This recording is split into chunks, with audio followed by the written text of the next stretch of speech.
Delegates, these first two rows, if you guys could go ahead and sit in these first two rows.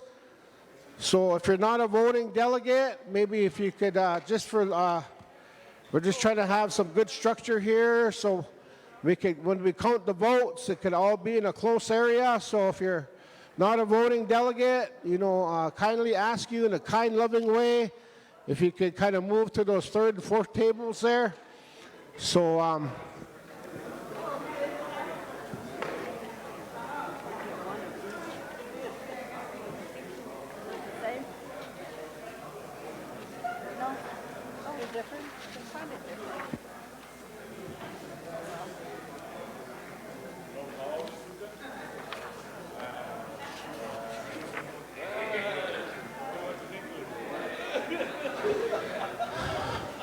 I know if we have in the corner there, we have also some merchandise of the local chapter, trying to raise funds here for their chapter.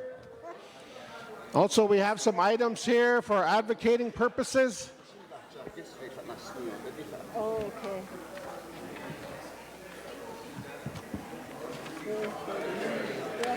So once everyone gets situated, we'll go ahead and get started here.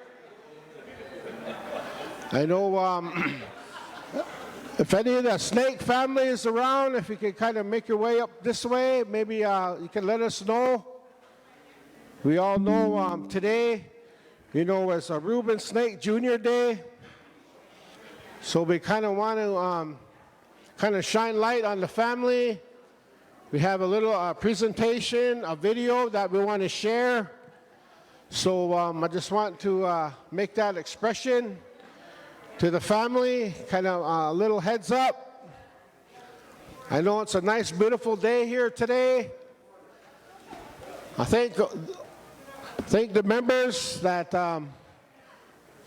Native American Church family that took time out from their job, took time away from their home fires, made your way over here to be in a good support of Native American Church of North America. So I'm going to say thank you very much for taking that time. There's a lot of food, relatives. I know over here in the Ho Chunk land, Omaha land, they really show their good love and hospitality and eating and laughing and having a good time. So we could all absorb that and take it back to our good relatives back home. I know some of the relatives, some of our delegates, one of their family members have, gone on. So, after everything gets started here, we kind of want to do something for them. Not trying to have any kind of way, but we just want to maybe trying to help them out financially. Maybe we could take something around and on a financial being to help them. We all know what it takes when we lose a loved one. So we got a sign-up sheet that's going around. Native American Church relatives.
Where's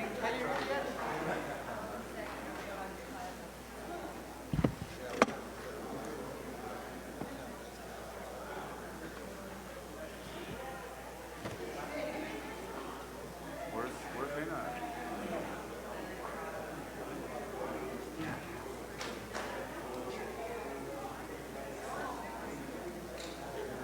Did he go outside?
Okay, ladies and gentlemen, I asked my son. His name is Reuben Snake Jr. And a lot of you know his dad, Bully. Everybody called him Bully. And Reuben Snake Sr. And his son came back. He was living in Hawaii, and he came back to the community here. Been utilizing him to help us pray. And last night he went down to the prayer meetings down there to Macy. He took care of the fire down there for one of their relatives. And so at this time, I'm going to give him some time here to explain a little bit about his grandfather's name is Sterling Snake. He was the older brother to Reuben Snake Jr. And so give him some time here and pay attention to the things that he's going to be doing. And when he gets done here, I asked my son, Rojas Aldridge, to come sing some songs over here. He made an altar here and took his chief medicine, and that's how we do it here in Winnebago. We make those offerings towards the Creator God. And we want to have a good thought, good feeling that's going to take place here in the next 2 days. And once again, say welcome to each one of you for coming over here to the Winnebago tribe of Nebraska. Here's my son, Reuben Snake Jr.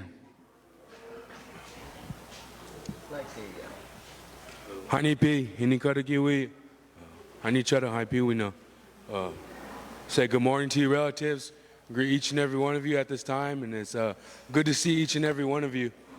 And then I'm feeling thankful and blessed today that I can be able to offer a word of prayer on behalf of what's taking place here with our Native American Church North America, and then 75th annual convention, and then it just happens to be on my grandfather Reuben Snake Jr. Day.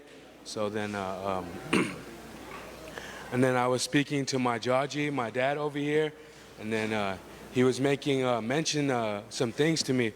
My grandpa Reuben, and he passed away before I was born. So then I never got to meet him. But then being where I come from and my family, then I heard a lot about him and all the things he did. And then I sure got a lot of love for him. And then I miss him a lot. and then I never even met him. So then my Jaji, he was sharing some things with me. My choker Reuben, then before he did all this, then he put up a prayer meeting, and then he prayed on what he was going to do, all the things he was going to be doing, and then he knew he couldn't do it by himself, so then he prayed for help, like that, and then my grandpa Reuben, he was a real believer in the unity prayer, individuals coming together to pray together, and then he knew that he couldn't do it alone by himself. So at this time, relatives, as I offer a word of prayer, then I encourage you all to, if you want, you could stand with me, and then you could offer a word of prayer yourself with me. We could all pray together. So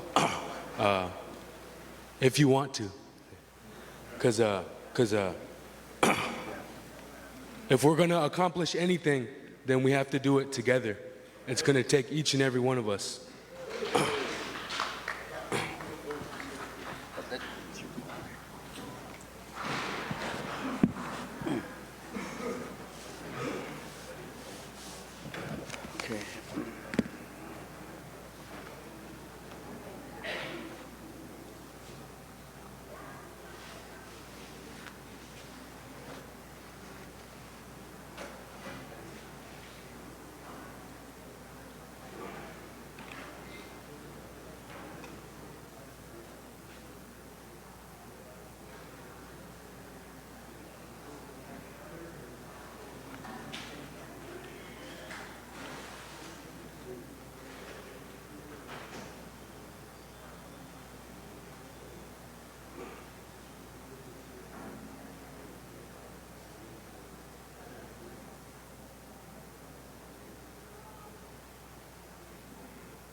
Runs smoother.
Ooh, yeah.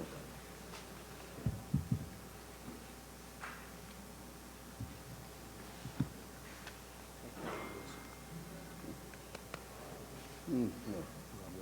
Thank you, sir.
Got everything there? Morning. How are you?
Reuben Snake Jr. Day. So we just have a little video presentation that we want to share, maybe in a few moments here. So let's say thank you to the Native American Church relatives here, and make that good encouragement, good vibes, set the tone here for the day. I want to say, Great Spirit Father, we come before you at this time in the midst of your divine creation to pray unto you in behalf of all of the indigenous nations of our land and the leaders thereof. And we offer you this sacred tobacco, this gift that you gave to us to communicate with you. And we place it here in this grandfather fire as an offering to you so that you might hear our full humble appeal. And then we use some of this sacred incense, this holy cedar, and we use this eagle bone whistle here to pierce the heavens so that you might hear.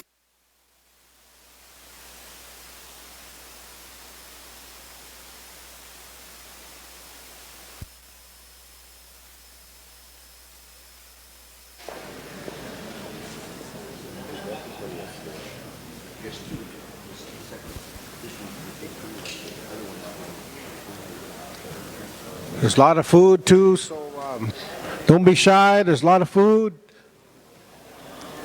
Just getting our video set up here before we call our meeting to order. So in case some of you are wondering, so we just want to kind of take a little time for their hosts, kind of trying their best to accommodate all the good relatives, here that traveled many miles to be here. I'm going to say thank you, the host, once again for all the goodness. And yeah. So once we get our video, I want to thank my nephews here. As of probably past couple years, they've been really making us look good as far as transparency, being accountable of kind of what we've been doing, and showing it on our Facebook page, and then same time on our YouTube channel that we have, NACNA. So trying to keep things in order and tidied up and structured so everyone knows what's going on, what's happening. So we just kind of wanted to shine light on the late Reuben Snake Jr. Maybe if some family members, if you're here, I know his grandson opened it up with the prayer. Maybe if you could kind of make your way this way. Yeah, and don't forget to sign up. Today is your prayer shawl, the prayer robe day. So we have some prizes for those of you that want to participate in that. You can sign up. Don't be shy. There's some good prizes. So I know that's what it's all about. Participating and showing your pride within your way of life, within your foundation, in your prayer. So I just want to, I'm kind of talking here while our iTech crew is kind of getting things prepared here. So we're still on schedule. We start when we're supposed to start in a real nice way here today. So.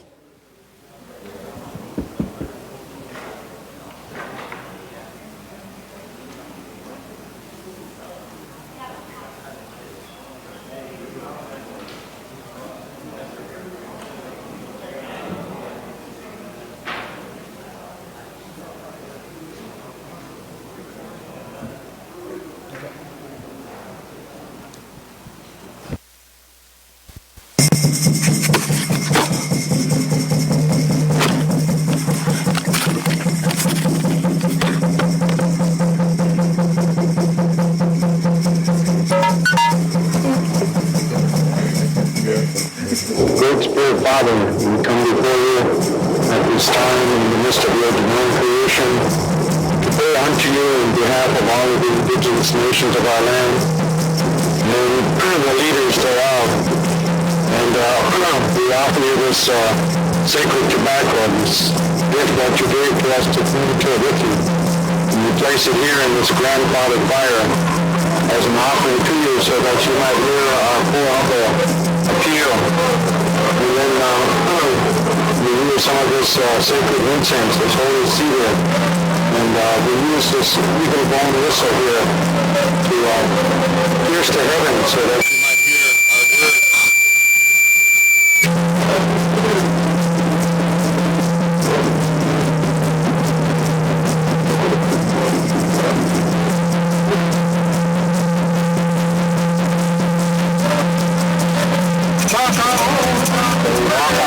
That we make for them. This is what the grandfathers and grandmothers tell us. We walk on the prayers that you can make for us, the prayers that we make for ourselves.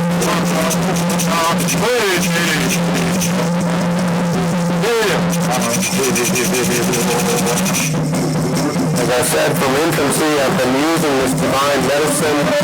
I have never ever had a hallucinatory experience.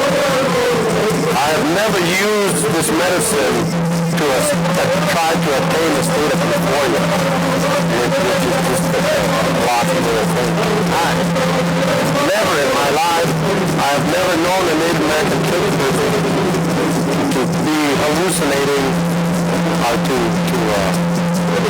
use this other than to get into harmony with God. A means of becoming aware of God's creation.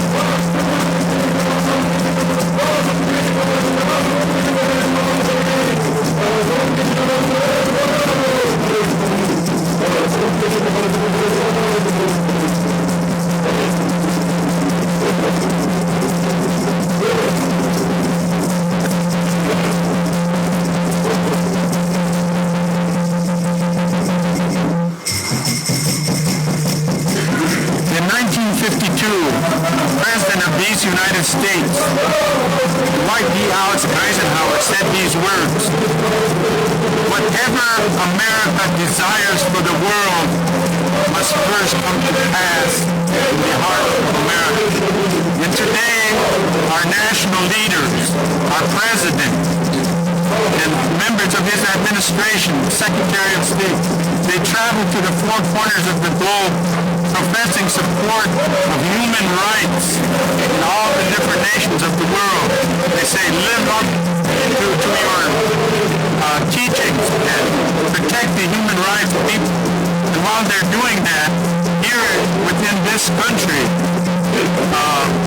indigenous people of this land continue to suffer these gross injustices and deprivation of our religious freedom.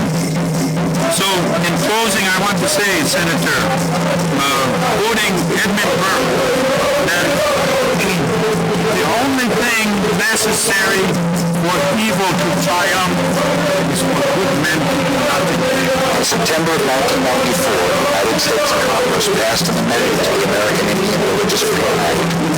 On October 6th, President Clinton signed the bill into law. This new legislation guarantees the right of American Indians to use the sacrament payola in traditional religious ceremonies throughout the United States. It also prohibits discrimination for such use and provides for legal procurement and transportation of payola for members of the Native American Church. It is remarkable that this ancient and humble religion was able to overcome the devastation of the Supreme Court's decision and create the legislative protections necessary to ensure that this way of life and prayer will be passed on to future generations.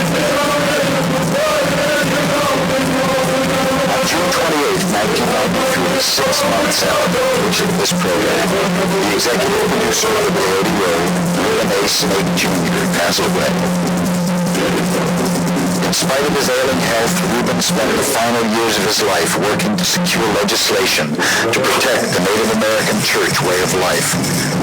Reuben will be remembered for his humor, his wisdom, and his dedication to Indian people of many nations.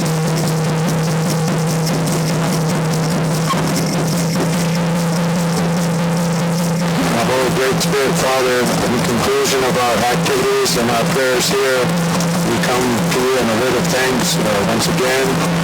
And we give you thanks for Grandmother Ruth, who provides us with all things.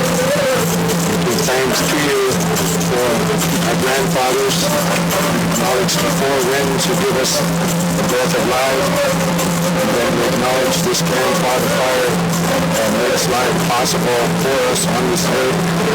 And then we acknowledge the water of life that makes life possible for us. All of these are the basic elements of life. Cherish these gifts, revere them, and ask for their strength to protect them for all of our generations to come. Talk to you with us.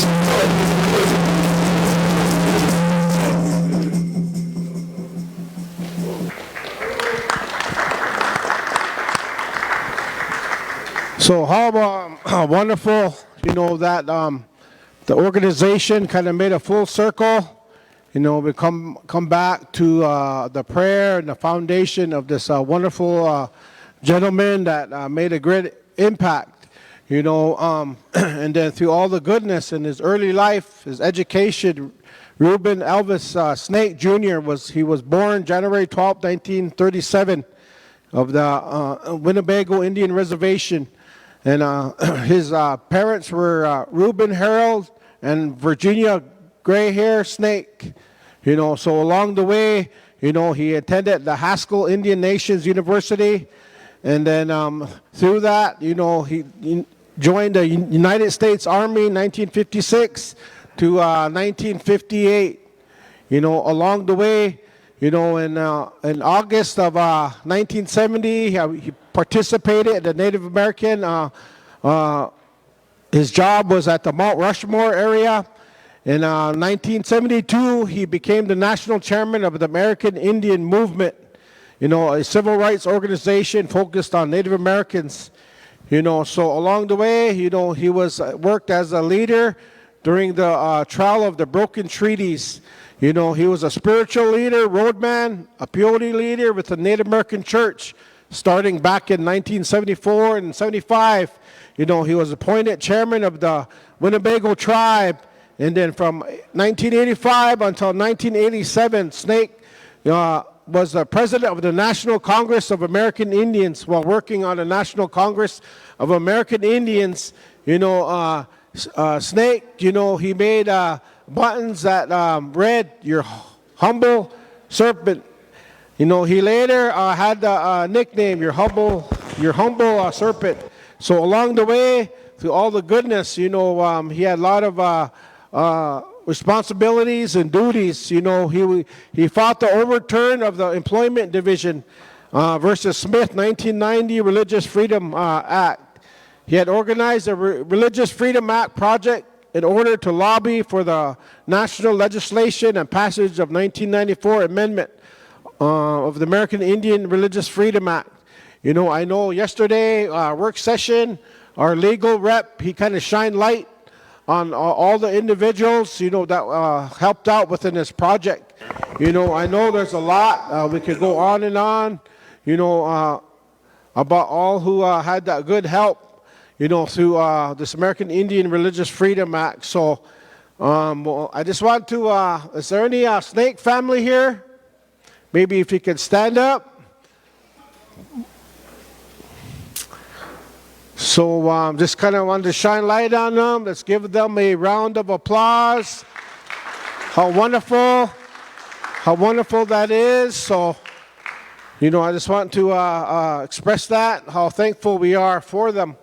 And then a lot of the stuff that you've seen, we all know that, he wasn't being disrespectful, and when he was praying or singing, this was just educational purposes for the legislation and the congressional to kind of see our way of life and for educational reasons. It wasn't, uncle or grandpa did it, or they did it over there, so kind of like gave everyone the green light. No, that wasn't the intention. The intention was just for educational, purpose, so I just want to express that. So we'll go ahead, for everyone, all the voting delegates, you guys have your voting panels.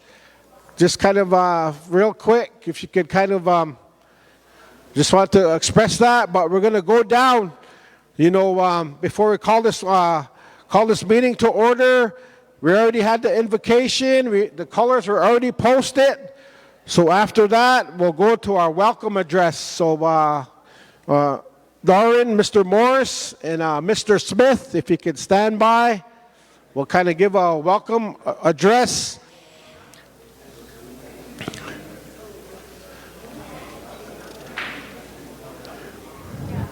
So delegates that are just now getting here, your voting tools, your gift bags in the corner there. The host chapter has your the affiliation, bags there. It has all the paperwork, has everything in there. So.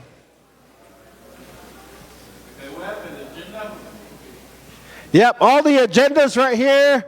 Maybe a good nephew or niece who could kind of help us out. There's all the agendas right here. Does everyone have if you don't have an agenda, raise your hand. We're going to distribute these. Raise your hand if you don't have the agenda. Yeah, just those right there, yeah.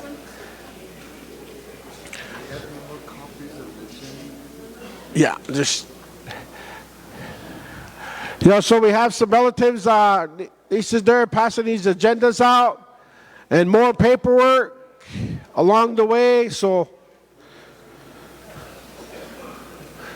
we'll go ahead and, kind of get our business meeting rolling here. So once everybody has their agenda,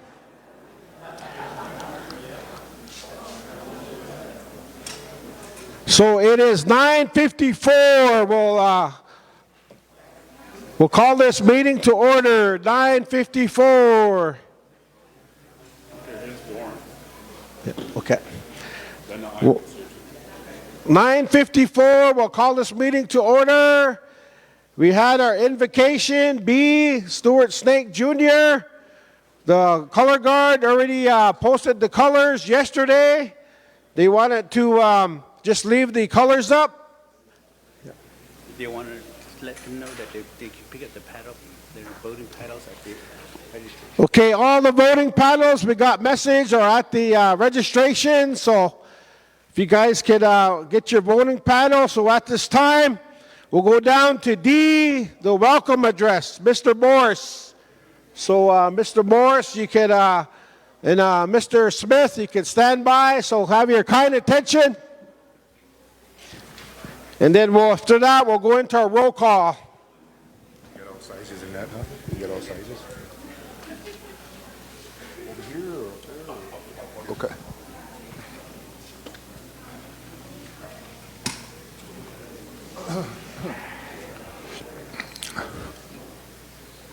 Aho, Ewidi Wangale, Umaha Ijaji Wawita, Hunga Nyashinga Ho Shagede, Wakanda La'ane Ni Damba, Bahe Deke Duba, Ni Idade Gazegada, Gedaga Ke Majana Ho, Majan Uda, Umaha Adi Atiho, La Ewa de La Ekila.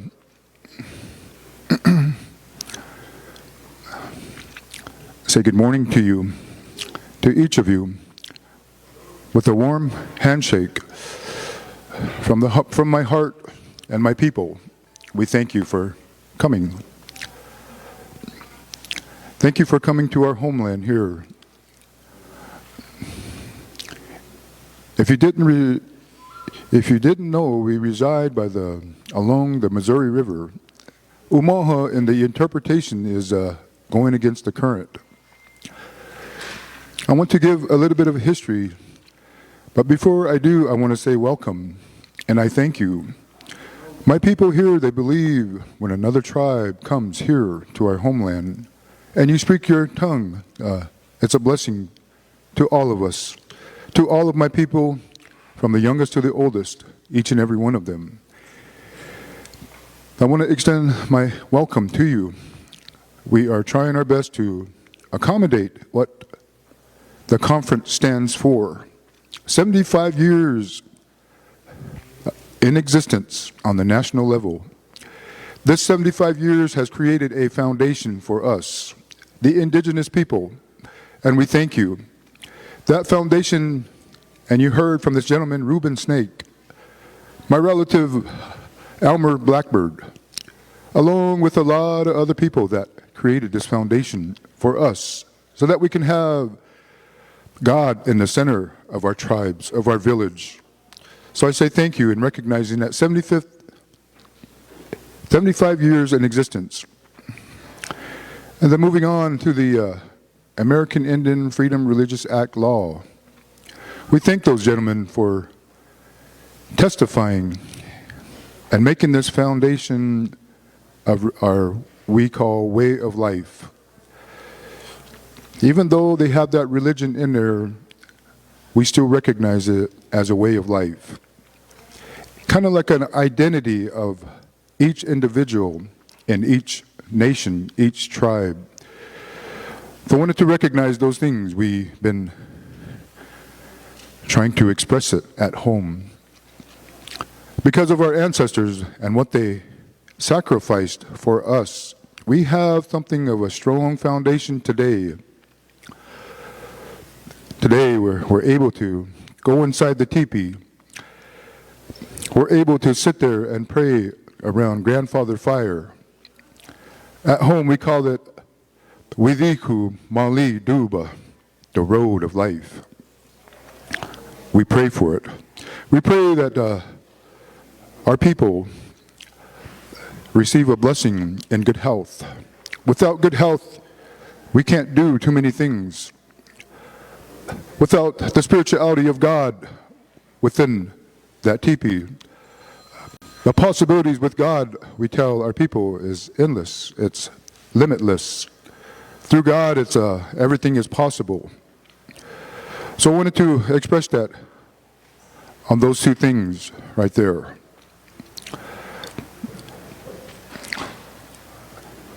In introducing myself, my name is Darrell Almorse Jr., Shagede.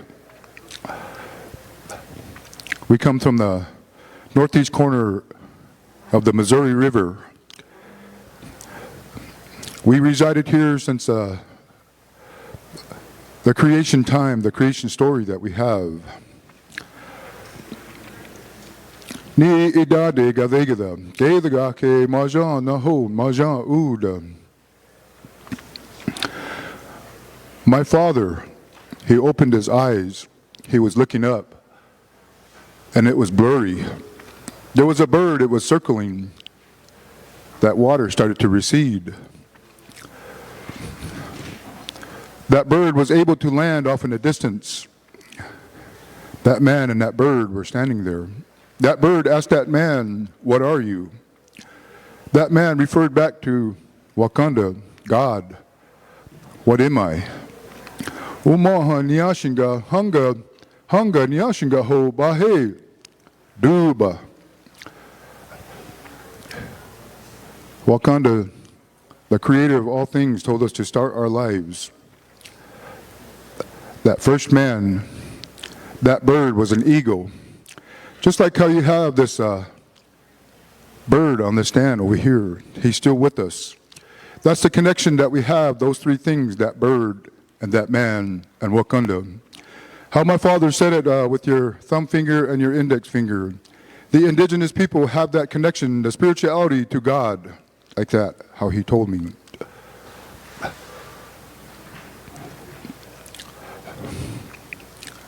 And then I want to recognize the directions of all of you and where you come from. Our people here, we start from the east, and we come around this way to the south and to the west and to the north. In that motion, we take this feather and we start with the east, where the sun comes up. Come around, all the way back around. There, we put that protection of God right there around our people. Those directions right there are sacred amongst our people. The significance of that, number four, I wanted to express that. I express that to you here today. a little bit of history about our people, the Umahas. So that's my introduction right there. And then I want to continue the welcoming to you, to each of you, all of you. We reside, and where we reside right here, amongst the Ho-Chunk, Winnebago.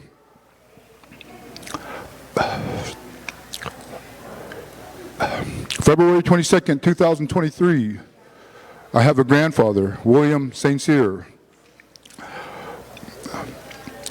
We started praying about something like this here.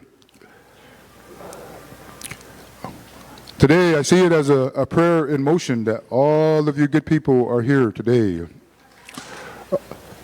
You come here to show support and help one another and pray for each other. So I wanted to say thank you today. We've been praying this way we've been asking Creator God to send His good people. And I see this conference coming where it's connecting two tribes spiritually. The spirituality of that connection, we've been praying that it be a ripple effect to all native tribes. My grandfather's been saying it's time to unite, it's time to come together. So that's how my grandfather's been telling me. That's how they've been seeing it at this time. And so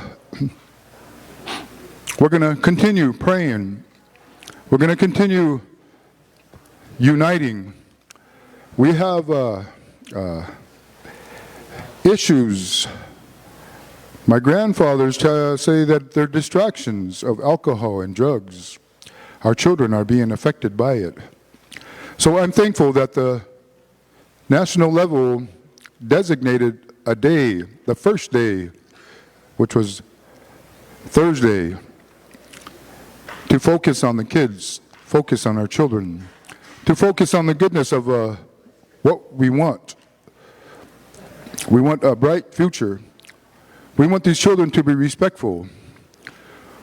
We want them to be humble and cultural tradition and heritage, language. We want that to be a strong foundation within them again amongst the Umaha.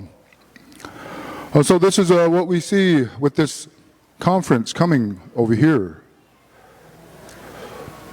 Over here, we're in a trying time with those distractions, those elements. Our children are being distracted. But there we, through God and everything that the Creator of life can do, we're going to stay in prayer, and we want something good for them. And I want to express that to you here today in a welcome. And we thank you very, very much. We have accommodations there. We're about 9 miles to the south down that way, about 9 miles, and we have some teepees up. So far, we've got 9 teepees up, and you're more than welcome. I extend to you an invitation. Tonight, we're going to have 6 meetings, 6 peyote meetings. I was telling my people this conference is coming, and what is coming is a spirituality. God is sending His good people. Each mile that they travel, they have a faith and they have a trust. They're coming from long ways over that way to pray, to help pray for each other. And when they come here, they bring a blessing. So I wanted to share that with you, and I thank you again for your faith and your trust. Then I was telling my people back home, God sending His good people over here at a certain time in the morning hour back home, how we believe. Miga Iska Mali. There's a star, a morning star is going to be at its highest. There the roadmen the roadmen in those 6 teepees, they're going to stop. They're going to take this tobacco, they're going to take this cedar, and they're going to pray. Maybe all at the same time, but simultaneously, they're all going to be praying throughout the night. I told my people to come down there and come down there and take a seat within there. Even if you're outside that teepee, you can be there. You're going to feel the power of prayer right there, a certain time of the morning. Amongst the Umahas, it's a sacred time when we stop and we pray, when that star is at its highest. That's a sacred time amongst the Umahas. So I wanted to welcome you that way, to give you a little bit of a history of the Umahas, my grandfathers, my ancestors. We still reside on our ancestral ground along the Missouri. So I wanted to make mention of that, of our culture, of our tradition, of our heritage, and our identity. We are a humble people. We are subtle with our words, and we are believe, we have a faith in God, and we want to share that with you. We want to share a blessing with you, like how you done with us here, traveled all these miles to come here. So we have food.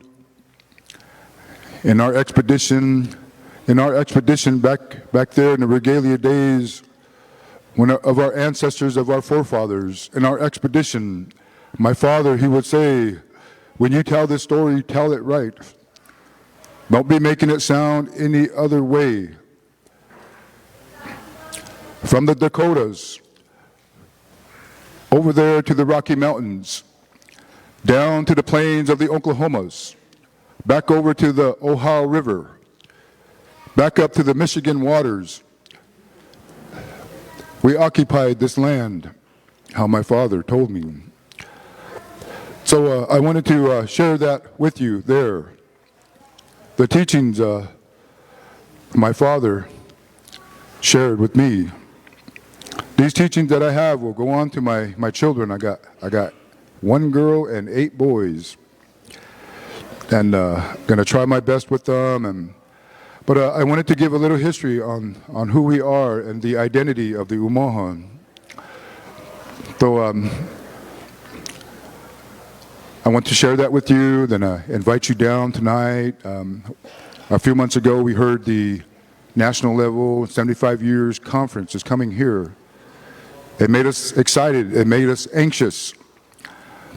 So we gathered some food, and we gathered some medicine, and we gathered some wood. We put some teepees up the other day, and we started preparing because we knew that you good people were coming. We knew that you were going to bring a faith and a trust with you to pray, to help us pray and be spiritual at a certain time throughout the night. The whole thing that's taking place is a spirituality connection.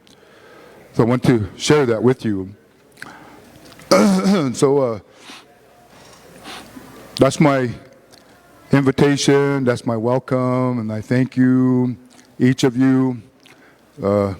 We have some food. My wife says, I'm going to put you on a time clock. You only get 10 minutes, 15 at the most. So I'm getting close to my limit. Back there, we hold our women to the highest standard. This highest standard is this woman, the mother of our children, carries our children for 9 months. She be real careful with herself, protect herself, so that when she gives birth, that life comes into this world. She shows it compassion. She shows it love. So we hold our women to a higher standard. Then when that child is coming up, she nurtures it, teaches it, makes sure that it has this love, this good fellowship, that has this respect. Those kind of things, so I kind of listen to my wife and kind of cut myself off right there. And she's going like this to me right now. But I welcome you, each of you. And I thank you for coming. I am trying to hold back this lump in my throat. I'm trying to say something to you in a word of thankfulness. Our people today have been struggling. A lot of our people have been dying because of drugs and alcohol. And we try our best to stop them. So when you come and you go, when you go way back home to your home, keep us in mind, keep us in prayer. Likewise, vice versa, will do the same for you. This is the way that we were taught as indigenous people. We want to push out this alcohol and this drug, the distractions of our people. They've been getting younger and younger. The other day, we buried a 28-year-old. He was skin and bones. But I wanted to say that to you.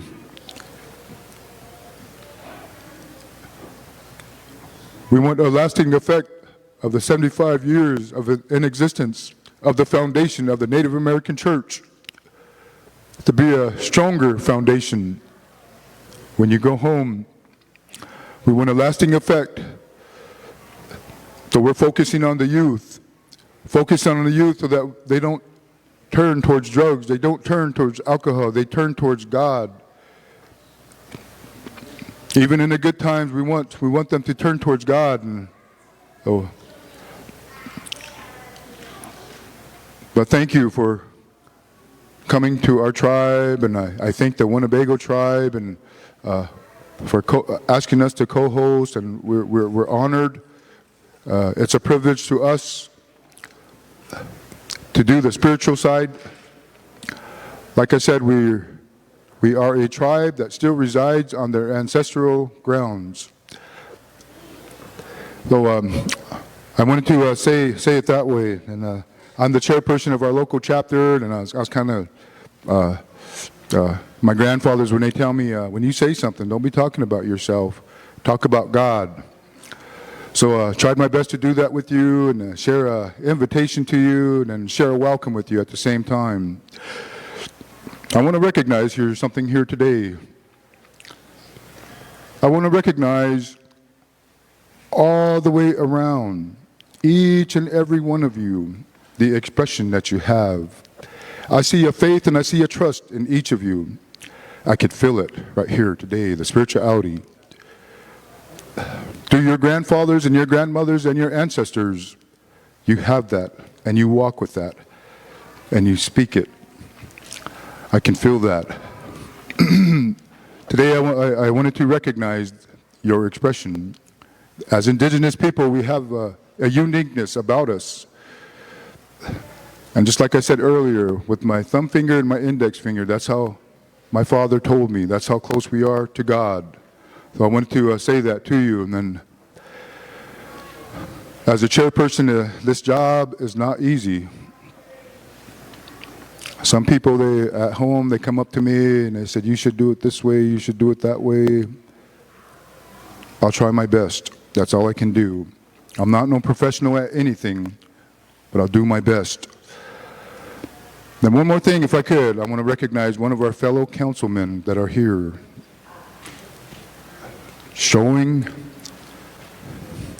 his compassion, showing his concern, because he is a leader amongst our tribe, and he wants something, I could see it. He wants something good for our people, and this is it right here. What we express at home is that we're trying to put God back in the center of our people, in the mind, in the body, in the spirit. All those things that I mentioned, culture, tradition, heritage, and language. So say thank you, Galen Aldridge, for being here. This is a good life, a way of life for our people. I don't have to tell you about anything, you're here and you're seeing it. You're hearing it. But thank you. So I think I surpassed my 15 minutes. My wife says, and then I'm chairperson down there, and I'm trying to keep everybody organized, and I got five people saying, hey, we got to do this, hey, we got to do that, and well, go ahead and get it done. Then So I got 10 more people standing behind them, and they just, hey, we got to get this, we got to get that, and it was okay, well, get it done. So I got to get back down there. You guys excuse me for your noonday. We're going to have noonday down there, then we're going to have supper. We're going to have dinner at about 5, 6 o'clock. My father, he said, Indian time, try to get rid of it. I said, well, what's Indian time, Dad? He said, well, you're never late, you're never early, you're always on time. So we're going to try to eat at 6 o'clock. But anyway, I thank you guys, and I want to say thank you to the national level. Sister Andrea, if you're there, you just bring those with you. But I want to say thank you to the national level here, Chairperson Brady, Vice Chairman, Secretary, Treasurer, members. We say thank you on behalf of the Umahas for choosing our tribe and our land to co-host. We're trying our best. We're trying to accommodate everybody. But we thank you. And we're going to have to excuse ourselves, and a lot of good things happening in our tribe. We've seen it. A lot of our people coming forward. Hey, I want to help. I want to do something. What can I do? I said, well, you can sponsor some food. That's the best that we can give. Along in our expedition of a hunt, expedition of a travel, when we would come across different tribes, different people, we have that corn. This is the best that I can give. That kind of thing there, we still hold on to it. So each tribe that comes here, and when we feed them, we give them corn. So we're trying to hold on to our culture, tradition, and our heritage, and we're trying to put that language back in there. Some distractions are taking our children the other way, but you coming here is really helping us, turning the heads of our young ones. Say, what is that over there? That curiosity is going to blossom. What is that over there? Why they got all the teepees up there? And we've been telling them, it's you. Your curiosity, bring it over there. We want you to know about this teepee. We want you to know about this Native American church. We want to put God back in your mind, body, and spirit. So we thank you for all of that. That's what it brought to us, and then it's bringing unity. We even got one of our councilmen here. He is concerned. He wants to work with us. They are drawing up a letter of support for you as well as us. Letter of support for the 75 years of the national level being in existence. An American Indian Freedom Religious Act law. So we thank you on behalf of the Umaha people. And we thank you for all the work that you do. Everything, all of it. Along with my officers, some of them say, I miss my family. I miss my home. Well, let's get this done, and then you can go home and you can see your family. We know, we understand what you go through. But what you brought to us was unity and brought our people home. Hey, there's a teepee up there. Hey, there's 7 teepees up there. We're going to go back home. We're going to put 2 more teepees up. And we thank you for that. And if I go home, change shirt, change pants, and trying to put that teepee up. These young kids are coming over there. Hey, grab a pole. Put that pole up there. So I know you guys are busy, have an agenda. Then my wife, she cuts me off at 10, 15 minutes. So, going to say about that much, and I thank you guys for your attention. I appreciate all of you. Thank you for the food this morning, and I want to say thank you to my friend, Stuart Snake Jr., for that prayer. Most of all, amongst our people, we recognize that prayer. Makes my heart feel good. So God take a hold. Thank you. Thank Mr. Morris Jr. for his good words and encouragement. So we'll go to Mr. Isaac Smith. If you could make your way, I appreciate this gentleman for taking a little time to have a welcome and address here to your good relatives. Thank you. I want to start off by saying Good morning to each one of you. I want to greet each and every one of you with a heartfelt feeling here this morning on behalf of all of our people. And then today is a very special day here. And I was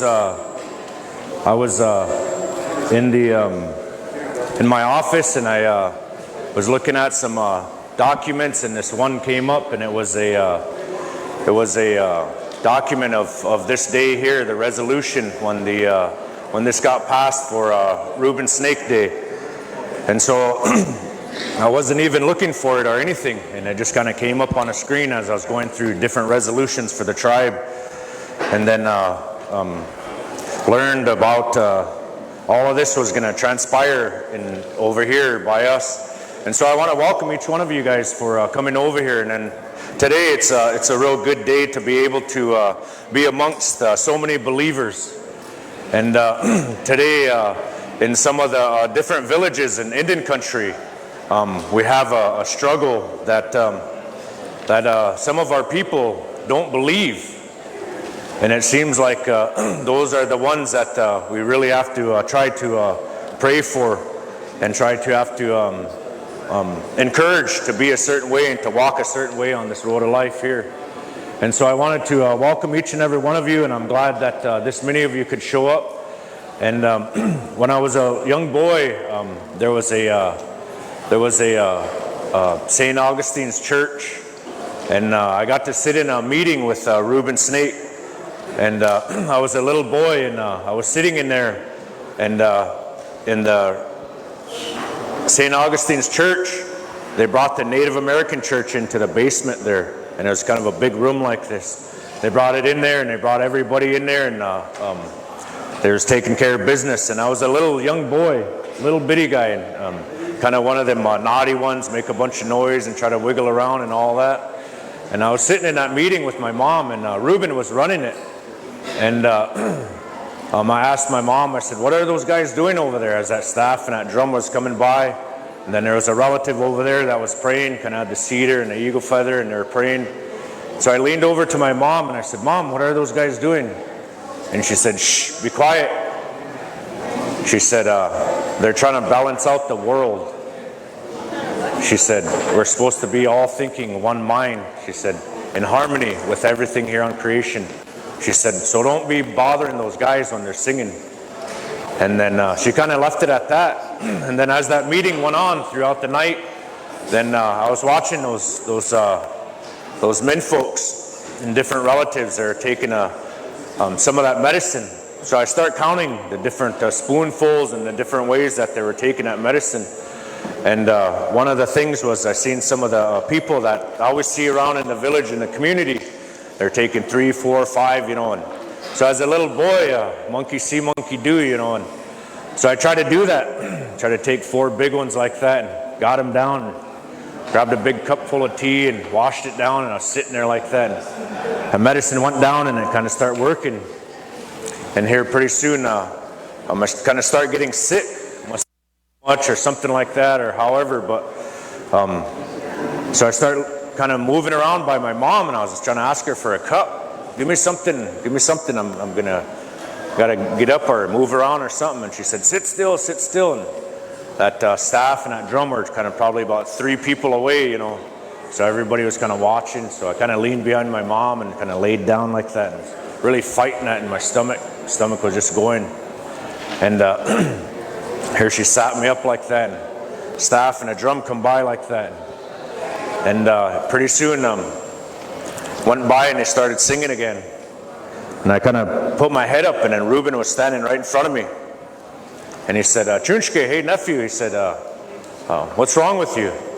And I kind of looked at him, and I didn't know what to say or anything.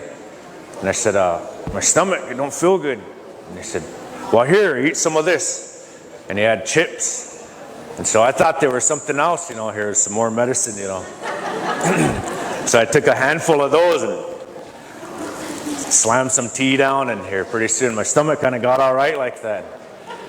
And so he took me outside that meeting like that, and they were still continuing on, making their way back up to the front up there, and here took me out by that fireplace, and he talked to me. And he said, one of the things he said we're doing here, he said, Chunchke, he said, I want you to be okay with everything. He said, but I got to try to make sure everything that's going on in here, that everybody's okay, they're comfortable. He said, and so I'm going to have you use some of these ashes. And so he kind of fixed me up out there and everything like that, and then brought me back in there, and then sat back down, and man, I felt really good after that. So as that meeting went on, then finished everything up, and in the morning time, we went out to greet the new day, and he was talking, and he said that there was some other young ones in there, and he was sharing that. He said that, he put it real simple.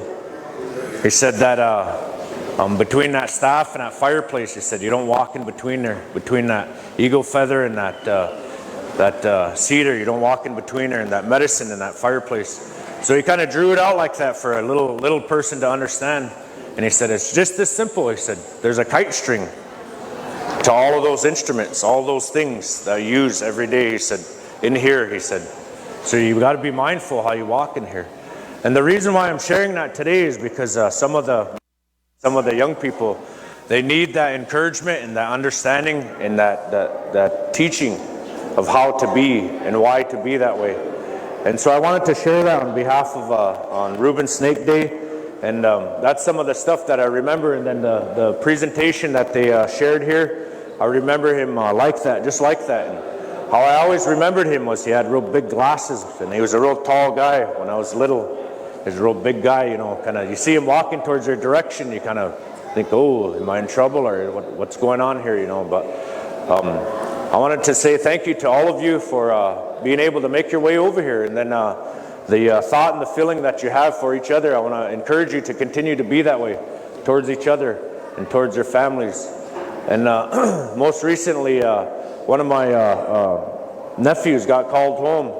And so we called on some prayers and still use those prayers today. And even when I was little, I always heard that in the Native American church, you know, bless the mourners. And so as time went on, I would hear that and still hear that today, you know. And so by all of that going on, today I'm able to come by that understanding a little bit more of what that really means, bless the mourners. And then the soldier boys and soldier girls, how it is for them and how it is for our country. And then what the Native American church, the across Indian country, some of the things that they're trying to do to them today is trying to use this medicine and just make it so anybody can do anything any kind of way, you know. So I'm glad that there's a group and amongst each tribe that's paying attention to these things. And most recently, one of the things that the tribe's been working on was there's some things that we're working on at the national level. And to see some of the stuff that Reuben has done today still being talked about and still being shared, I think that's really something. It's encouragement to me as a young person. And I don't know anything or anything like that, so I even kind of forgot how to tie my shoes, so I got to wear cowboy boots.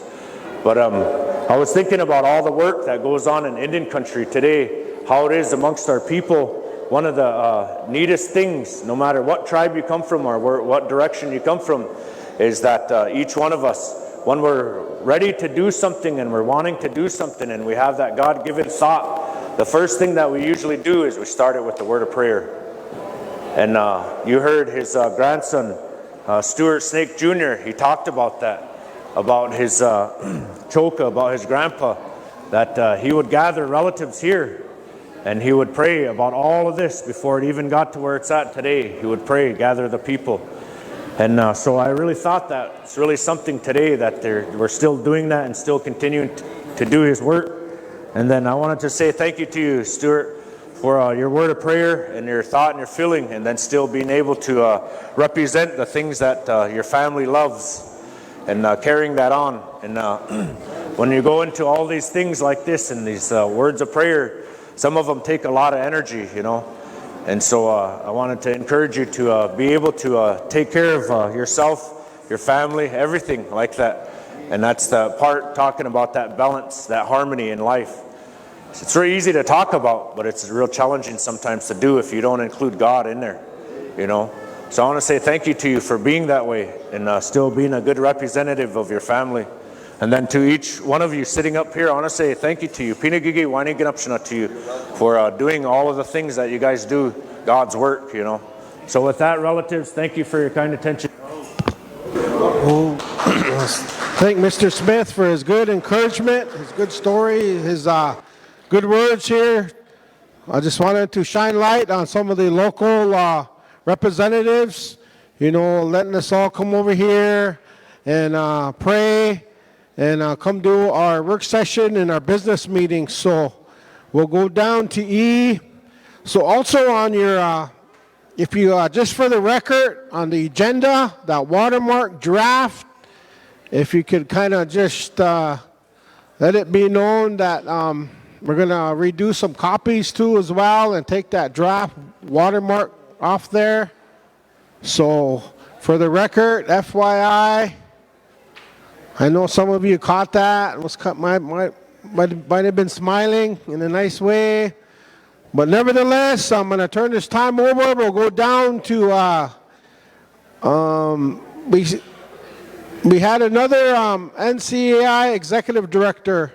You know, he's going to be, you know, here, wasn't able to be here, but he's going to Zoom in.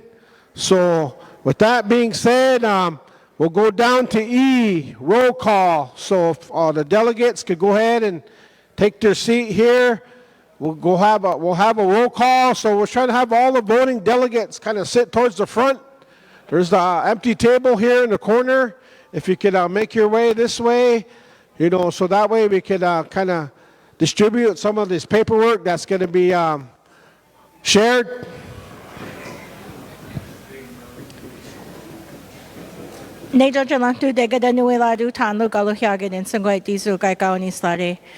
So I just wanted to first thank the Creator for this day, and then, can you hear me now? Can you hear me now? All right.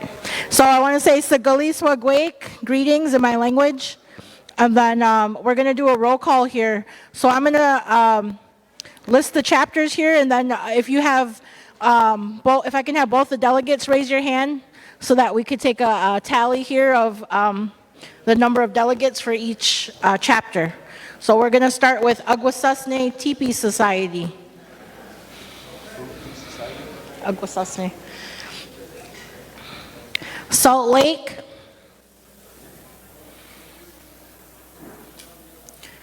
Cove Red Valley. There's two. Dene Chapter, NACNA. Fort Berthold.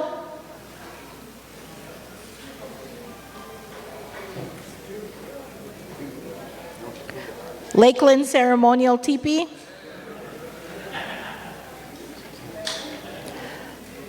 Monument Valley.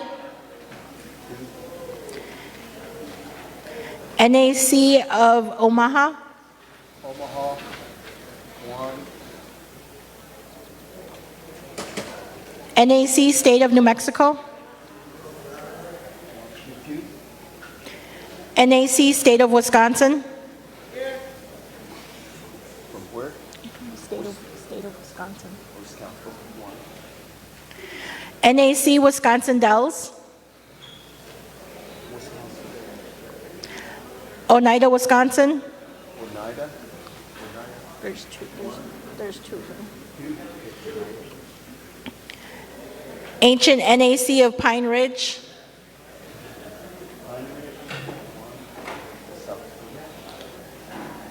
Yeah, only one.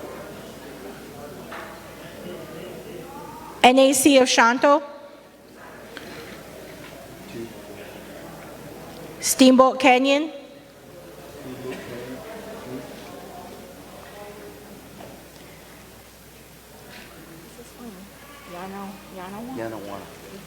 Yanawana Tapilam.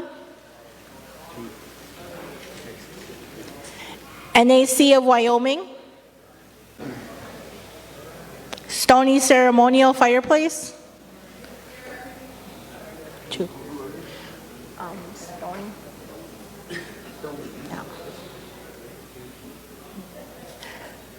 Yeah. Medicine Fireplace. Steamboat Dene Half Moon Fireplace.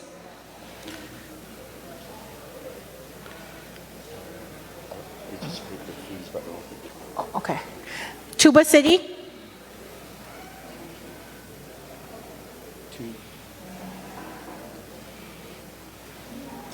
NAC of, is that White Mesa? White Mesa.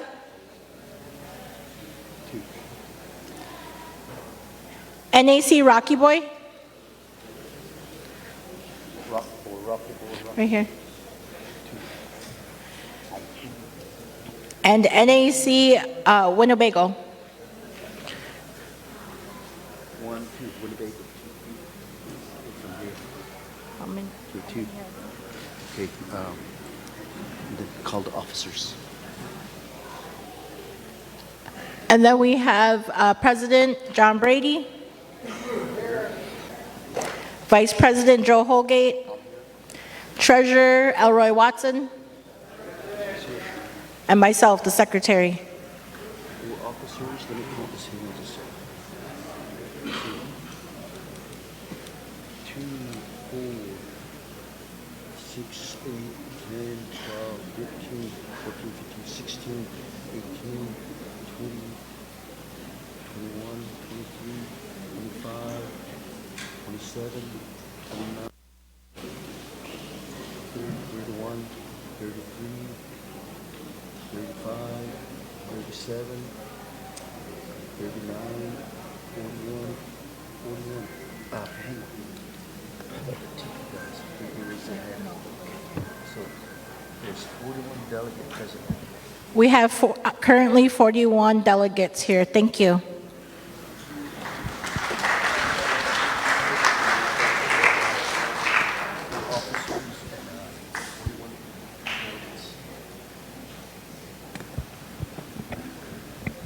Okay, for those that just arrived, we in the corner there, we have the host chapter. We have your voting, your paperwork, your credentials, verifying everything. So if you could pick up your stuff there. So we'll go down to F. So we have a quorum. So we're going to continue on. We'll go with the F, approval of agenda. Okay, Oneida? Yeah, Mr. Chairman, I'd like to make a motion to approve the agenda with no add-ons. Okay, from Oneida, we have a second by Terry Dayish. We have approval of agenda with no add-ons. Call for the question. Okay, all those in favor? Raise your voting tools. Maybe some of the nieces or nephews could help count too, our vice president.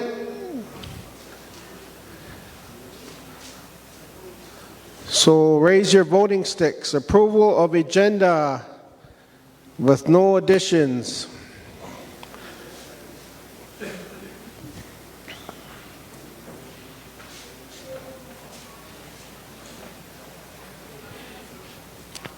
So,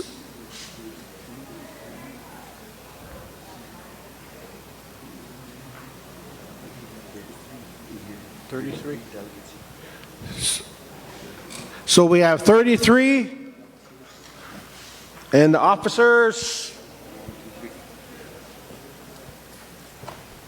7:30. So we have 37. Those opposed? 0 abstaining. 0. So motion carries with approval of agenda with no additions. Okay, we'll go down to G, approval of previous minutes from June, last convention, September, our DC, our quarterly, and February, the mid-year, 2023-24. So we have a motion here by Wisconsin Dells.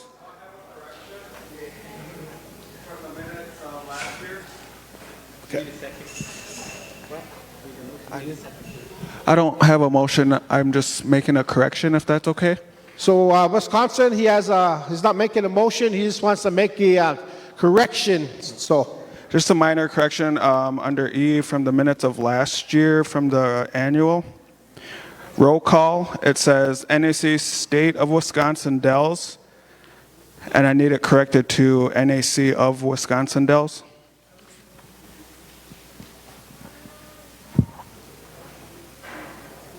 So there was just a minor correction, Native American Church of Wisconsin Dells. So approval of the previous minutes there.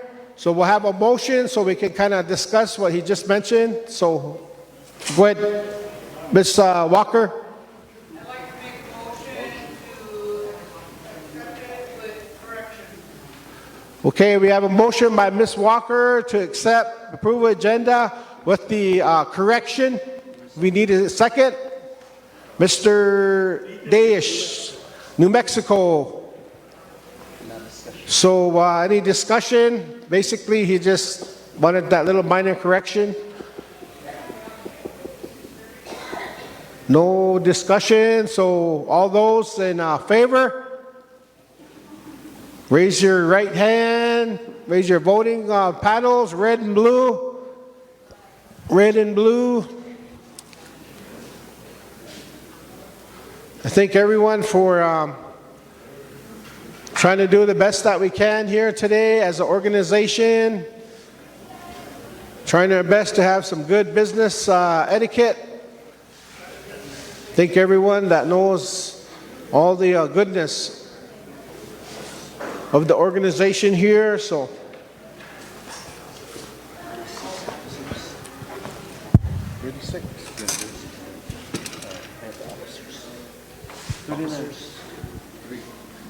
So 36 Plus 3, 39. So we have 39 for approval, and those opposed, those abstain, one abstain. So 36-01, motion passed, carried with approval of the previous minutes with that minor correction from NAC of Wisconsin Dells. Okay, we'll go down to H, our reports. So number one here. So as the president here, you know, like I was saying, you know, I don't like to be saying that, but you know, I'm just trying to uphold to the duty and responsibility, President's report. You know, I just want to say a big thank you to the goodness of the convention, the good spirit here that's helping us all along. Nephew, if you could get those boxes. And I have a nephew here, my nephew, Mr. Manasseh. You know, in my kind, humble way here today, I just want to give a little gift to all the voting delegates. So my nephew, he's going to dispense these binders here. You know, on behalf of, you know, this is something as my duty and responsibility. It's something I didn't have to do, but I did it anyway because I wanted to know and wanted everyone to know what I'm doing since 2021. You know, being transparent and being accountable. You know, so the voting delegates, my nephew is coming around. He's distributing some of these binders in there. You know, everything that I did from 2021 from Bismarck. You know, everything is in there of what we done, places we went, all the contacts, you know, all the good movements here for our way of life. You know, so in my kind of humble way, I just want to share this with you, a little keepsake. You know, along the way, maybe we could get one of those paper punchers, and everything that we distribute, you could make a good collection of everything that we've been distributing. You know, so I want to commend from our quarterly meeting. Actually was here after the Bismarck convention, and I distributed these binders as well. So, and I was trying to encourage all my delegates to take these to wherever you go, so that way you say you didn't have a copy or you didn't know, or the bylaws, everything is in here. You know, so I want to thank Utah, Miss Fanman. I believe she's, every time I mention it, I think she's the only one. So let's give this Miss Fanman a round of applause. She's kind of upholding to her duty there. So I want to commend her for doing that, you know, because this is a lot. You know, we don't have a budget. You know, so a lot of it comes out of pocket, but we don't mind because we know how wonderful this medicine has done. So before I go any further, I want to say excuse me to my older relatives standing up here, you know, talking before each and every one of you. You know, so I try my best to uphold to way my family in Fort Berthold, my good, awesome uncles instilled all the teachings, exercise, and all the goodness, you know, to me.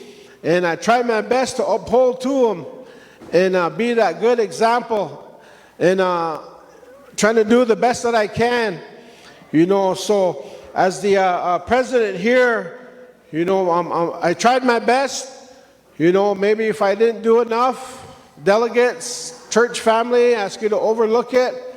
But I try to do the best that I can. This is something new for me. You know, so, you know, I'm kind of learning as I go, learning a lot. And same time, kind of finding out all the different entities, different organizations. You know, then same time, kind of finding out a lot of things that I had questions about. You know, today I still have questions about, you know, a lot of these projects that was taking place. A lot of projects that was taking place within the organization. And one of them that I'm still asking and inquiring about is the Peyote Research Project data. You know, I've been asking since the first time I came into this organization as an officer. I'm kind of starting to believe if there's even data about it, or is there just something, a ghost data to work with somebody's personal agenda? You know, it's kind of making me wonder, you know. But nevertheless, I know God, the good spirit, you know, sees everything, He hears everything, you know, so I know one day it'll surface, and then if there's no documentation, so be it. We can move on, and then we can continue on, you know. So there's a lot of questions I have as far as some clarification that I still want to fulfill, that I still want to accomplish.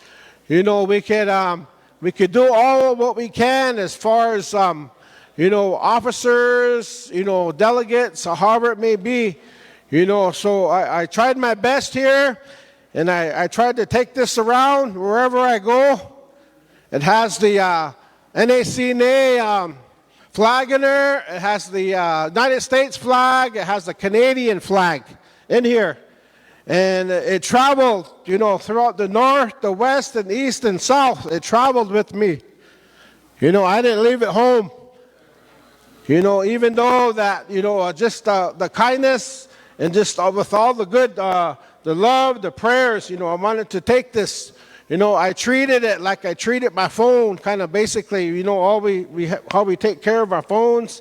You know, kind of like my kids are kind of making fun. You know, sometimes I was even kind of talking to it, you know. When everybody's on their phones, nobody wants to visit, you know, everybody's on their phones. So I even kind of start talking to these animals, these horses, these eagles, these birds, you know, kind of try to talk to them. But nevertheless, you know, that was humor. You know, you're supposed to kind of smile, kind of laugh, you know, kind of get the good feeling here going, you know, for the day, you know. So I just want to share this with each and every one of you. And I'm going to thank my awesome wife for upholding and standing by my side and making me look good as far as, you know, all the goodness, you know. And we all know how wonderful this medicine has done for all of us, you know, all the goodness, you know. So So with that being said, I know there's a lot of, I look around, there's a lot of some delegates that were sure wanting to be here, but for some reason, the Creator had a plan for one of our delegates and the families, so, in a kind, humble way, if it's okay, I'm going to send maybe this water bucket, or maybe even this drum here, this drum bucket. I'm going to send that around, my good relatives, for the Woody family. And whatever you can, $1, a dime, however it may be. Nephew could take the water bucket. My nephew is going to go around and, like different denominations, they do tithing, right? Same way, we could do that here within our way of life. But this time, I'm going to ask you, kind relatives, in a nice way, if you could help out our Woody family. And then our delegate from Arizona, Mr. Hardy, he's going to take this back to them and help them. And Monday, they're having services, prayer meeting. My uncle, Mr. Arkinson, Earl, he's going to conduct the meeting. Then Tuesday, they'll have their funeral services for the late Thomas Woody. So maybe they're watching live, or however it may be. We just want to say condolences to the family. We want to say we love you, and we miss you here. But nevertheless, the Creator had a plan, and I want everything to be okay, to be all right for you. So our good encouragement, prayer spirit, could be upon you, the Woody family. So we are going to send a bucket around, and whatever you can, good relatives, they're going to distribute that. So from our families here to your families, we love you. So I just want to say that to the Woody family, and then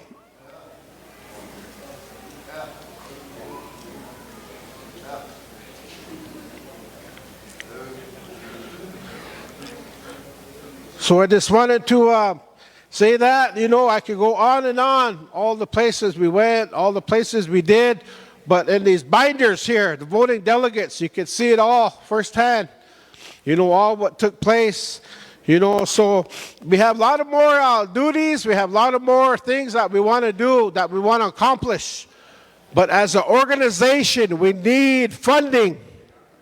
We need funding. These past 3 years, it's been out of pocket, so I want to thank my officers for doing their best that they can, and the delegates for taking time out. I know some delegates thought when they get appointed, they thought they get the red carpet. They thought their travel, their room was taken care of, things like that, their food, but no.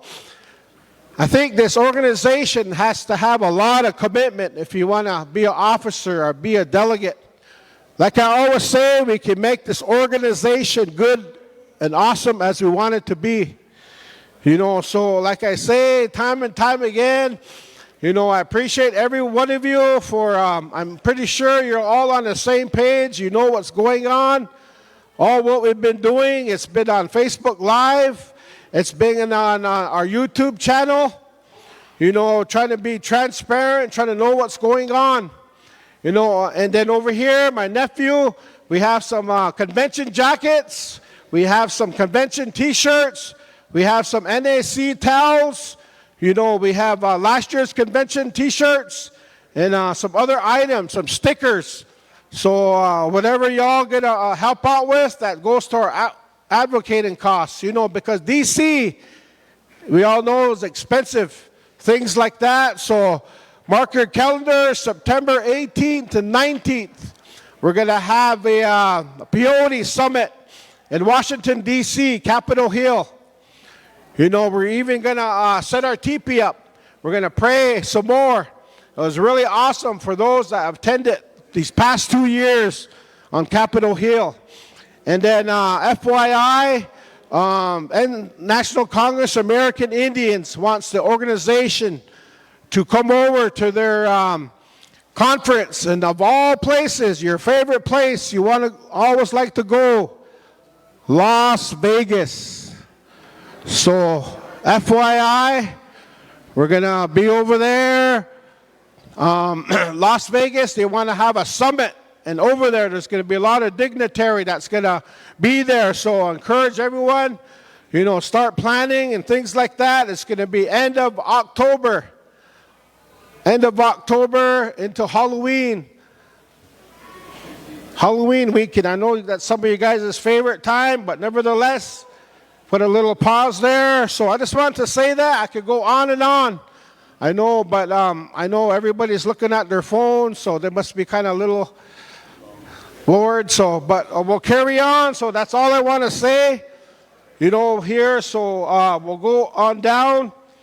You know, I could say more a little bit later, but I just want to highlight expressions and this binder to each and every one of you.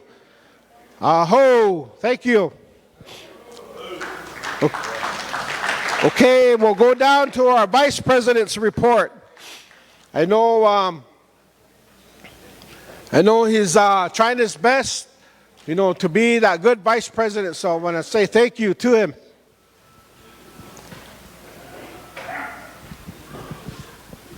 Thank you, Mr. President. Thank you very much, and officers. Also, relatives, one and all, each and every one of you. The affiliation delegates, your membership, I want to especially greet you up here. We're live on live streaming, and people are listening in. It's for them. It's for you out there too, also the members. The card-carrying members that pay these dues to their charters, their chapters, whatever they call them across the nation, and also the First Nation relatives. I want to greet you. And also a very special day that the government of the United States put a day aside today. So I'd like to greet you and wish you a very wonderful Flag Day. All of you veterans that took the oath, those of you that are among us and out there at home, my profound gratitude to each and every one of you that have served this country for the freedom of religion, one of the greatest amendments on the face of the earth. I want to thank you, each and every one, for that Flag Day today. And also, we have some our own relatives, traditional, our own indigenous flag that's present here as well. The design that they have and all that. So those have meaning, have a lot of stories to them. Just like the American flag, they have stories to that too. And the ones that are here are also like that. I wanted to just kind of bring that about. My report is out there amongst you. And I'm not going to go into detail all those, but just to briefly say that. My name is, English name is Holgate, Joe Holgate.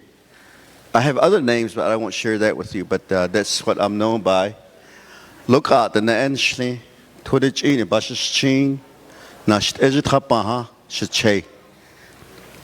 Nike Naye the Ne, Shanalid, Nana, Tlanago Ebesh Alchinaholo. Thank you. I just greeted, reveal my clan, the 4 clans that in the Southwest, among the Ne people. I wanted to greet you that way, relatives from here. We all have clans like those, so thank you very much. And again, I want to also express my profound appreciation, my huge thank you to the hosts, the group here, the Winnebago Charter, the Amonhan Charter that put this place up, accommodate us, this beautiful country up here. I want to thank them, and also the charter president that talked here. He greeted us personally last evening, and it's very rewarding. As officers, we go different places. Some places we go, we get hostile reception.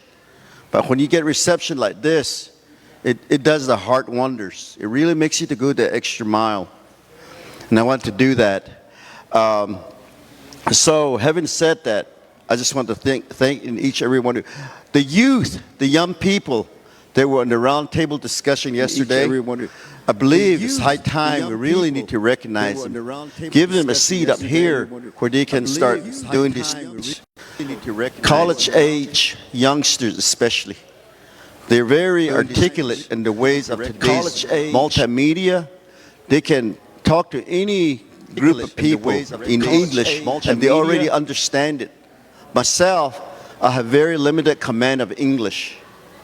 That's the reason I have to think about it. Sometimes I miss the, what they call it, the gist of the conversation. And it strikes me later, and then all of a sudden everybody's quite bust out laughing. People wonder what's wrong with that Indian guy, you know. So I want to go in there a little bit into my report. One of the things that I really cherish, I really advocated for, is the membership. The voting members out there that you represent. To me, they are the leaders, they're the bosses over the delegates at large, especially the executive committee. They just kind of honor us by saying you're the president or vice president, what have you. But they're the real leaders. We must not forget that. They have a voice, that their voices need to be heard. And I appreciate the delegates at large for listening to them to bring forth these concerns or even congratulations to us. And there's a lot out there. I want to thank my relatives out there that says my prayers are with you. That gives me, myself, the legitimacy that I'm doing something kind of right going along the way. So I want to thank you for that. So having said that, I want to also impress our president, our treasurer, our secretary, and our legal counsel for going above and beyond. I try to help them along. The initiatives they have, the things that they want to bring forth.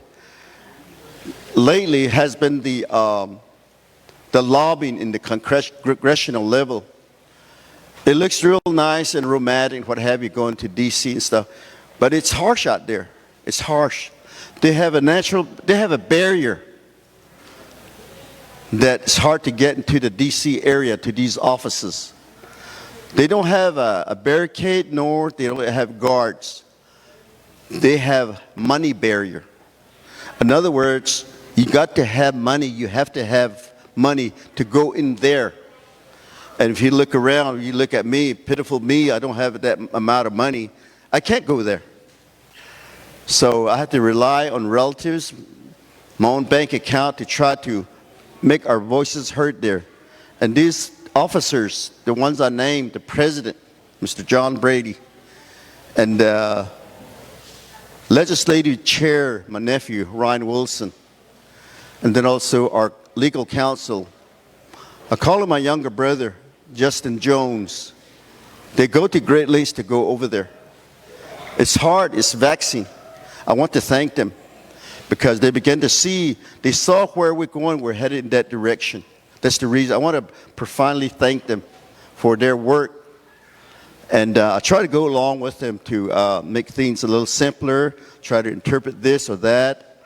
And I believe one of the contribution, if it can be called that, is I wanted to give the memberships, the voting members, the right to be protected under our bylaws. No more will you be told to say, hey, Texas group, we don't need you here because you're not in line with our brotherhood. I don't want to say that. That's not ours to say brotherhood. That's the Creator that says that, that sees that. So that much I work on your bylaws. There's still much to be done. There's specifics that we need to get into, or what they call the standard operating procedure. There's more work to be done there. However, I believe the big one, the one that's staring up in the face that was full of sieve, or kind of patched up a little bit to make it go forward. So I want to say that. So thank you very much for allowing me, supporting us. And then also in the dark days that we went through, thank you for standing with us. We prayed about it. We got emotional about those things too. And somebody mentioned our family, our poor family, my wife and my children. You know, they suffered these things. They want the papa home, do the papa things. The relatives are like that. However, but our faith, you have to get involved and do that. So without further ado, there was a gentleman that was mentioned here, the Honorable Thomas Woody. We had stalwarts, spiritual leaders. Some of these men that left and the ladies that left carried on some of the prominent Native American church ways that started years ago. My brother, Theodore Strong, from the state of Washington, took the journey back in February. He brought his procedure, he learned his procedure by way of the late, great Dr. Truman Washington Daly. That part of that site is gone. When you think about it, you think about a whole dictionary, a whole encyclopedia thrown to fire or thrown away. They took the beautiful songs, the beautiful lectures they have, the beautiful prayers, the beautiful etiquette of being indigenous person. They took that with them. Also, my late Honorable Jimmy Donald Sr. He was learning the fireplace procedure from also the late Dr. Truman Soren High Daly and Lavana Daly. He took that with him too. And then more recently, my grandfather, Thomas Woody, the Honorable Thomas Woody, took the journey. He practices the ways of the great Joe Bassett, his ways. That's gone by again. And earlier, last fall, another stalwart left, a combat veteran by the name of Tony Tom. He learned the ways from the great Jonathan Jack Koshoha way, his family from that side. I want to honor them, so please, if you can bear with me, let's pause for a moment of silence.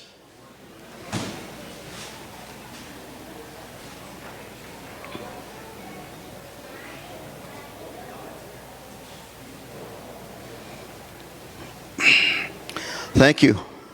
May they rest in peace and enjoy their ancestors that left before them. Real briefly, speaking of the struggles we're going through, today the big struggle that we have in our Native American church members community is misinformation. Big time. We all know as Indian people, indigenous people, what divide and conquer means. The very same blood is doing that again. They're dividing us so they can accommodate big pharmaceutical companies. So they can accommodate, so this medicine could be abused in these state legislators where they okay them, decriminalizing this sacred herb we have that we call our mother, we call our father. They have big money. They can afford to do that. But with your prayers, we need your prayers that we can go forward again. And I really encourage the next officers you're going to put in office, see these things. They understand that they carry on that one. Our council said, our legal counsel said, this is a great shield. All of you have shields. They have names for them. This ERFA, the amendment to the Indian Religious Freedom Act of 1994. That's what's standing right here. For over close to 30 years, We just took it for granted. The outside interests, they saw that. With impunity, they started circumnavigating around it to how they can use it to their advantage so they can make $1. With the enlistment of some dear relatives of ours. You know what they did in the cavalry cannot defeat the Indians, so who did they employ? You can make your judgment from there. So we really need to be informed of these things. There are issues out there. Today's multimedia. If you see something in that neighborhood, research it.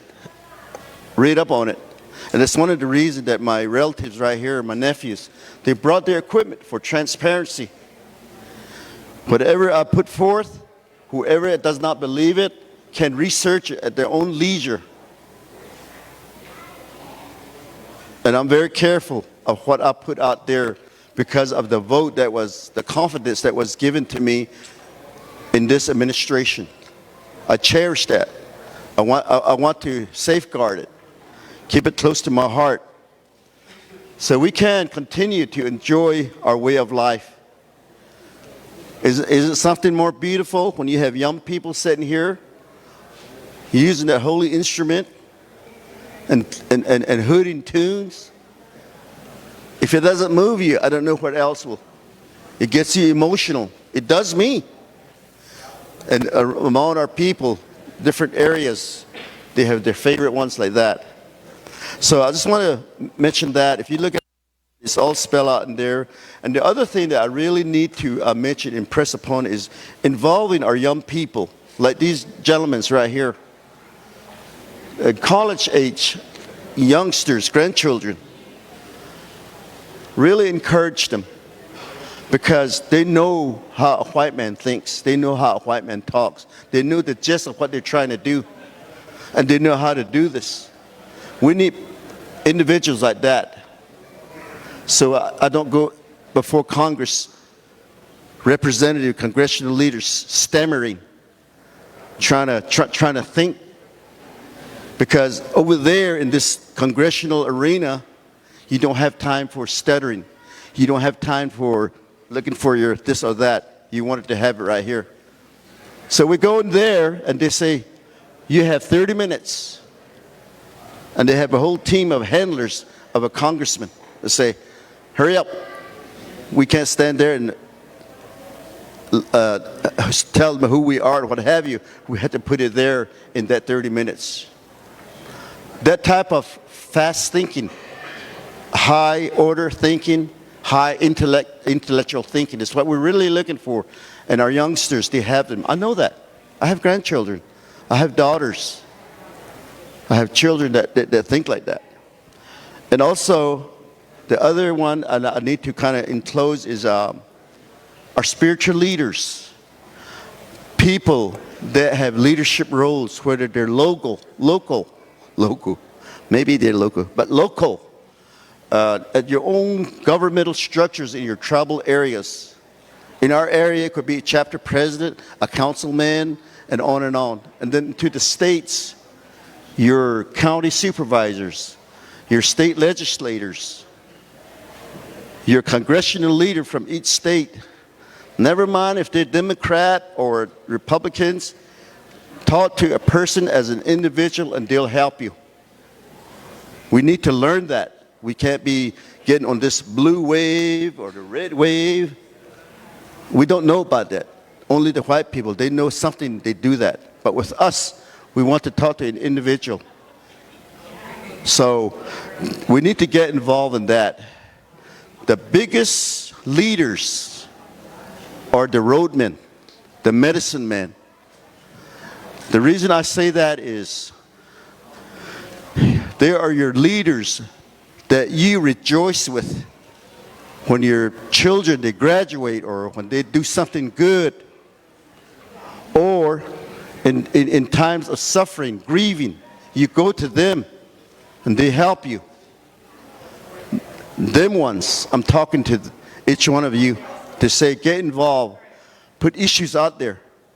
Say, this is my opinion of this is how it should be. Don't let someone like me, just because I'm the vice president, say, well, those people, they don't know what they're doing. This is the right way. Not that way. Think about it when you're sitting in the center behind the medicine, when you have all your congregation in there. You know each of them is going to have different feelings, different issues, or what have you. Whether you like them or not, you still have to pray for them. From the entrance all the way around to the exit, even out there.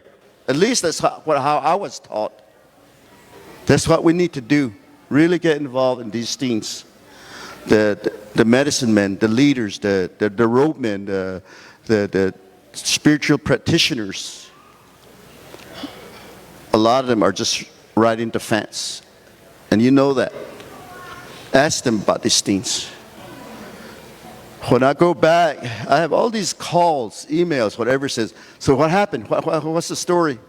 You know what? I kind of stopped doing that. I'm not going to tell you something if you're not going to do anything with it. I began to realize that part of it. So I said, if you really want to come see me, get a place together, I'll go in a TP meeting or a Hogan meeting in our case, and I'll explain it to you. But you got to do something with it. And it works. Over there where I live, a ways from there, there's a sweat lodge that they do. And these elders, they came and they really look at me. What's going on with the peyote, they say. We got sweat, come over here and talk to us. And I told them, I says, I'm not going to go over there if you're not going to do anything with it. And if you're not going to have youth there, I'm not going to go over there. And you know what they did? They complied with that. They had a little shed that they built.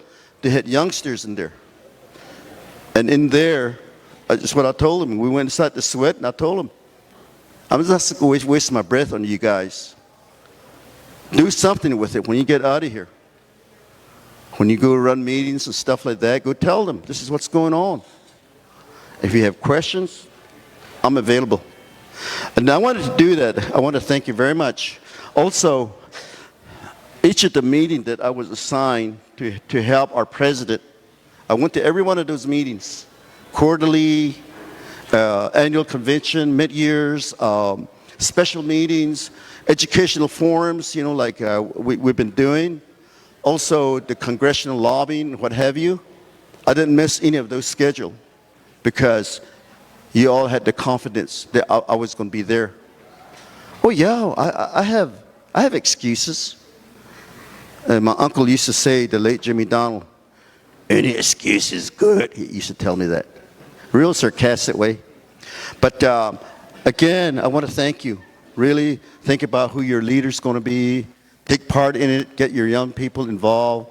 And I really want to express gratitude to each and every one of you.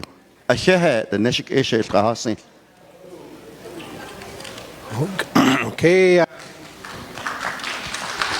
Let's give our Vice President a good round of applause. We thank him for all his good efforts here for the organization. It's appreciated. So we'll go down to number 3, Secretary, Editor Report. I want to thank our Secretary for doing double duties. But this year maybe we need to bring it back out that we need an Editor-in-Chief. So FYI, so I'll turn this time over here to our Secretary Editor. She'll give a report here.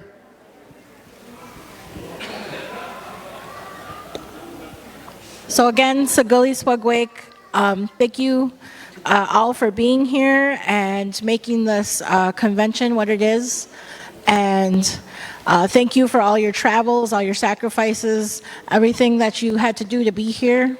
And I want to send my condolences to the Woody family and appreciate all the prayers for them and their family. And then I want to say thank you to our other officers here, President, Vice President, Treasurer. Thank you for all your hard work and all your effort, all of our delegates, state delegates, chapter delegates. All of this takes a lot of hard work from all of us, so I really appreciate all of you and all of your contributions throughout this past year and the past years before this one here. So I really am grateful for all the good help. So not a whole lot has changed for the social media aspect of this. We're trying to update everybody, trying to reach our delegation in all the ways that we can with what's taking place. It's really helpful that you guys have these binders here, but try to put that same information out into social media world there so that everybody is aware of what we're doing. Transparency is a really important part of what we're doing here to move forward with our stance on protecting this peyote. We have our website that has all the documents that you guys have here being updated for all of you. So for me, I just want to say thank you to everyone who's helped me along this way. I'm new to this position and sitting here and all the duties and responsibilities, so I hope that I try to do the best that I can. So I appreciate all the help and anything that I can do for all of you, our delegation here. I want to thank our hosts and all their hard work. It's a really big job to host everyone here, and I think they did an awesome job so far here, so thank you to them. Thank you to our legal, Mr. Jones, thank you for everything that you've done for us. Ryan, part of our legislative committee. So we're just going to try to continue that, to continue to make the delegation and our Ongwehue community, our Indian community, aware of what the efforts that we're trying to do here. Continue to stay educated on what's out there as far as the things that we're standing for. There has been some obstacles in that way where kind of put obstacles out there from our own people sometimes, and but we push through and continue to stand on what we're standing on, and that's the protection of this peyote. And you know, old folks, they say it protects itself, but we all have that duty to do that as well. This peyote has helped all of us, testimonies, everything that we can praise this peyote for in all of our individual lives. It's our duty to stand by it and do what we can. So I want to say about that much. Again, we still have the website updated, try to have the social medias updated, try to respond to everybody the best we can. So thank you.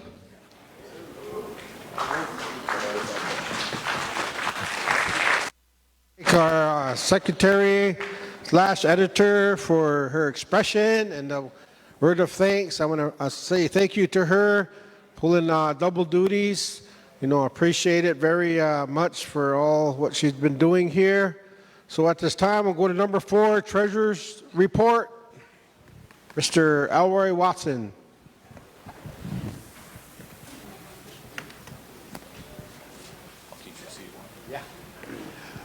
Good morning, NACNA delegation. Good morning to you. How are you today? Are we excited to be here?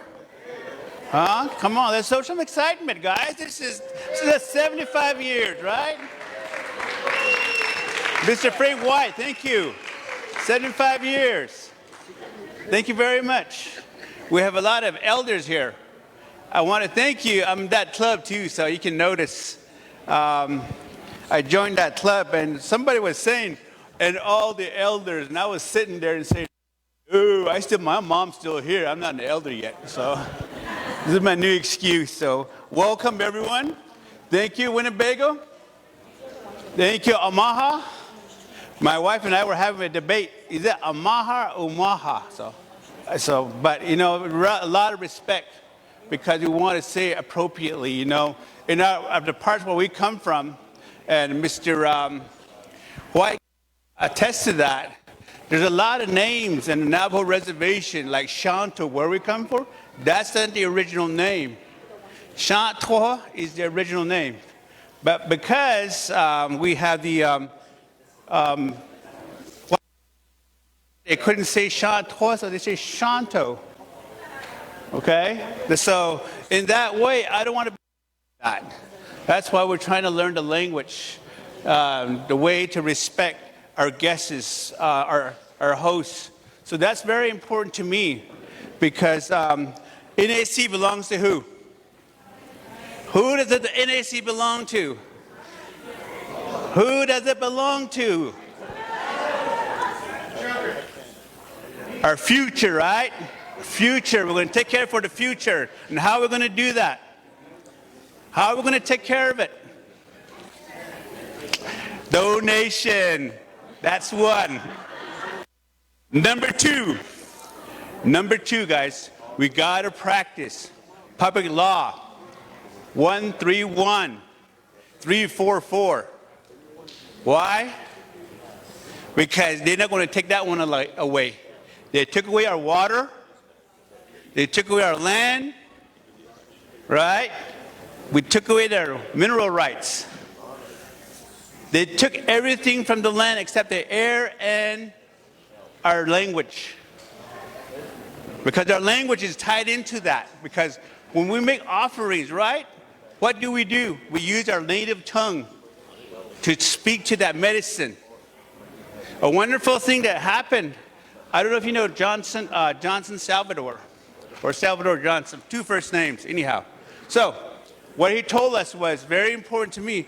When you take that medicine, he said, and then you take it home, it's the same thing when our priests, the Catholic priests, go to Walmart and purchase their wine.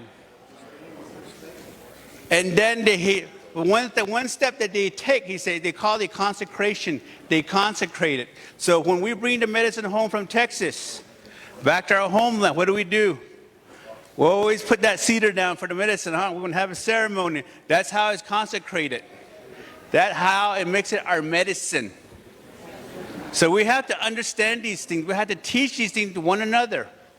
We got to help one another. My name is Elroy Watson. I'm running to let you know I'm running for re-election. Won't lie about that. Wonderful people to thank. NACNA in particular, because this is where I got elected as an editor-in-chief in 2018. I remember that. I remember a lot of support here from this community, the tribe. And this morning I got a blessing from Mr. White. He said, hey, Mr. Watson, you're doing a good job. You learned how to finally tie your tie, right? I said, yep.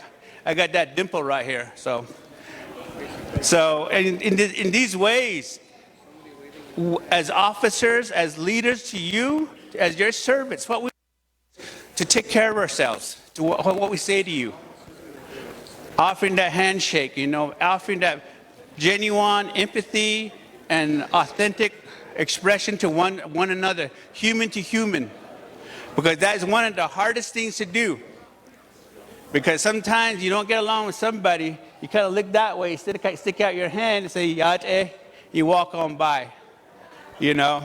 So that's not how I want Native American Church to be. Because we are the only national organization with international potential. We have a lot of potential because you present that. So in my report, I don't know if you want me to do the money stuff or the bad stuff. I got two of them. Let's do the bad stuff first, money.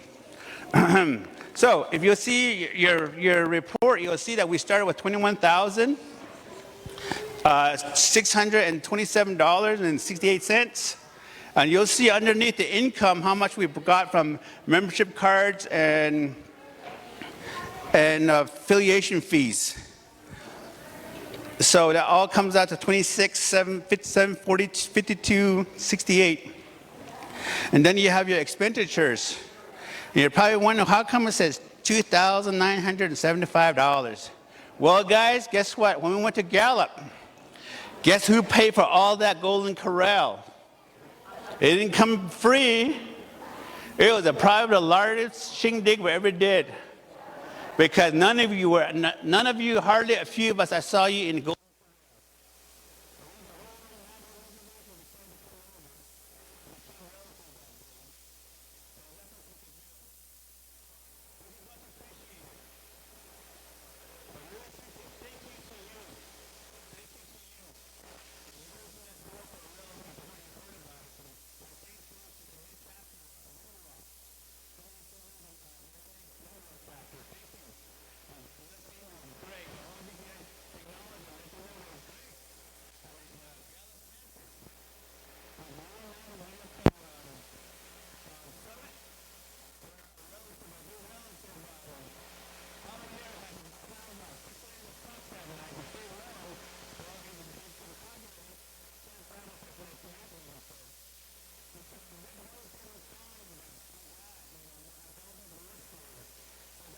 half our budget. So when we get done, we have $20,552 in the bank right now.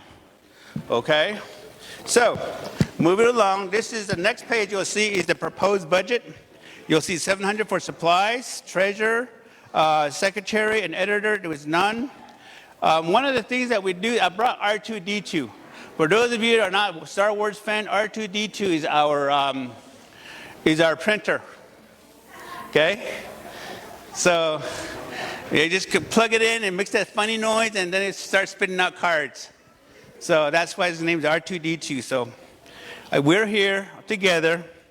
All I need to do is plug in his power. And so here's the thing with this moving along. What we learned was there was no bonding or printing.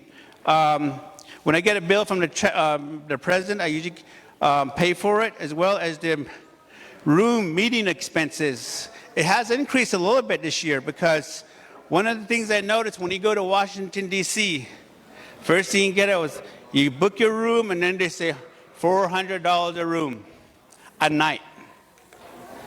And then you add these guys like to Uber. They can afford. I can't. When I go to Reagan National, I get on the subway. I travel around D.C. on the subway, and these guys, take out their, Ryan likes to flip out his debit card or credit card to flash it. So maybe he's flashing it or something like that. He's always paying for that Uber ride, Uber service. So, and then the cards that we had to buy those. So right now, one of the things that I'm having a difficult time with, and I need the delegation support on this, is the Indian number identity. That is going to be really crucial. You hear about theft, identity theft.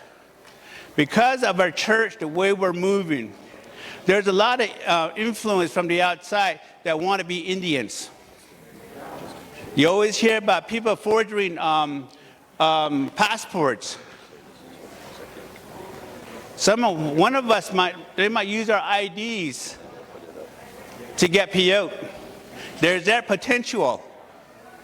So we have to be very careful. So now I'm like, how am I going to get? So that's why we have the applications. We send you those things, information. Make sure you fill that out for your chapters. Because every once in a while I get a call from Salvador's wife and says, so-and-so is here. Is this person legal? I say, yeah, if your record is, if I have your roster, I say, yes, that's our member. So that's how we do it.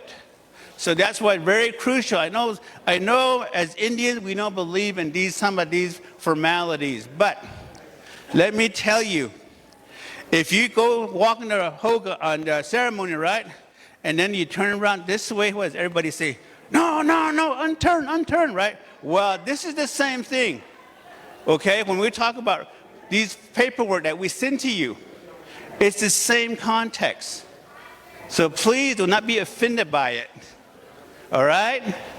It's just a way for us, because when we went to Washington, D.C., this is what they told us. Yeah, Ryan Wilson, Pancho Brady, Joe Holgate, Elroy Watson, you look real nice and sharp. But what do the real ones, real ones that sit to the peyote, that sing in there, that consume it, pray all night, what do they say? They want you there. That's what you need to think about. That's the future. We have to go out there. We have to tell them, we are here for our church. We are here for our language. We are here for our culture. You put us in this situation. You did it to our ancestors. You did it to our elders. But you know what? We can write. We can read. Right? Can we read? Can we write? Of course, right? We have attorneys here. That's who we have now. The Fort Berthold chapter has like 5 doctors in their organization. We have like 2 in ours. And now in Shanto, we are educated. We can take on the government. We can take on the movement this pharmaceutical movement and let them know, no. One of the things they brought up was the establishment clause. Oh, government can't create, they can't create a religion. Oh, yeah. Who went to boarding school? Anybody besides me? Make it confession time. On Mondays, what did they used to do? I know James did. He always went to a church organization, right? Is that not an establishment of religion by the federal government? See, that's what we have. We need to exercise that. We said, nope, you already broke that rule. Among others, you made us an exemption. The people that were a part of that 1994 amendment, they're all gone. The people that we talked to there, those persuaders, those influencers, guess what they do when we talk to them? What are you talking about? What is that? So we had to educate them. And that's where this is also a campaign for fundraiser, okay? That's where your funds are going to go. And that's why we have an increase on this one. So if you move on down, you look at your delegates at large. Please do fundraising for your delegate at large. Send them over there so they can come back and talk to you and explain to you what's going on. And so we have a quarterly and then we have a mid-year. We're down in Laredo the past 3 years. So that might change. We're trying to centralize the movement so that the meetings so that we can make you feel that you're part of it. So now this is for the hard stuff. This is what you're here for. The membership cards. I apologize to our members because many of them are saying, I saw someone on social media, I bought my card 3 years ago. Mr. Watson's a very difficult person to get a hold of. It's probably true because we get inundated with a lot of information about this is what I tell you. If you're a new member, go find your church affiliate chapter. Talk to your affiliate chapter. Fill out the application. Put them on the roster. That way it's easy for me to work with because I'm talking about the influencers. They're asking us, what are you doing? We're cleaning our backyard. We're getting our stuff organized. You're going to help us to get organized. Telling your members, if you want a Native American church card, come through us. They're in the bylaws. That's what it says. Only through the affiliate chapter. Some of my relatives are coming over to, I used to buy my card, give me my card. I said, nope, it's not belong to you. It belongs to the people. It belongs to the church members. It belongs to the affiliate chapters. That's theirs, not me. So I make that fine line for you, and I apologize if I get a lot of flack for it, but this is your church, and I'm your servant. Do you want to hire somebody that's going to do your thing, want you to do things that way you want it or the way I want it? So it comes down to accountability and being responsible leader, a servant to your church, to this church organization. And also, we have 3-year term cards. They're called term cards. So if you buy your card today, at the end of this convention, that's good for 3 years. Don't have to worry about it until next election. So the officers can sell you on it. Anyhow, 2 years goes by, stays at $15, ID card. 1 year goes by, still at $15. One day left in the term card, it's still $15. It doesn't depreciate. Okay? So same thing with the membership card. $10 at 3 years, $10 at 2 years, $10 at 1 year, $10 at 11:59.59 seconds. Okay?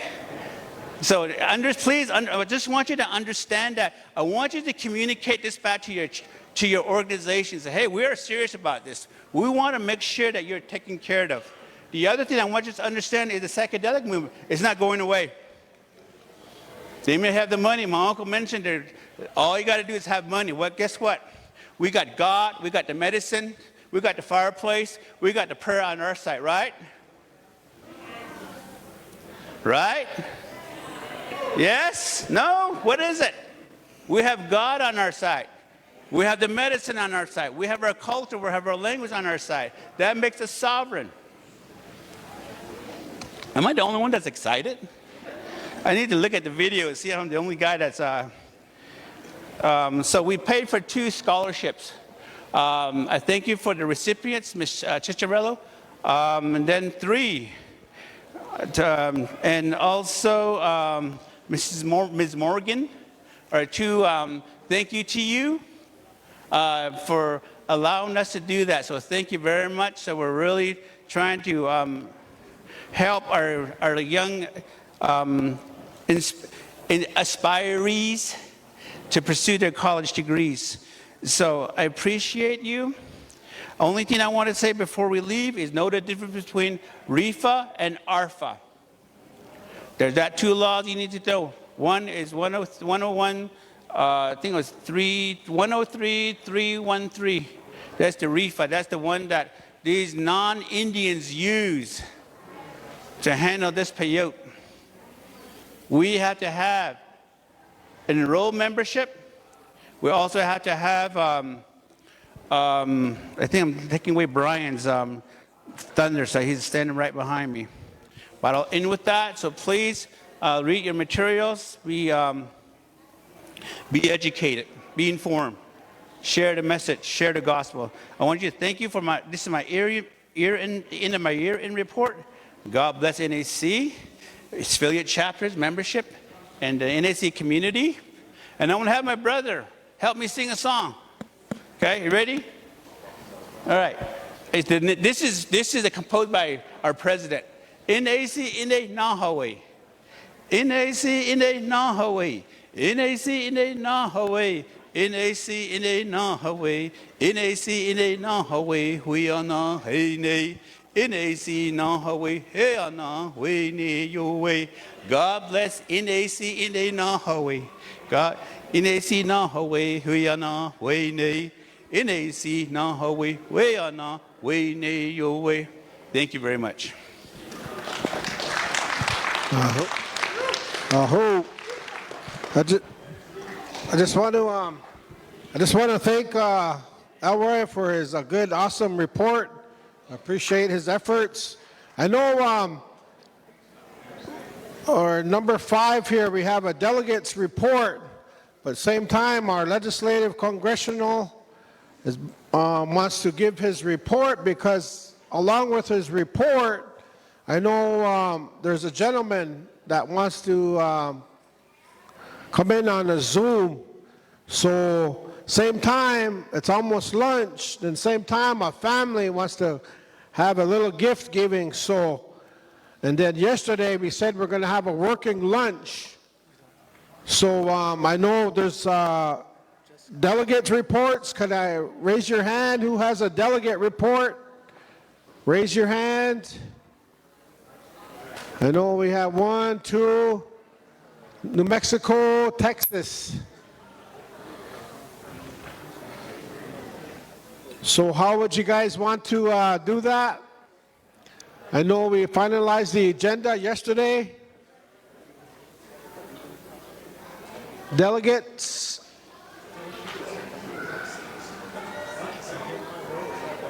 Okay. Okay, real quick, he has a report that he wants to say real quick, brother.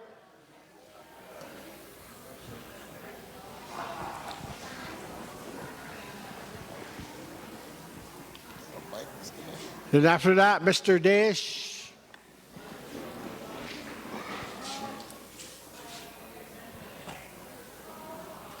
Patience today, brother. Don't cuss now.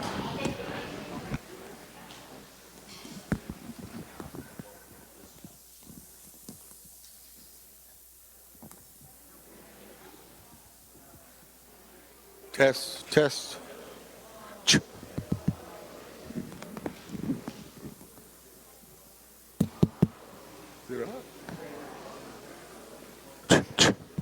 Check, check. Can you hear me? Is it on?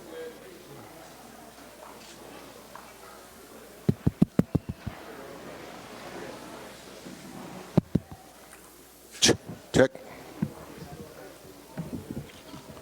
Hello, hello. Can you hear me? No, they can't hear. Check, mic. Mic, check. 1, 1, 1, 1.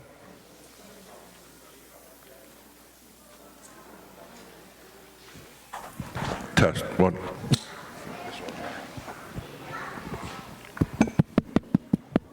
Check, check.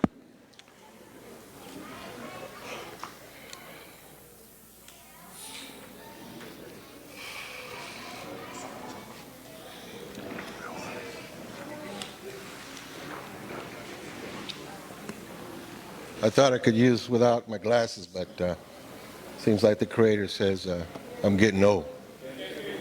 Check. Check. Can you hear me now?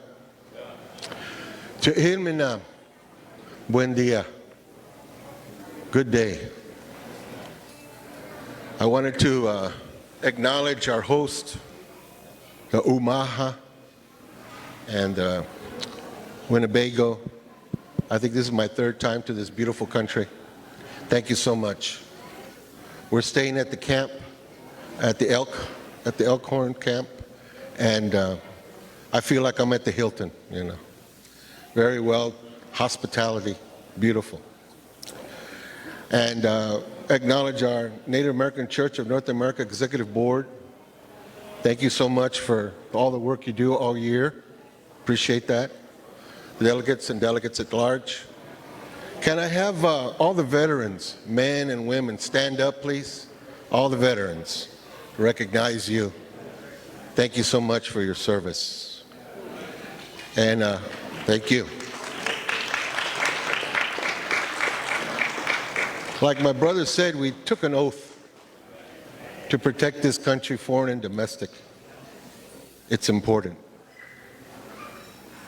And myself, my name is Isaac Papa Bear Alvarez Cardenas, and I'm a son of a Tapilam Kwahuitecan father and Inde Apache Naminu Comanche mother, Aurora, World War II veteran, my father. So, you know, the things that we talk about are thorny issues. Thorny issues, and a lot of people say we want to talk about the elephant in the room, but I want to talk about the buffalo, the pinwaka in our language, pinwaka.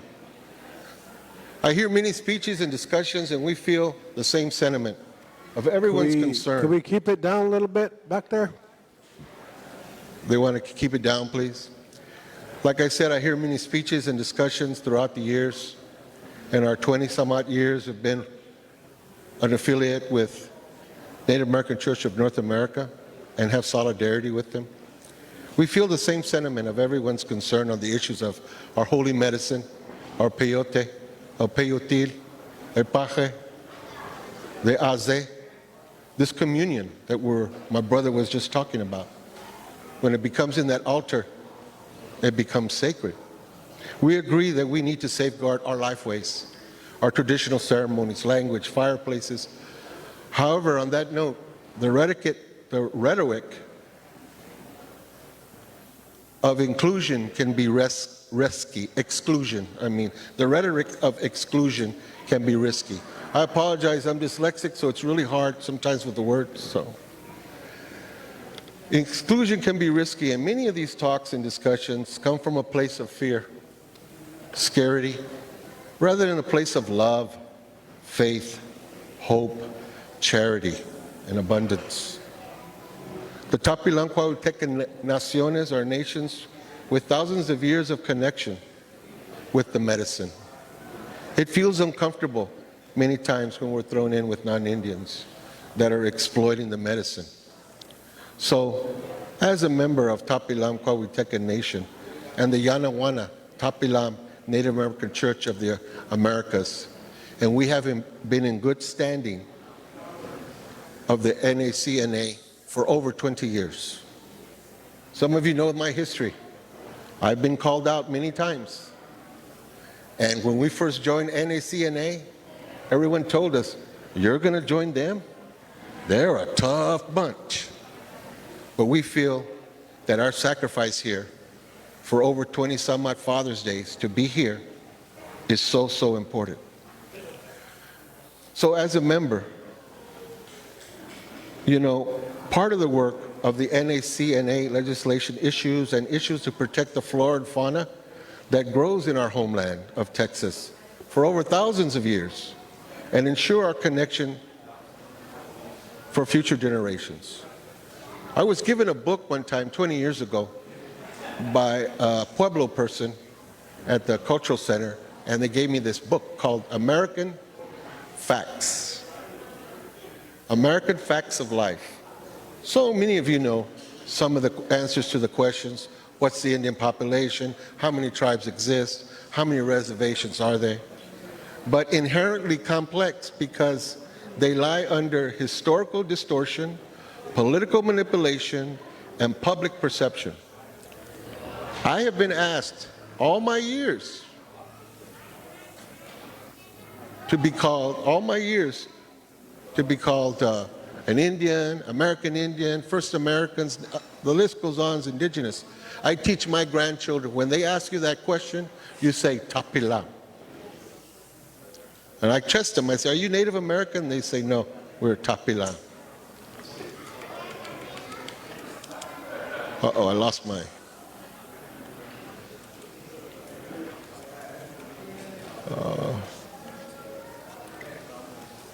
trying to get this thing up. Racial identity is not an issue with our people. We inherently self-identified with their respective tribes. Our public persona and identity has been controlled and defined by others. Again, a thorny situation. This is an issue in Indian country. Shouldn't we, the people of Indian country, have a right to self-identity? From 1492, we were Indians. World War II, American Indians. And in the 1960s, American Indians. How important is it to agree on a collective racial designation? If Indian people would agree on what they call themselves collectively, we would make a strong statement of self-declared national identity. Why? Successful development of national organizations in the address social, political, economic issues, and I forgot to put our health issues, diabetes, high blood pressure, alcohol, all these issues that affect our families. We are pre-Columbus. We are pre-America. We are pre-United States of America. The inhabitants of Turtle Island for thousands of years before it was America, so defining us by a colonial settler mentality, American frame of reference seems incongruous at best. It's going to take some wise souls. I'm going to say that again. It's going to take some wise souls that there is no solution that will satisfy everyone. The whole core facts of life, the whole core facts of life, people are going to be excluded. Who should be included? When we argue internally, just like my brother was saying, my two brothers were saying, about who is and who isn't a tribal member, they're unwittingly participating in the United States government strategy, just like he said, divide and conquer. I didn't know he was going to say that speech today, but the Creator, he works in mysterious ways. Divide and conquer. Identity politics is an invention of the United States, and it's still working today. Custer is alive and well, Columbus is alive and well, and he's knocking us down with his black and white. This is a self-defeating criticism, one another, for culture, racial dilution, that was initiated by the United States. We know our history. Similar to the one-drop doctrine. What is the one-drop doctrine? The rule of the black enslavement days. Have we become our own worst enemy? Inclusive or exclusive? Exclusive or inclusive? Wiser souls must look at the big picture, because short-term benefits are not long-term, are not the long-term loss of people. Colonial blood quantum is not a matter of choice. Love, faith, hope, charity. In order for us to survive genetically and politically, We must develop inclusive rather than exclusive philosophy and agenda.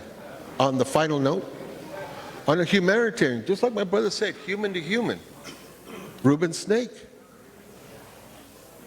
Mr. Koya said about the medicine wheel, all those different colors, I see them around here. That's who we are, our humanness.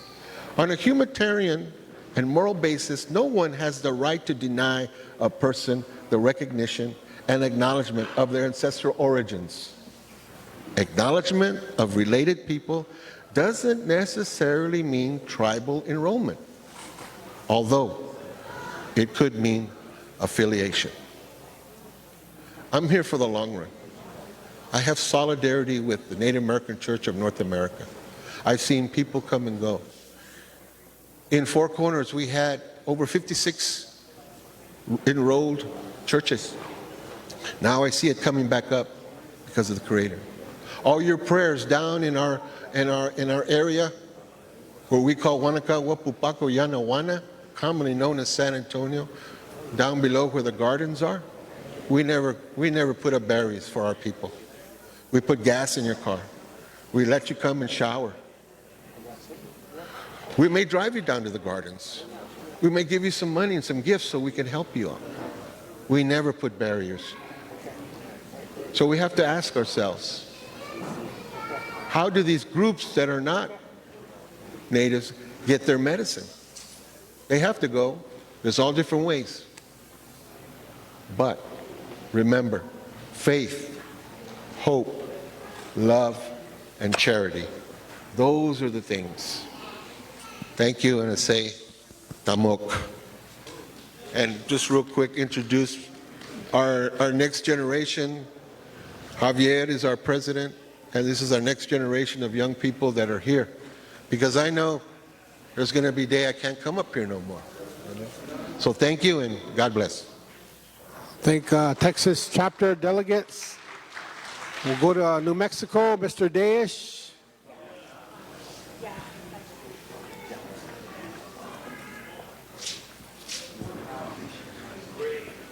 Yat-eh. Thank you for this opportunity, and I wish everybody a happy NAC convention. So it's good to be back here. Thank you, brother, Marine Corps, brother, Devil Dog, hoorah. So thank you very much. And thank you for acknowledging the veterans here.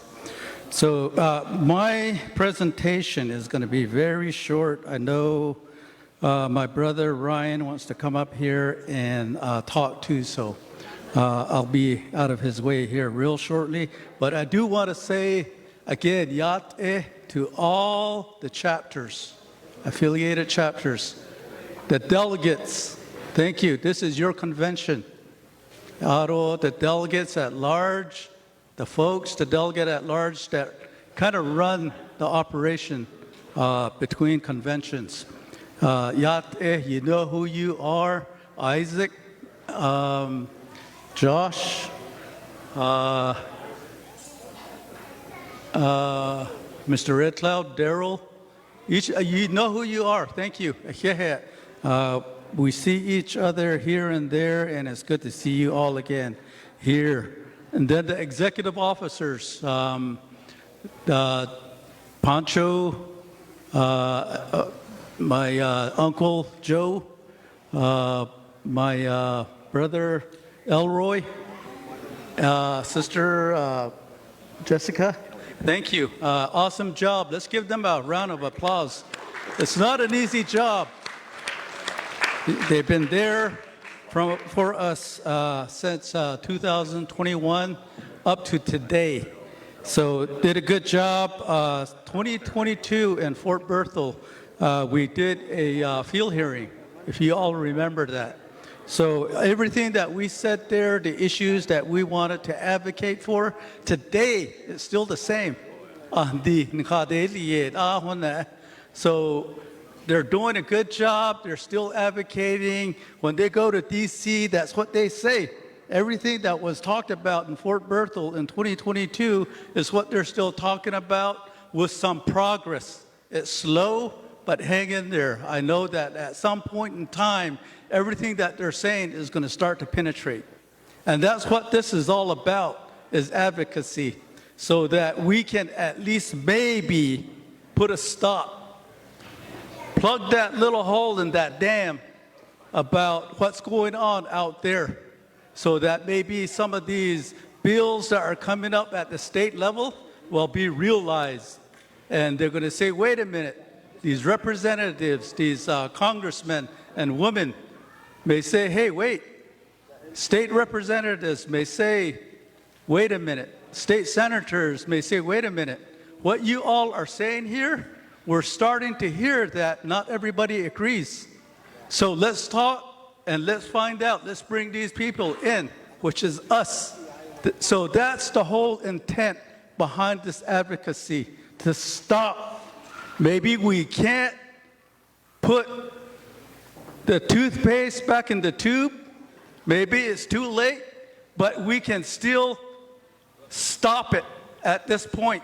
And maybe with our legal representatives, they can do something at that point. So we want some breathing room right there.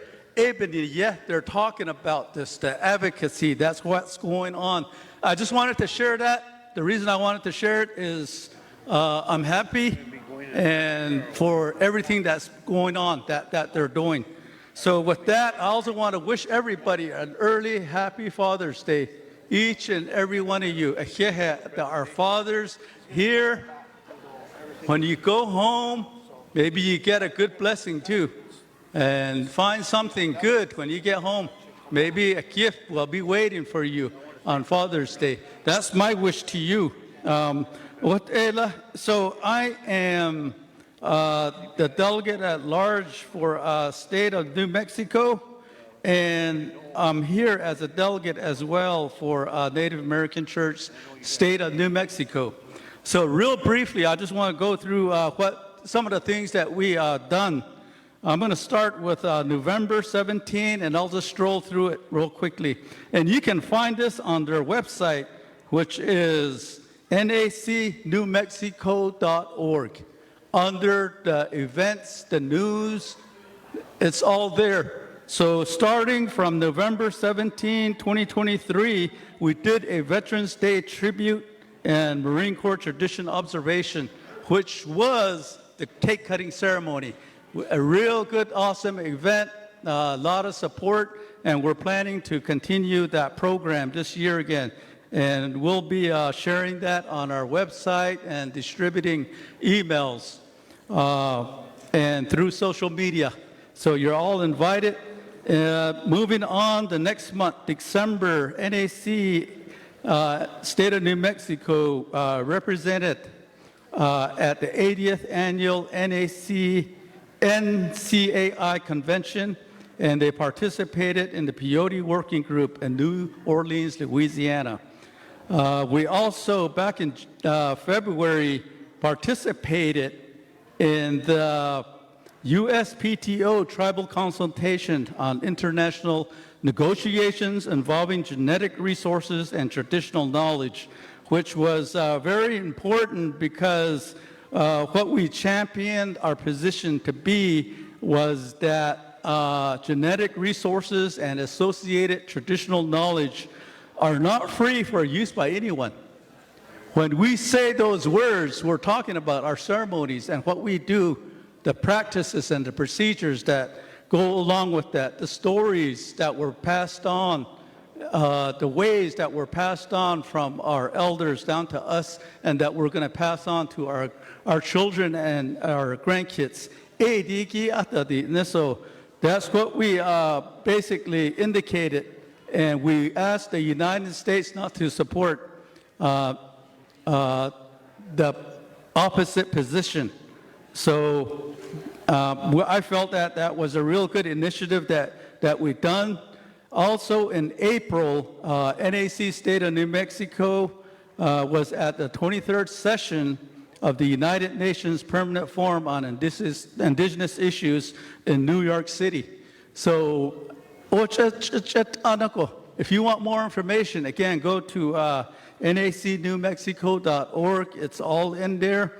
The last thing, April 30th, again, NAC State of New Mexico, again, we joined the indigenous peoples from across the world, including the Coalition of Large Tribes and National Congress of American Indians at the United Nations. There's a hot, right off the press story that is going to be going out in regards to the treaty that was agreed upon and negotiated. And I believe Brother Ryan's going to talk a little bit about that as well. So that's coming hot off the news press. It'll be posted on our website soon. So, thank you. Okay, thank Mr. Dayish. So I know I'm just waiting for the queue for the lunch here. So any more reports? We want to go on to the legislative here report.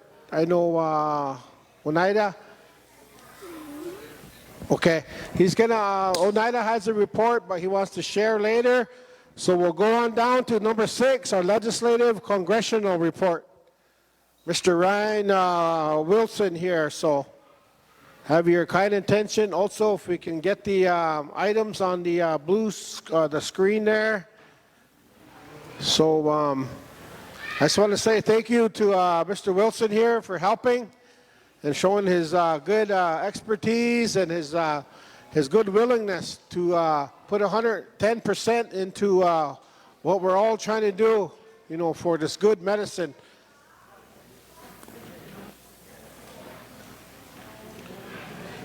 I want to thank you, Papa Bear, for helping me get a little exercise here. I got to stand up and down and walk back and forth, so...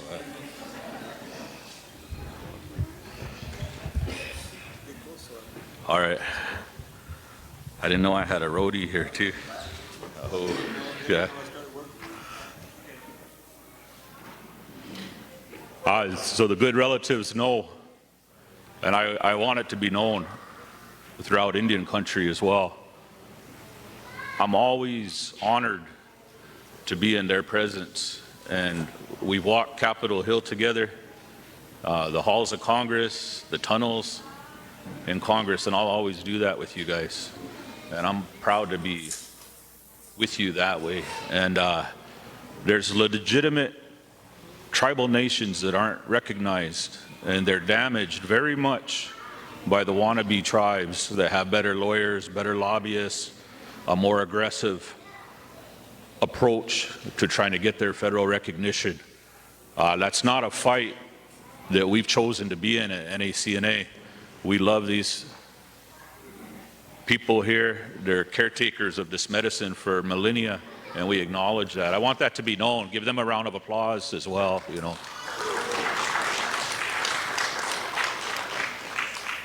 And the work we've done, whether that be at National Congress of American Indians or with NACNA, I'm proud of it. So I just want to acknowledge that, Papa Bear, Aho, for you and for bringing the delegation, my nephew, and everybody else. It's awesome. It's very much awesome.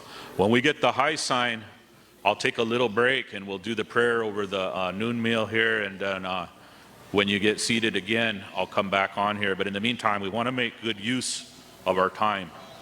So that's I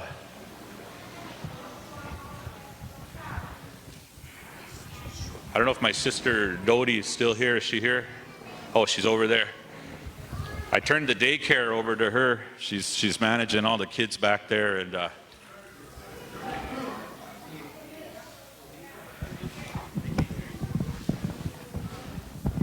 ahead and take that out.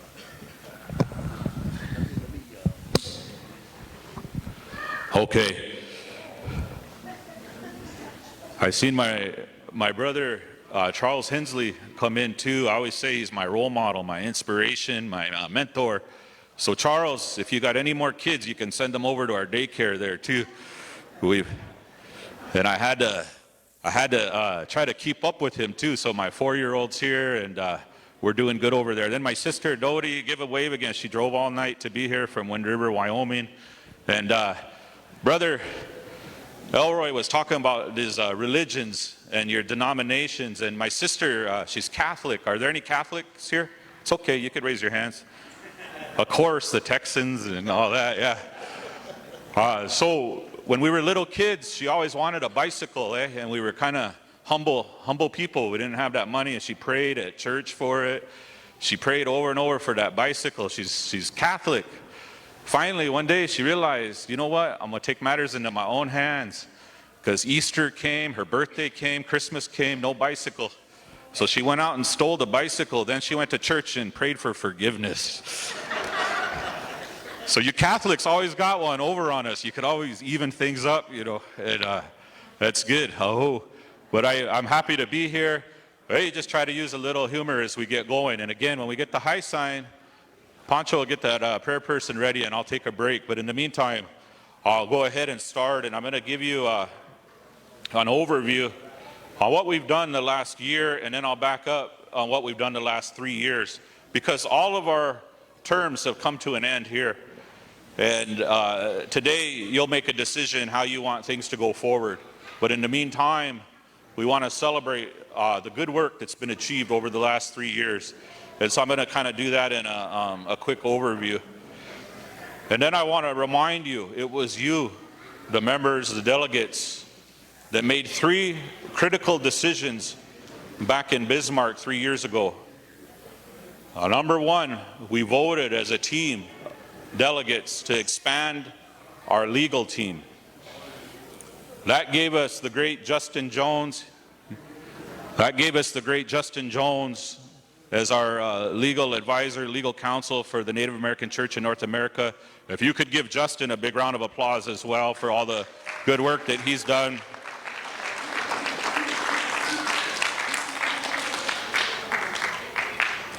Number 2, you delegates voted on a resolution that was offered by Fort Berthold called a conflict of interest resolution to pull us out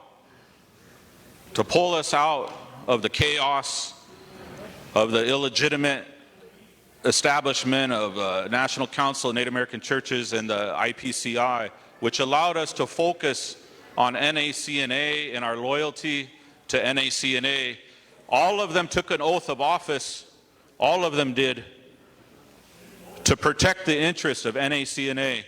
So give yourselves another round of applause for making that resolution and these officers. The third thing you did, you voted to establish a legislative committee. Unanimous vote.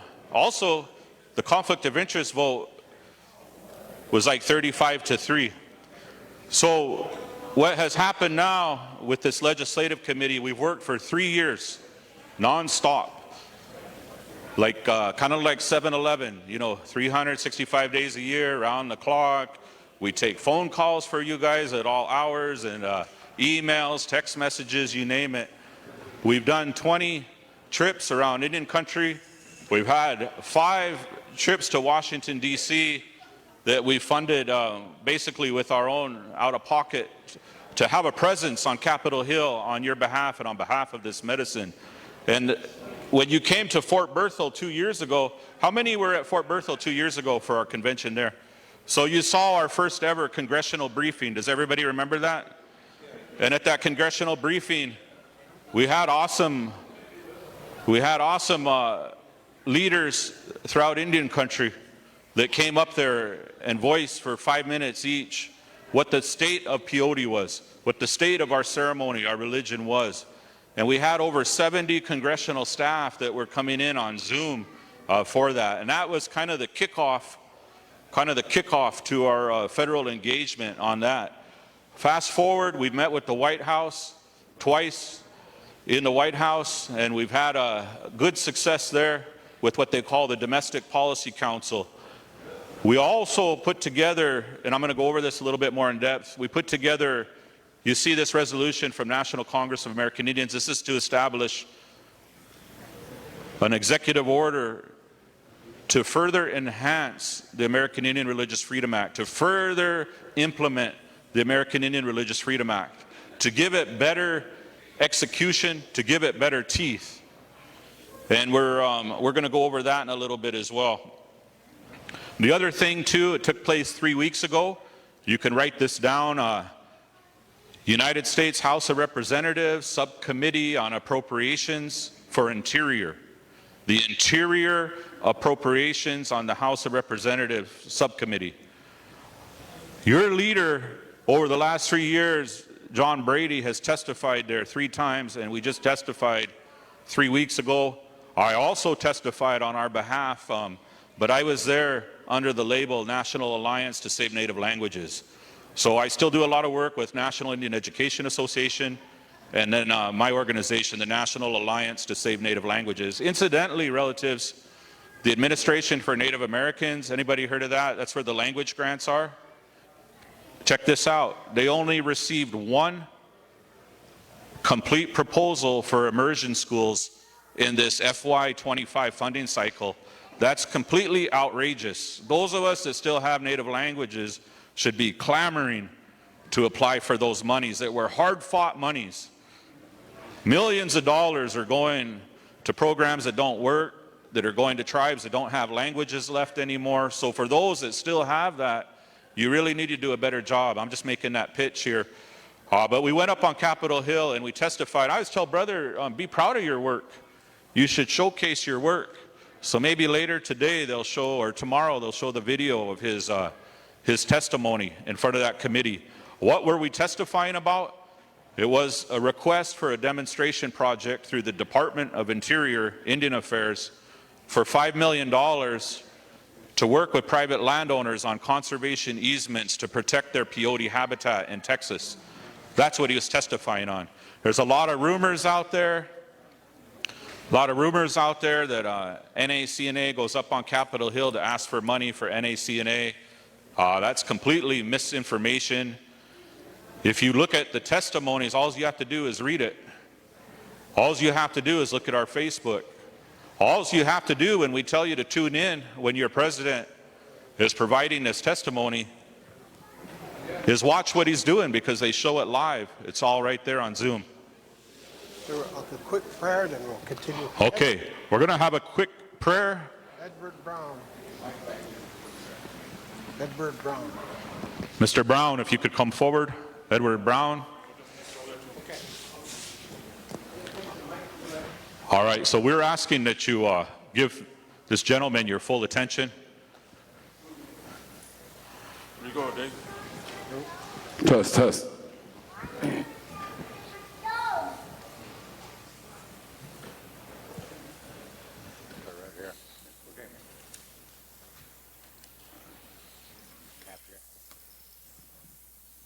Oh, thank you. I'm just going to say a short prayer here.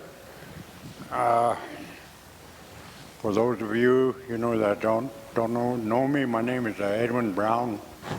Haney Brown. I'm a whole chunk from here, Winnebago.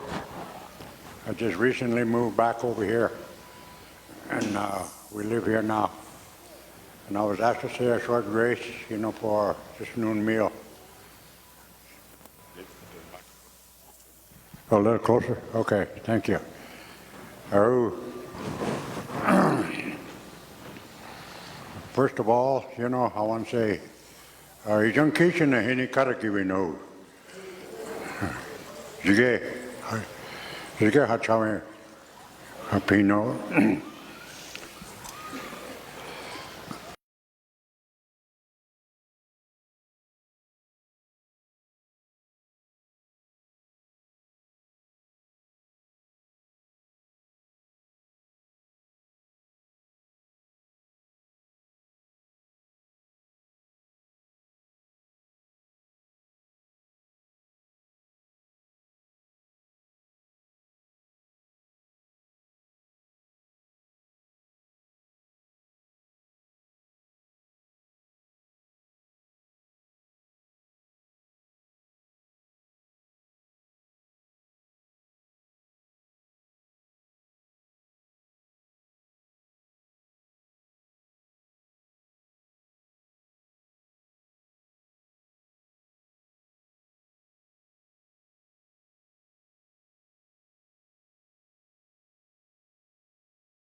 the Interior House Appropriations. I do want to make mention that we have a partner.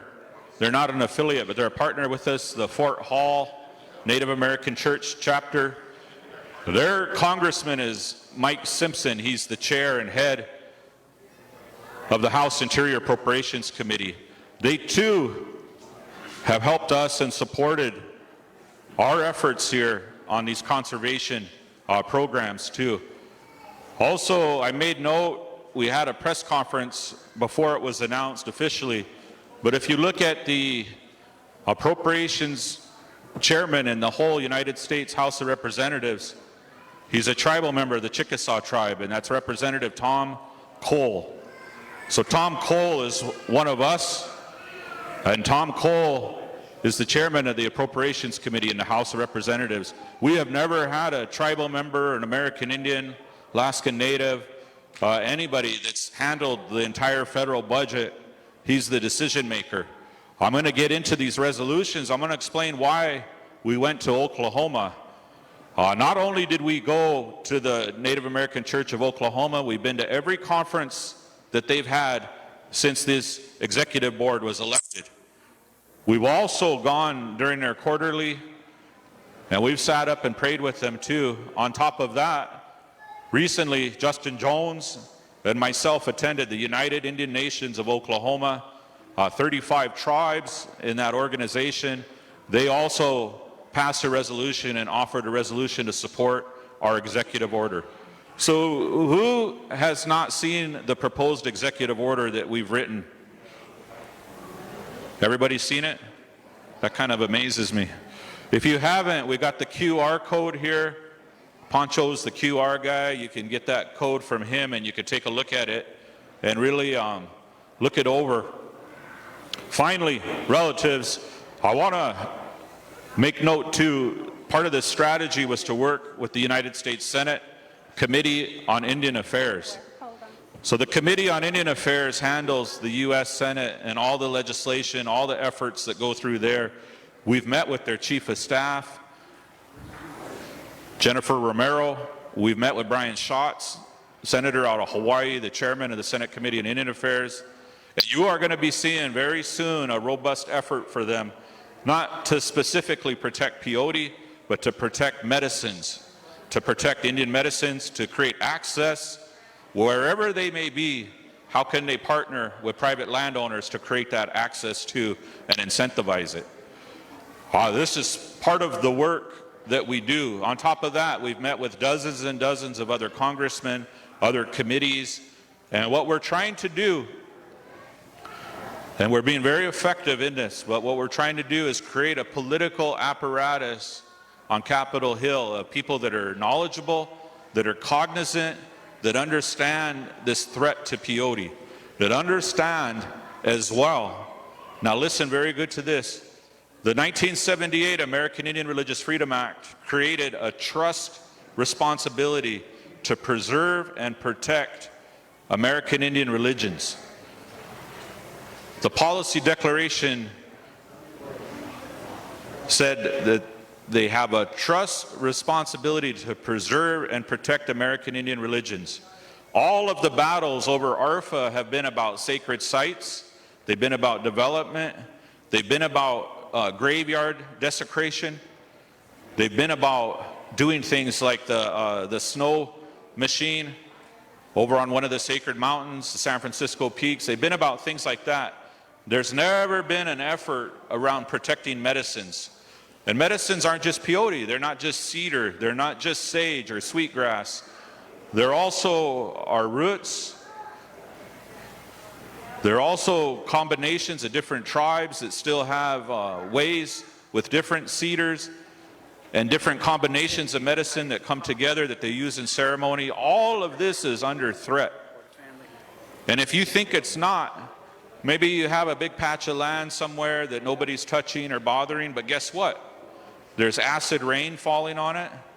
There's underground water tables that are contaminated, that are exposing that to those medicines. There's climate change. We just had, I mentioned it yesterday, we just had this hailstorm busted windows out here at the casino, car windows. that happened a couple days ago. This is real climate change. Some people don't want to say it, they don't want to think about it. It's real. We had the president of the National Congress of American Indians. He's trying to patch into a Zoom, but his plane flight was canceled today because of severe weather. How severe does weather have to be where you can't fly a jet into those storms or those weathers? And look around, all over, these planes are getting canceled, postponed, and it's something that we're dealing with. Tornadoes, and it's all in our sacred areas. They're inextricably linked. Our sacred sites, our medicines, our places of prayer are inextricably linked to this weather, to environmental degradation, to private landowner degradation of it, and so on and so on. So when what my niece said, Jessica, we were told by our old people this peyote will take care of itself. It will, because it's going to take care of us advocating for it too. And it's helping us pay attention to it right now. It's like it's crying for that help right now and that attention. And it has our full attention right now. And we haven't really had that in a long time. This great effort 30 years ago, what we're celebrating, this is what's happening now, but it's quiet. It's not as overt, it's not as open as that Supreme Court case, but the threat is the same, nevertheless. So this is why we had a legislative committee. The other thing I want to say, and I don't want to hurt any feelings, when I first come to NACNA, my grandpa, Earl Arkinson, Archie, was the president, and he was working on the Department of Defense. Papa Bear honored some of the veterans here. The active military would have access to peyote. And it took them 5 years to get that done, but they got that done with the Department of Defense. That was the last thing we did that had a tangible federal engagement. Other than that, when I would come to NACNA, they would be arguing. I shouldn't say they, but I mean, you know, all of us, except me, arguing over procedure, arguing over who was in good standing, arguing over you didn't make that motion right, so-and-so didn't second it right, I got a bylaw issue here. No work getting done. And when I say work, I mean real policy work to defend our way of life. And guess what all those arguments were about, relatives? They were about power, authority, who was going to be in charge, who was going to be making decisions. Like a bunch of kids playing in the sandlot over one toy. And that's what I witnessed. And a lot of other chapters witnessed the same thing, and they said, do we really want to be a part of this organization that squabbles around about this and that? So here we are now, 3 years, no squabbling, focused work, 3 years of executing a federal strategy, 3 years of having a legislative agenda. And the legislative agenda is simple. It's simple. We have to find a way to stop the root plowing that's being funded by the United States Department of Agriculture. We have to find a way to create conservation easements and incentivize private landowners to preserve their peyote habitat. And we have to work with the DEA to have better oversight over harvesting regulations and also dissemination of peyote. And we have to find a way to have a quarterback. And when I say a quarterback, what I'm talking about is a point person in the federal government that's facilitating private landowner relationships with these subsidies or incentives, or what I call conservation easements. That's been our legislative strategy. To execute that strategy, we have to work with the White House, we have to work with the Senate Committee on Indian Affairs, we have to work with the House Natural Resource Committee, we have to work with the leadership, and guess what, relatives? We have to work with the tribes that your congressional delegations belong to, such as Fort Hall. The Northern Arapahoes are here. Their Congresswoman, crazy as she is, Hagman, is chairing the subcommittee on indigenous peoples in the United States House of Representatives. And the Arapahoes are very much aligned with what we're doing, and we've met over there as well, Northern Arapahoes. We got Oklahoma. We talked about Tom Cole. Jon Brady, Fort Berthold, Senator Hoeven, senior member over there. Texas, Representative Cuellar. They're helping us with him as well, even though he's in trouble right now, legal trouble. And I could go on down the line. You could take a leader in Congress, what committee they're on is pertinent to us, and then you link them to a tribe that is in their congressional district or is their senators. And that's how we're going to get this done. And it's methodical, it's tedious, it's not sexy. We don't have a big flashy PowerPoint to kind of show all of the progress. But what we do have is those relationships, that ecosystem, that political apparatus, and also the fact that the national conference, I say it in front of you today, Native American Church in North America has put their flag down, our Eagle staff down, in these congressional committees and also at the National Congress of American Indians.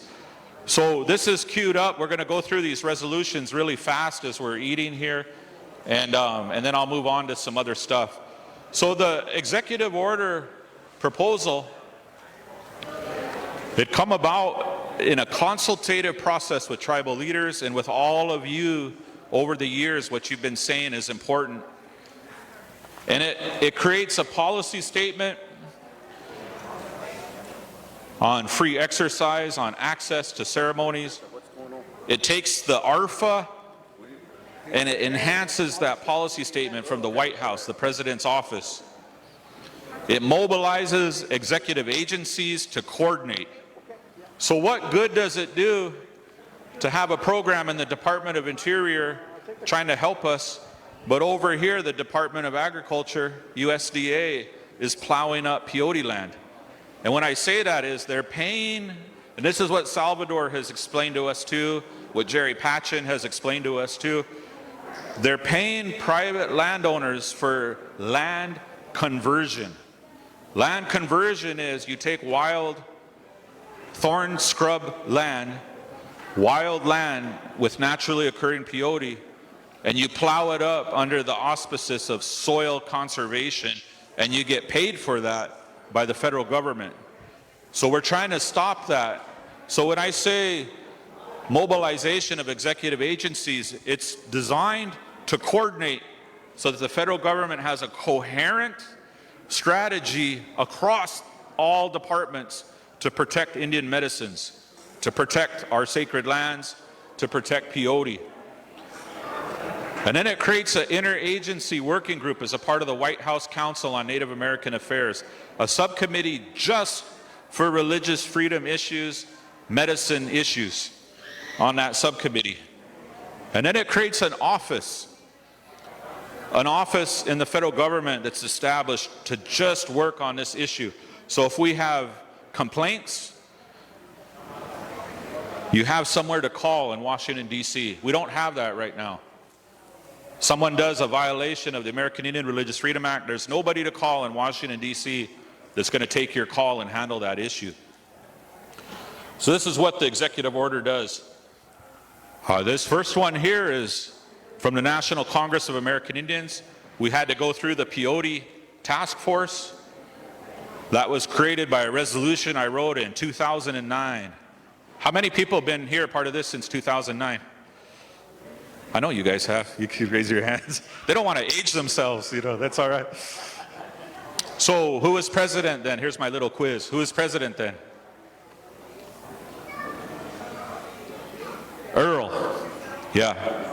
Somebody give them a prize. They did the trivia good.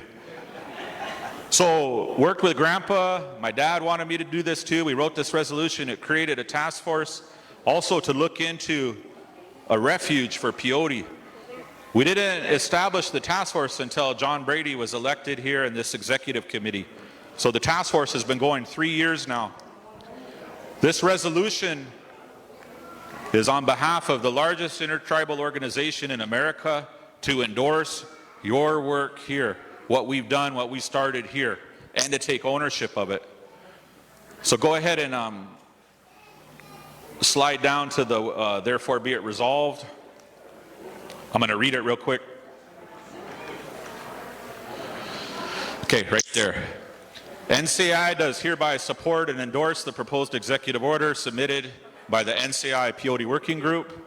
Be it further resolved that NCI does declare the condition of American Indian and Alaska Native peoples' religions and ceremonial practices as vulnerable and urges the White House to adopt this proposed executive order. Okay, let's scroll to the next resolution now. This is the EO. Y'all can look at it later or get the QR code from Poncho. Keep scrolling, niece. We're going to get to the next resolution.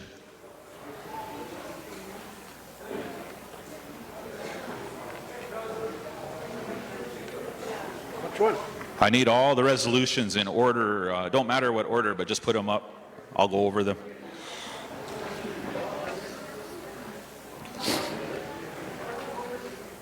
I'll keep talking while we're getting that queued up. So to get these resolutions, it's kind of hard. You got to go to these organizations. You got to explain it all to them, just like what we're doing here. They've got to want to do it. This is United Nations of Oklahoma. Also, their resolution, they included mescaline in their resolution to oppose the legalization of mescaline. That was really good. You can go down to the therefore be it resolved. This one here, Justin wrote this one. Supports the executive order. Declares state of emergency basically for ceremonial ways. And that the staff and leadership are authorized and directed to take appropriate action to advance the equity, protection, and preservation. That's the staff of the United Indian Nations of Oklahoma. All of those Oklahoma tribes where these fireplaces originated from were behind us. So Oklahoma supports what we're doing. I want to get that out there. The tribal leaders. Go ahead, let's move to the next resolution. And what did we do, Justin? We were there for what, 2 days, 3 days? I'm not trying to make anyone feel somehow way, but it takes a lot for us to leave our jobs, our work, go drive to Oklahoma and stay there for 3 days just to work on that resolution. That's why we're proud of it. And we want to share that with you, that work. Okay, next resolution. Which one is that? Okay. Doesn't matter. Just put them all up there. These are the executive order resolutions. They're all supposed to be in an order. QR code. QR code. Keep going.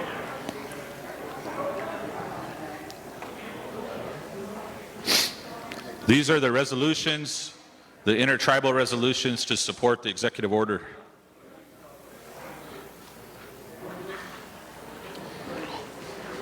You guys give me a good printing budget and we won't have to do this, okay? So when we were in Fort Berthold, we printed a whole legislative report. Nope, not that one. The intertribal organizations. COLT, affiliated tribes, United Indian Nations of North Dakota, Rocky Mountain tribal leaders, and so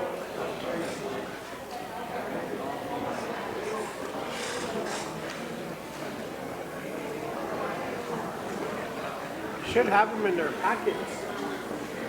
are they in your packets, everybody? Okay. You got affiliated tribes in your packets? Everybody get that resolution out.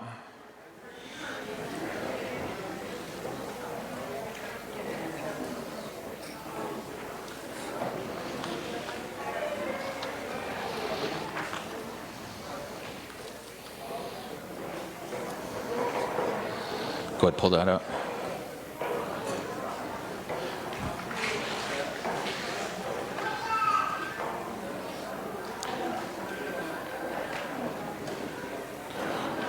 Just send them to you, Jesse. No, that's the executive order. Yeah, they're not in the packets.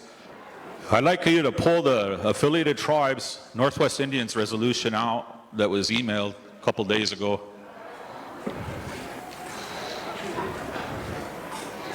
We did Oklahoma. Right there's Colt. We can go to Colt. We can do the Colt one. Okay, thanks, Niece. This is from the Coalition of Large Tribes. Has anybody heard of Colt? They're a very powerful organization of large land-based tribes. And why they started, they were tired of little tribes. Some tribes don't have a reservation even as big as a Walmart parking lot. They were tired of the little tribes getting like highway money and hospitals and all these things while the big tribes were kind of being neglected in the federal appropriations. The Mandan Hidatsa Ricaraw Nation created and initiated this as what they call a Section 17 tribal charter of large tribes to advocate for large tribe issues. So in here, almost all of them are peyote tribes, incidentally. They're almost all peyote tribes. But go ahead to the therefore be it resolved and then queue up the affiliated tribes. So here, they say all the same thing, supports tribally driven efforts from both the federal recognized Indian tribes and historic democratic representative bodies of the Native American Church in peyote land restoration. Real powerful statement. Historic representative bodies of the Native American Church. What does that mean, relatives? It means Native American Church, Oklahoma, ABNDN, other chapters that have been around a long time. It doesn't mean startup nonprofits that don't have a membership or don't have a representative body or just self-appointed leaders. It means the bona fide, legitimate institutions of the Native American Church that have been around for a long time through a democratic process select their leaders. And then this is also, you can go to the end, Niece, where they sign it.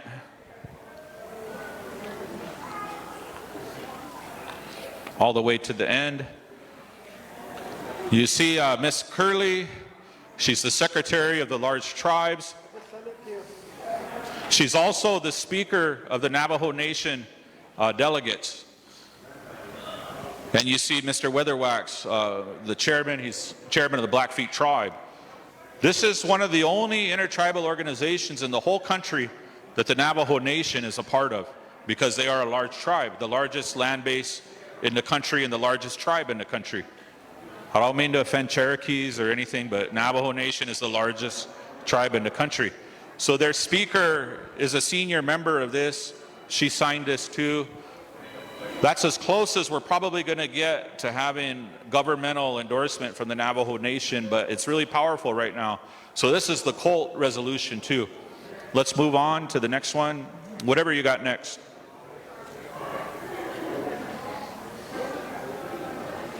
This one I wanted you to see, and you could go down to the therefore be it resolved. Okay, right there.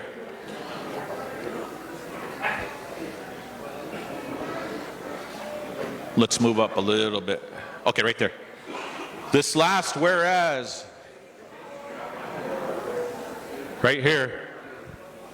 The affiliated tribes, Northwest Indians, are a powerful group of Idaho, Oregon, Washington, and Southeast Alaskan tribes. They did this resolution in loving memory in honor of the late Ted Strong and David Matheson from Coeur d'Alene tribe. Ted Strong was with us last year. He was with us in Fort Berthold and the part of the congressional delegation. And when we were meeting with them, they had elders there that teared up, got emotional, and they said, we want to offer our support for those that can't speak anymore because they moved on into the spirit world. So Ted Strong is in there, and Dave Matheson too. And many of you are familiar with that family, Coeur d'Alene. They hosted all of us over the years for peyote meetings. So that's the affiliated tribes. But we can move on to the next one.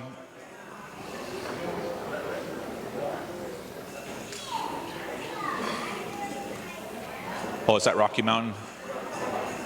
Okay. We did Oklahoma.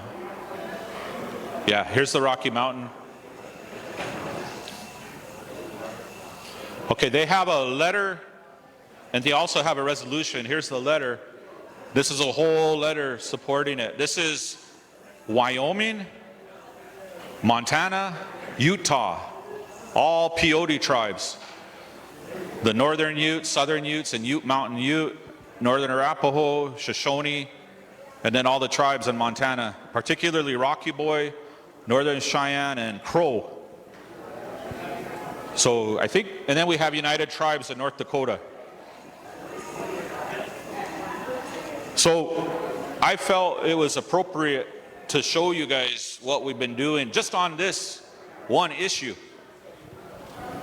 Just on trying to get support, and it's taken us almost 2 years to get to the point where this White House executive order is actually being reviewed now, where we're actually getting into legal counsel, the Solicitor General, the lawyers in the White House looking at it, what they're going to do. But the only reason they did it, and this isn't anything against us, they didn't do it because NACNA said this is a good idea.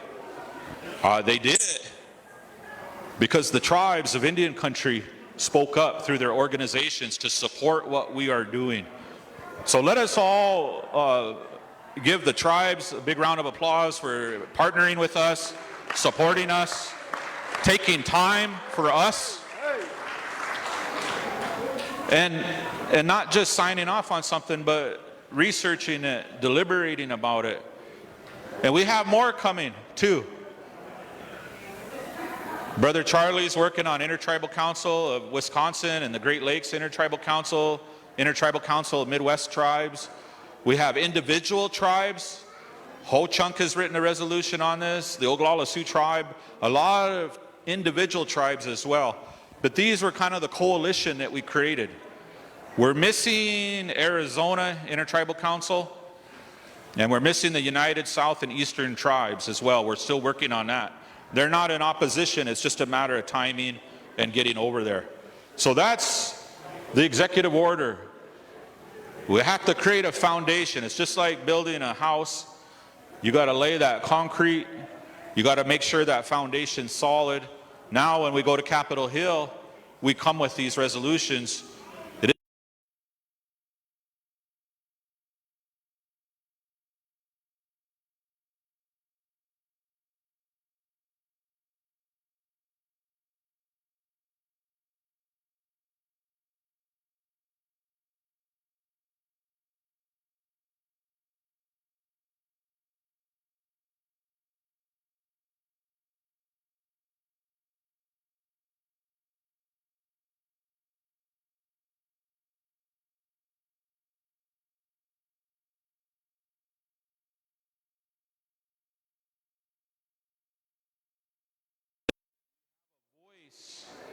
With the World Intellectual Property Organization, who have negotiated a treaty based on indigenous traditional knowledge, indigenous cultural resources, our stories, our songs, our ceremonies too. They just concluded that month-long negotiation. This has been in the works for over 15 years. NACNA joined in requesting this tribal consultation. They have a treaty that's been written now. I have that. I don't have copies of it, but you can come see me if you want to see it. Also, I don't know where Sister Linda went. Is she? Linda, are you here?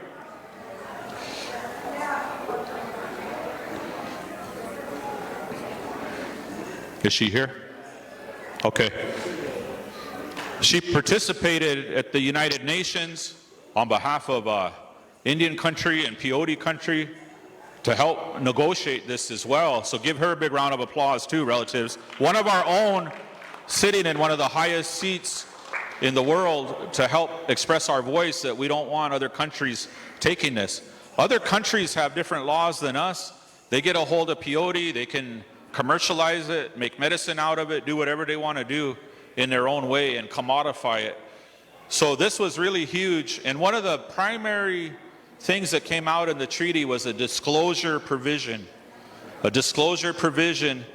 Anybody seeking a patent must disclose where they got that information or medicine from. The tribe, who is authorized, huge word, relatives, who is authorized.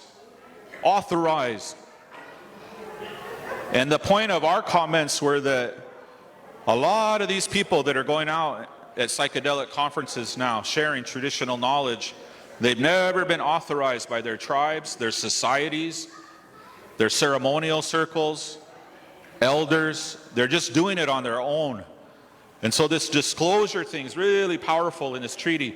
But the United States of America didn't sign the treaty, so we still have to work with them on that as well. But that offers us some protection at the international level, so we worked on that as well. We're very proud of that because our letter was important.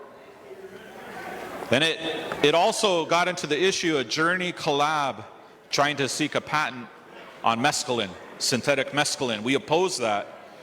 When we do this, your body here, these officers and all of you, you're putting a marker down and you're saying no. It doesn't mean they're going to listen or not listen, but it means is in the books of history, we took a stand and we said no. Enough's enough. Our ways aren't for sale.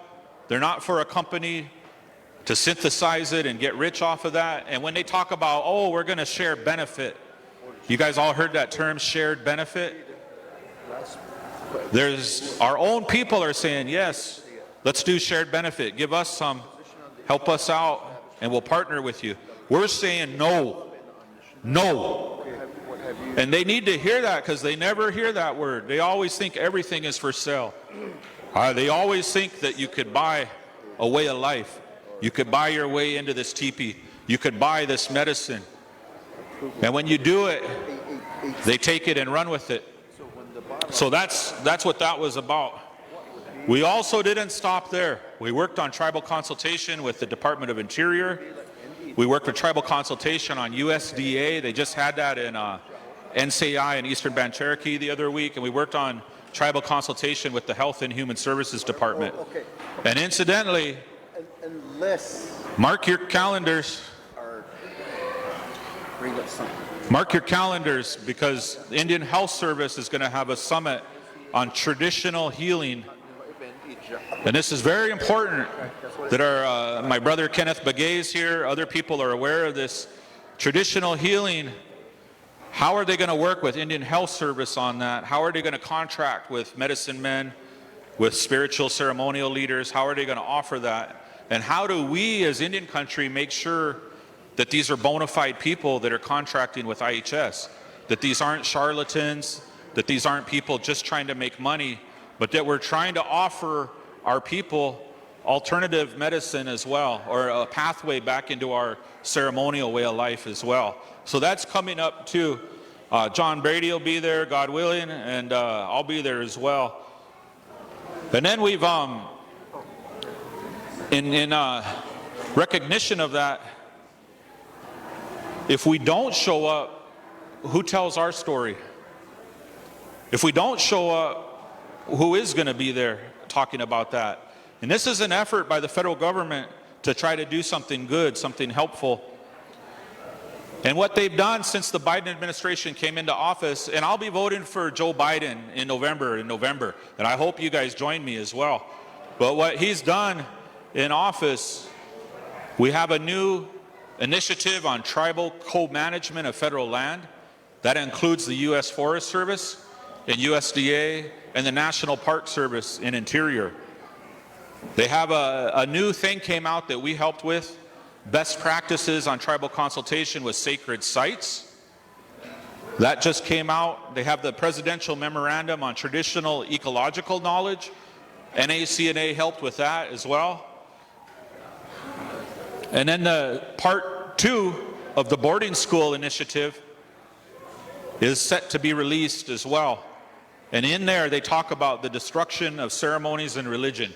And the United States of America, for the first time ever, accepts their role and culpability in destroying these ceremonial and religional protocols and our ways. And that's what the point was when they took our kids away. But guess what, relatives? Through that terrible experience, we also launched, way back there, we launched the only intertribal ceremony in all of Indian country, Native American Church. where tribes came together and they went underground or they figured it out. My brother, his dad, my friend, was a part of that too when he was in boarding school in Oklahoma.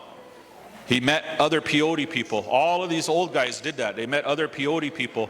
Then they made those relations. And here it is today, still surviving. So that's what this administration's doing, and we're really supportive of it.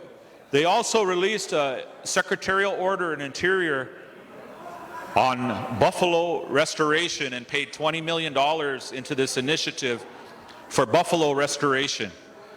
Why am I talking about buffalo? You're going to eat buffalo at these feeds here. If they can do it for salmon with the Northwest tribes, if they can do it with buffalo for us Plains tribes, they can also do this for peyote. They can also do this to protect this medicine and this way of life as well. And this was just shifting money around. It didn't take an act of Congress. It didn't take new legislation. It was the Secretary of Interior, Deb Haaland, listening to Indian country saying we have to support buffalo restoration. So that's just a little bit about what they've done and why our efforts matter. This isn't bragging. This is sharing awareness. This is explaining to you the power. When you made that motion to expand the legal team, when you passed that resolution for conflict of interest, when you developed and supported that motion for a legislative committee, this is what you got, relatives. This is your work too. And it's manifested through our physical presence here today, but also over in Capitol Hill and all of Indian country. This is what we've done. And we're very proud. I don't want to be shy about it. I want to be very proud of it. So today, yes, today,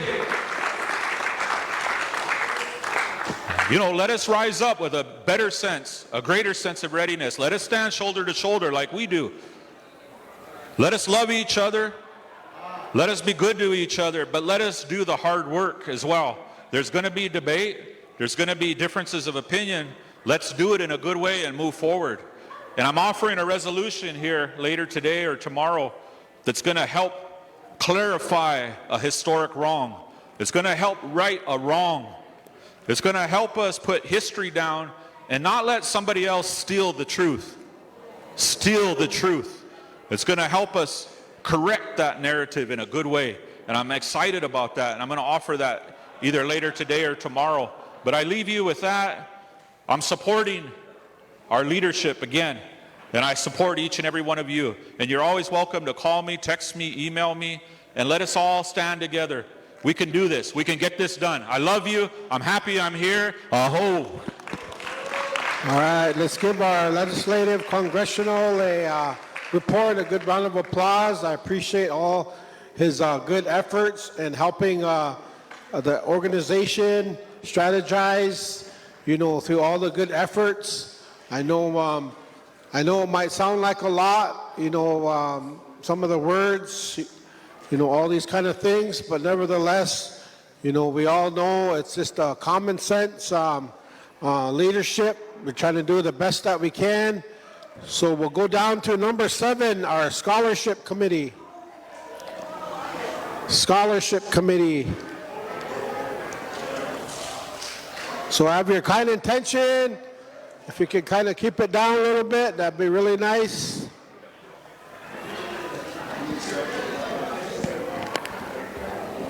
Now histo epivat na ho iyo nado so mahilno so nani shive dos nena Sarah yet a shik edo shidina she Sarah feminine she but aninishlan shiny bashishin tolitini dashiche shiny dashinella akut ego staninishly.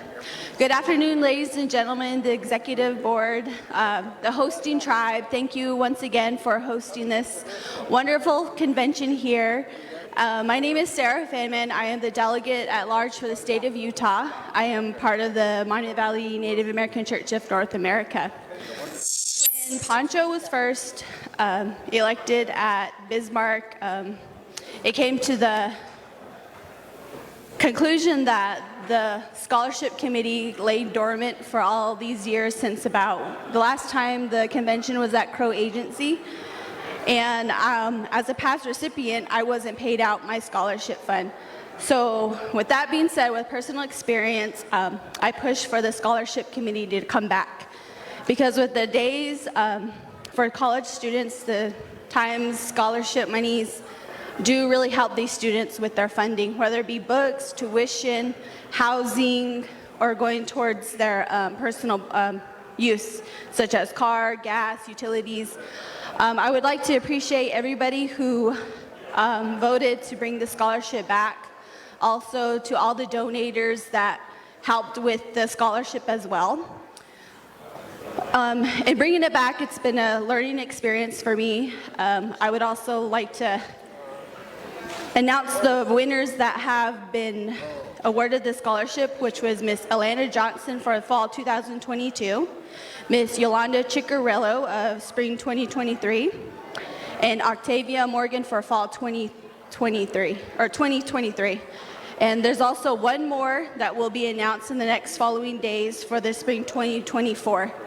I would like to emphasize to all the future scholars that want to apply for this scholarship, number one, make sure you have your membership card.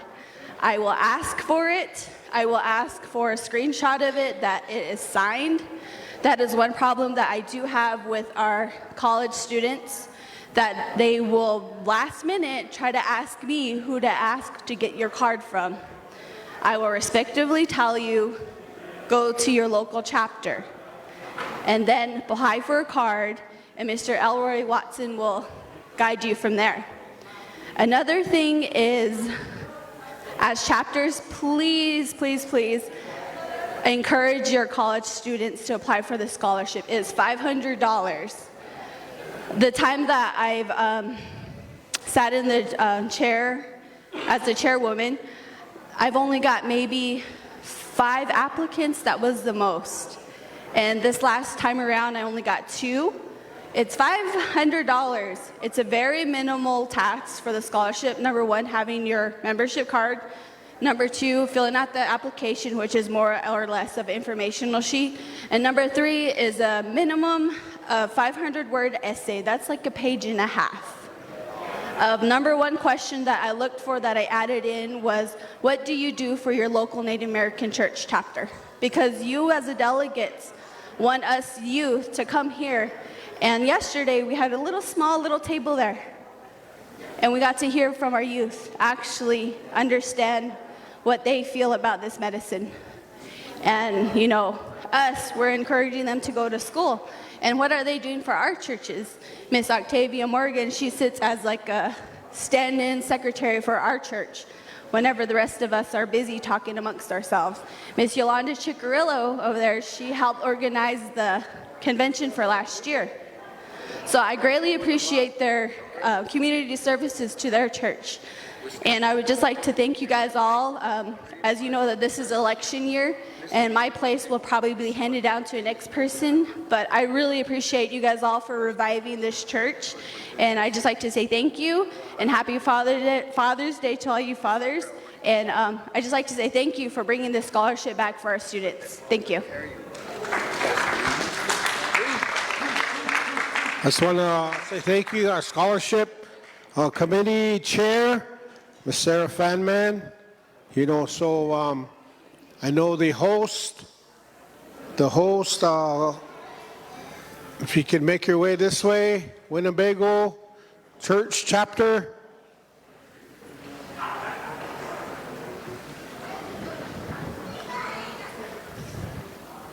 If you can make your way this way, I want to thank the chapter, Winnebago, for really awesome meals, and along with Omaha for collaborating, co-hosting, and doing all the goodness, you know, for our way of life here. So they wanted to have a little time here.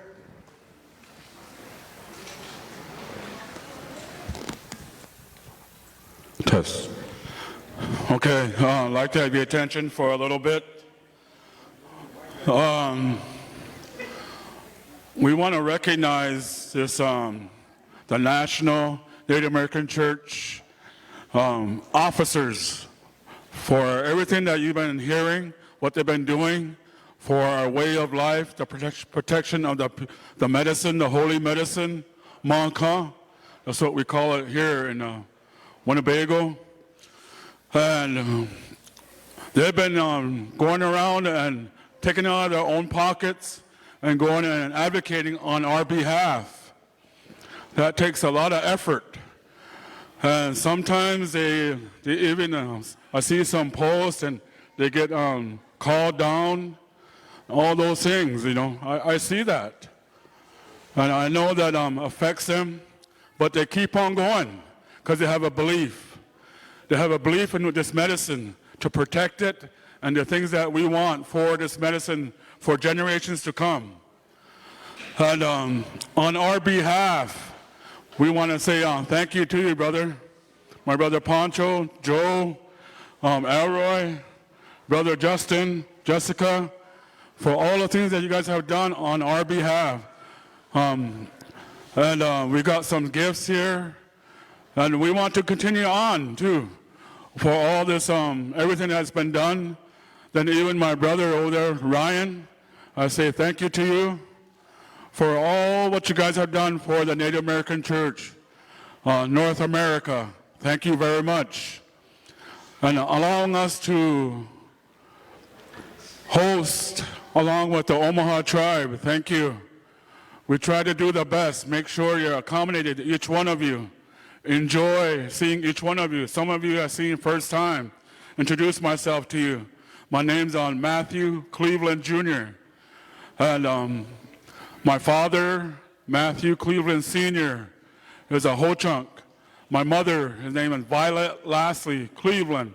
She's a Meskwaki from Tama, Iowa. And they taught me about the Native American Church. So the past 12 years, my brother Charlie Aldridge asked me to be the president of our local chapter here. And we've been doing that, trying to make it a certain way for the relatives, make the peyote there, the medicine there available. And so on our behalf, we want to say thank you to the National Committee. And so brother, come on over here. Come on over here once again. I don't know if you understand English. Good day. Andale, muchachos.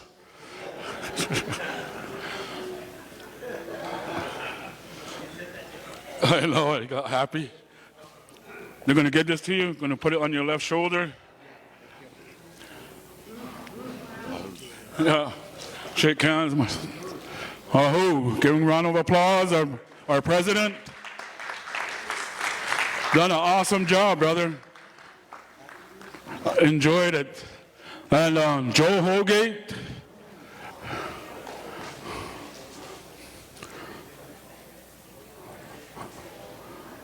My son Stuart's going to come over here.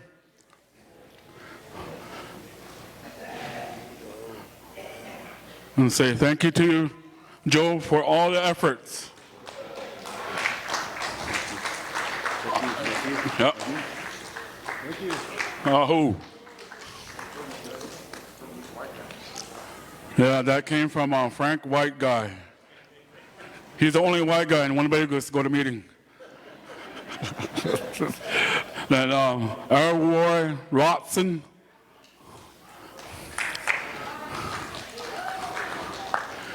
Then he even calls me brother. Okay, so I'm going to put this around you. Put it around your shoulder there. Thank you.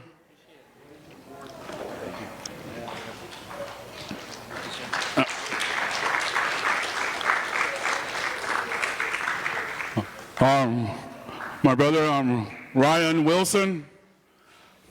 I want to say thank you to you, brother, for helping my brother. Everything that you do, all the talks, everything going around to the tribes. Thank you very much. Going to share this with you, take it home. Down to Macy.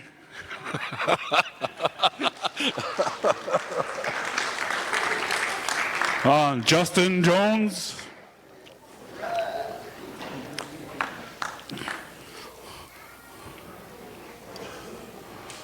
I met him when we had the national quarterly meeting here, and he called me brother. So we all see each other over here. Whole Trunk Center. Thank you for all the work.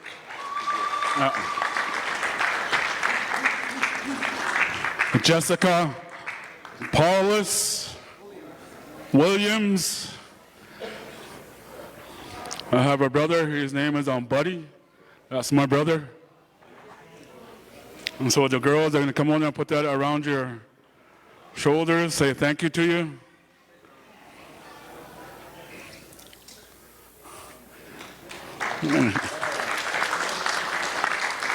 So on our behalf, we just want to say thank you to you, brother. Everything that you guys have done on the behalf of the Native American Church, North America. Thank you very much. So I want all you guys to vote for my brother for president again. I want to thank the Winnebago chapter for doing that good gesture on behalf of your good upbringings. It's really appreciate it very much. You know, I know the good blessing in Creator's eye. You know, everything will be wonderful and good for you all. So I guess we're going to get down to the meat and potatoes. Okay.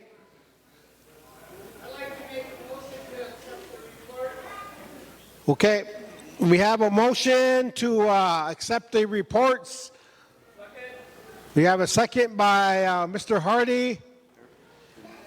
So many discussions. So the executive officers, all those in favor, raise your voting sticks. I just want to say thank you to the Winnebago chapter. You know, they wanted to, some of their members are busy doing other things, so they just kind of wanted to put that in there and help. So keep your voting sticks up.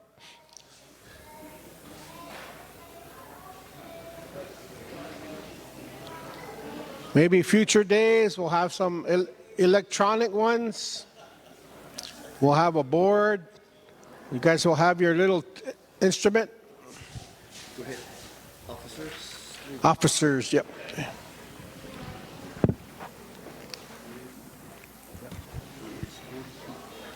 Okay, 42. Those opposed? Those abstain? Okay, so 42-0-0. So exception of the officers' reports. Okay, we'll go down to I. Pro Temp Chair, Elections, Nominations, Executive Officers, 2024.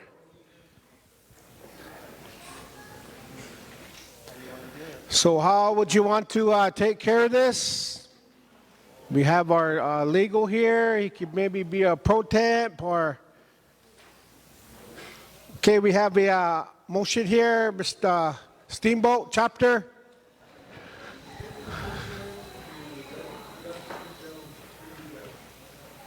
Okay.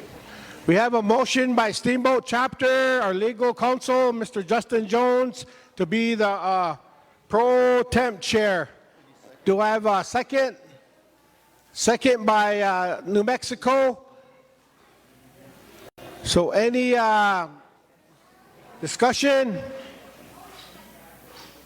So all those in favor? Our legal counsel be the pro temp chair. Raise your voting tools, the red and blue.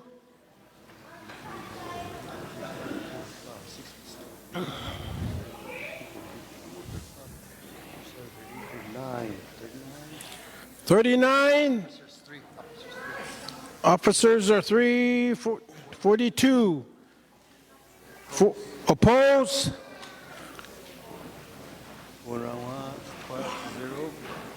Those abstain? Okay, motion carried. Our legal counsel, NACNA, Justin Jones, be the pro temp chair. So here we go. Your nomination. So I'll turn this time over here to our legal Council.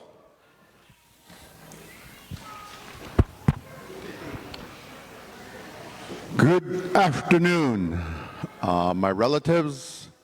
I want to say thank you for the confidence to carry this portion of the agenda, a very important portion of the agenda, and we'll proceed, and of course we will proceed in accordance with the bylaws that are currently in place. The organization has designated a pro temp. I've been designated that pro temp. So we will follow the bylaws, and at the same time, we will also follow the Robert's Rules of Order in either to carry this out. So at this time, I'm going to go ahead and ask of the assembly here for a motion to open nominations. We have a motion to open nominations for officials, but first of all,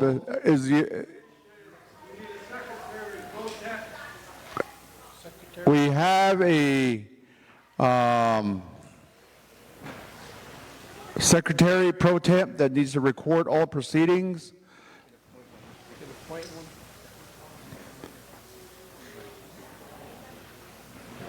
Since my sister over here is an officer and the seat is up for election, do I have a volunteer to be the secretary? And I will make such appointment.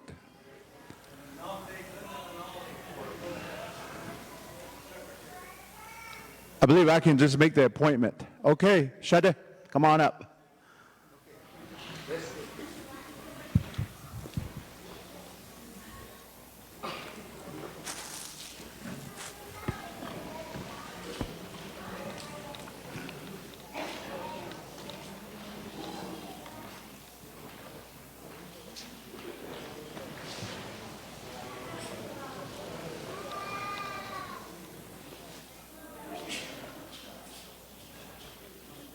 Hey, sister, is this your purse? Yeah.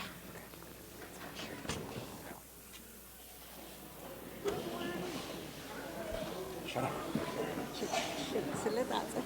Kush nachher.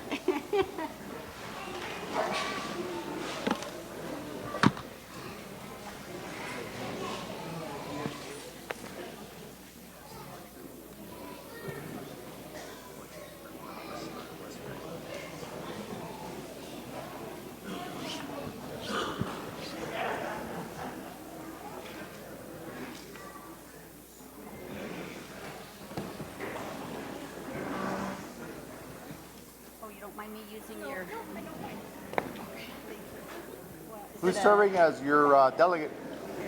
Your other delegate right here. Which one? Okay. You got pro tem, right?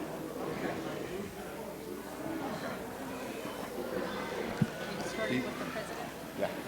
We're going to go. Pete, what you're going to do here is that when we have votes to be counted, count the votes that have those cards that are up. Those are how they're voting. You're going to be the counter on that.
That smaller pad?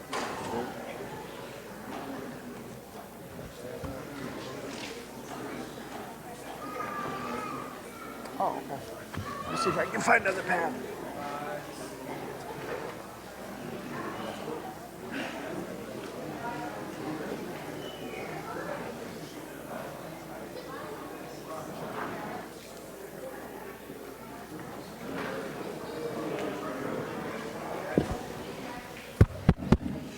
Okay, my sister here is the pro temp secretary, and we have my niece and my son here who are going to carry out the recognition if there needs to be counters.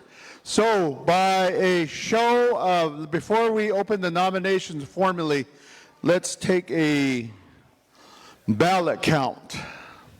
The way that we're going to carry this out is that we're going to go ahead and open the nominations.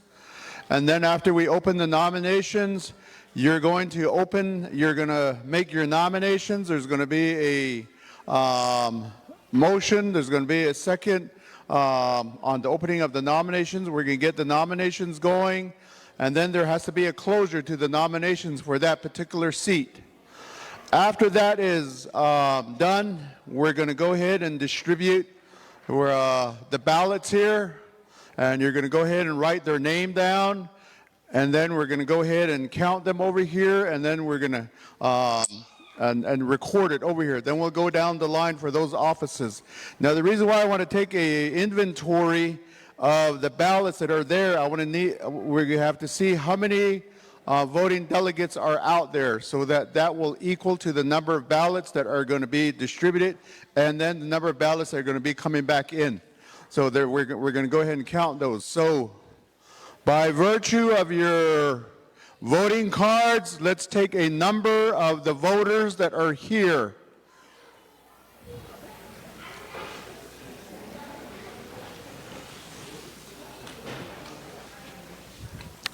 One, two, three, 4, 5, 6, 7, 8, 9, 10, 11, 12, 13, 14, 15, 16, 17, 18, 19, 20, 21, 22, 23, 24, 25, 26, 27, 28, 29, 30, 31, 32, 33, 34, 35, 36, 37, 38. Is there anybody that I didn't count? Okay, there's 38. Let's do it again, just to make sure. Once I count you, put your card down. 1, 2, 3, 4, 5, 6, 7, 8, 9, 10, 11, 12, 13, 14, 15, 16, 17, 18, 19, 20, 21, 22, 23, 24, 25, 26, 27, 28, 29, 30, 31, 32, 33, 34, 35, 36, 37, 38, 39, 40. There are 40 all of a sudden. Just to be sure, let's do it one more time. You're all witnessing this. This is democracy at work. Okay, when I count you, put your card down. 1, 2, 3, 4, 5, 6, 7, 8, 9, 10, 11, 12, 13, 14, 15, 16, 17, 18, 19, 20, 21, 22, 23, 24, 25, 26, 27, 28, 29, 30, 31, 32, 33, 34, 35, 36, 37, 38, 39, 40, 41, 42. See? Let's do it again. Do it again.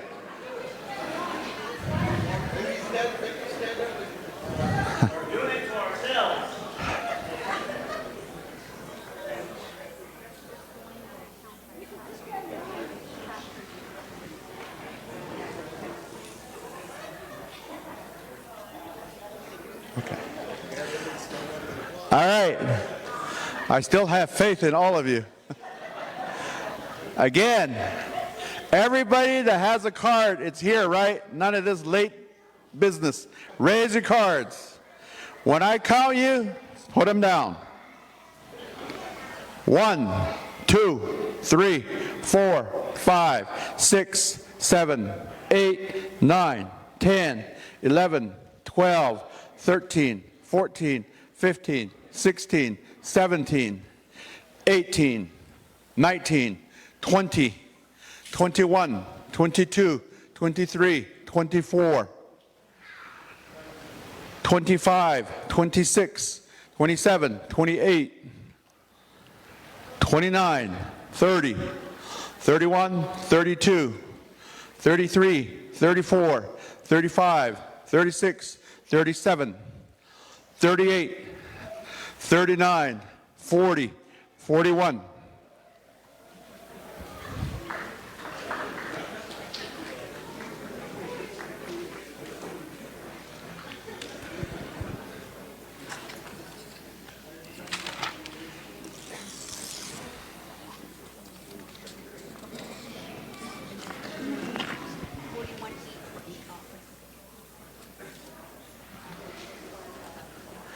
It's 41. You don't need a second. That's Robert's rules of order. You just do the nomination. Yeah. I'm counting 41. You're okay with that? Okay, where is the roll call taker? Jessica.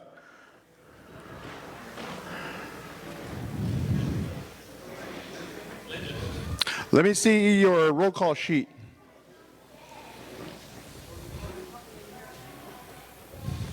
The ones that are registered. To make sure.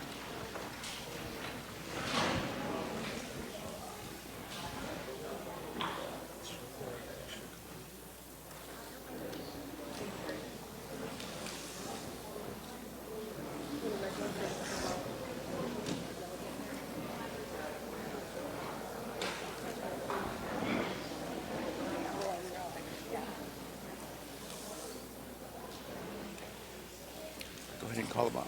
The Pro Tem Secretary is going to call out in accordance with the registration. Let's do it like that so we'll make sure.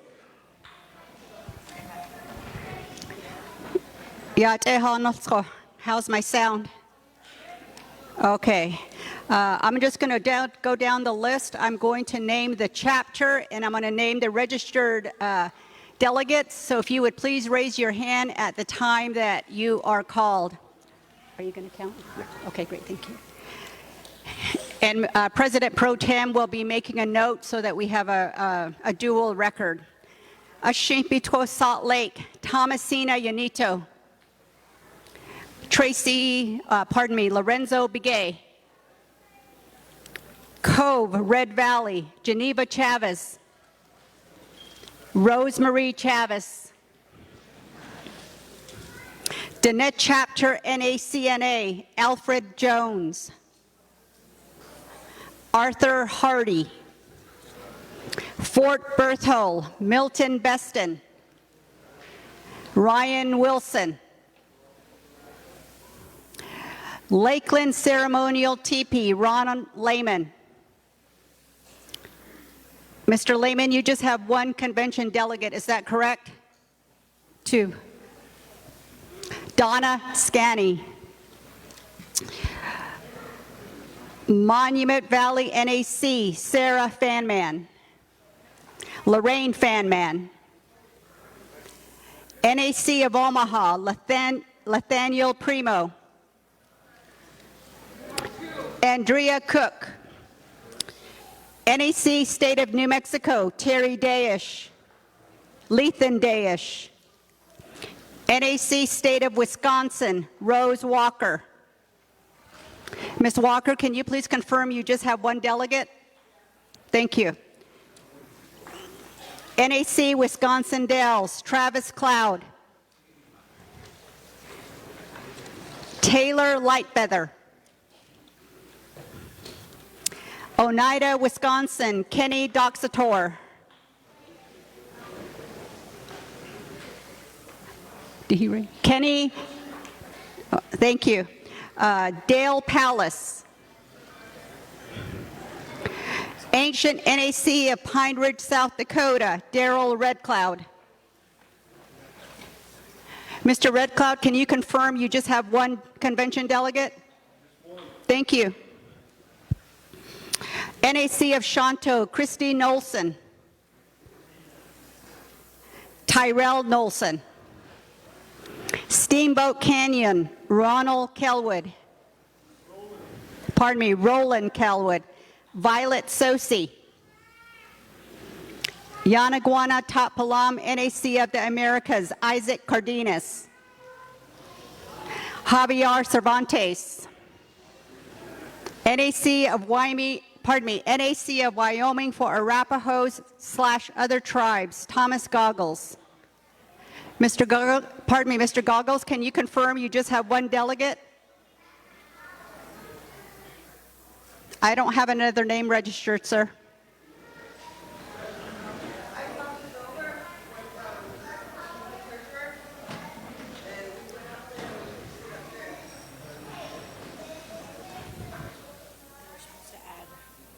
What is her name? Melinda Whiteman. Stony Ceremonial Fireplace. Valine Stony Smoky Day. Jonah Stoney Smoky Day. Mashkaki Botawana Medicine Fireplace. Charles Carafel. Michelle Haskins. Steamboat Danette Half Moon Fireplace. Not present.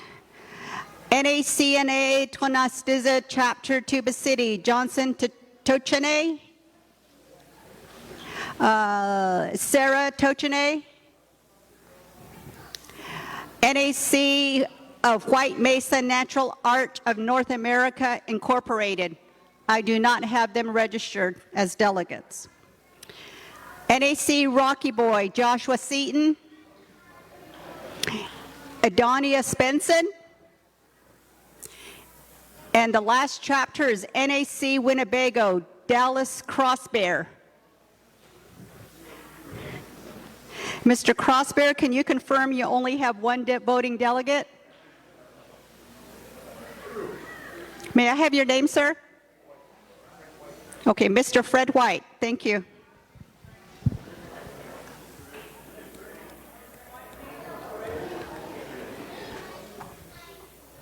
NAC of White Mesa. Brenda Fowler. Okay, thank you.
Thomas Goggles, would you raise your voting stick? Thomas Goggles. Do you just have one one convention delegate?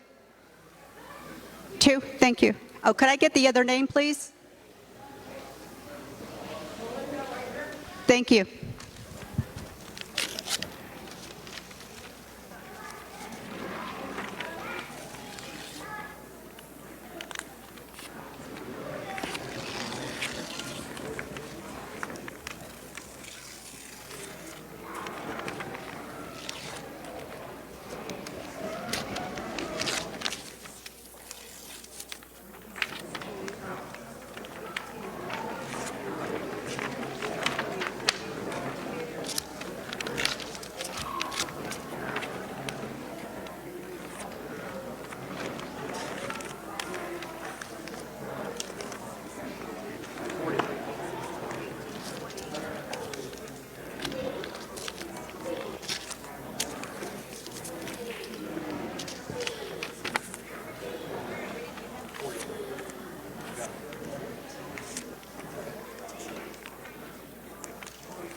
Please bear with us for a few moments. Thank you for your patience.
Okay, we confer our numbers and we come up with 42 voters altogether. 42 voters.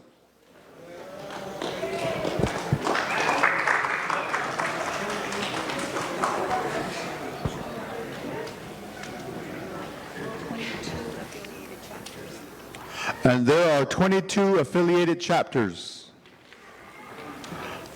Okay, so what's going to happen now is then we're going to move to get a motion to open nominations for the office of Native American Church of North America President. And then after there's a second, and then we'll go ahead and open the nominations. And then the nominations will be listed, and then there's going to be a motion to close the nominations as well. And we'll go ahead and distribute the ballots. 42. And then you'll go ahead and line up over here and turn them back in, and then we'll count the ballots that have been submitted, and they should be 42. And we'll go down the line per office. Any questions? Okay. I will go ahead and open the floor for a motion for nominations for the office of NACNA President.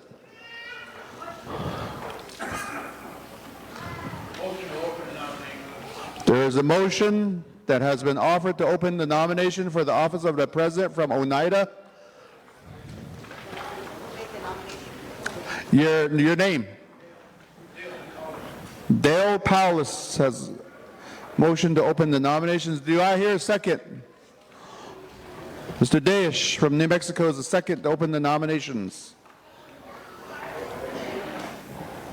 We are officially accepting nominations for candidacy for the Native American Church of North America office of the President.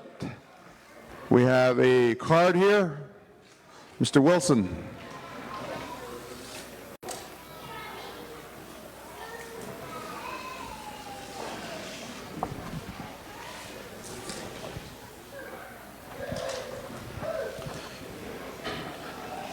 Brother Justin, I have a motion, and then I have another subsequent motion on top of that.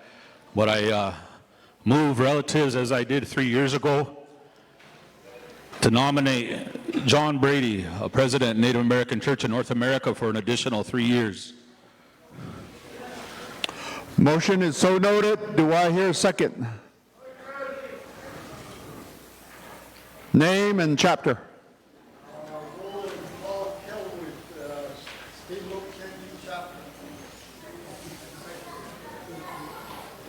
Mr. Kellerwood from Steamboat seconds the motion for Mr. Jon Brady as a candidate. Mr. Wilson. Okay, good relatives. We all know in our hearts this has been a historic 3 years. I'd like to make another motion, a show of unity, all of us.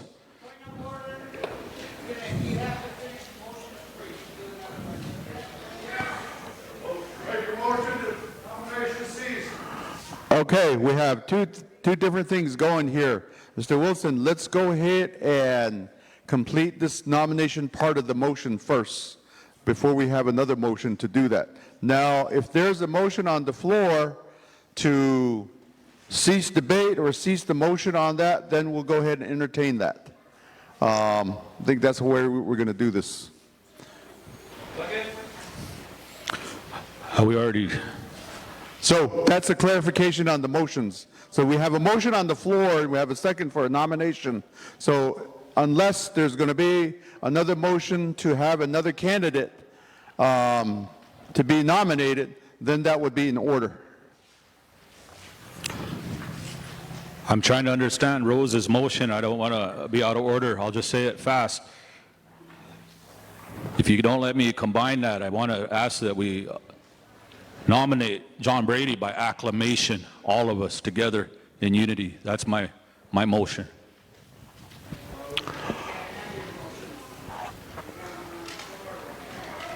So we have a motion and a second for Mr. Jon Brady to be a candidate. Are there any other motions and seconds? But, Mr. Jon Brady, do you accept your nomination to serve another 3 years for the President of Native American Church of North America? Give me a high sign, or give me a thumbs down, or give me a thumbs up.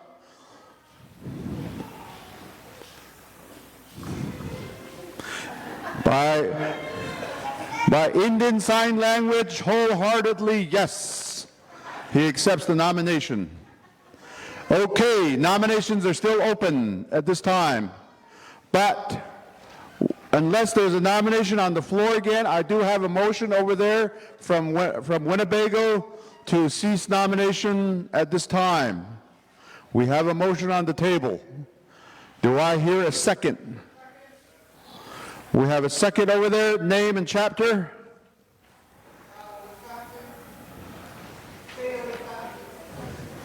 State of Wisconsin, NAC.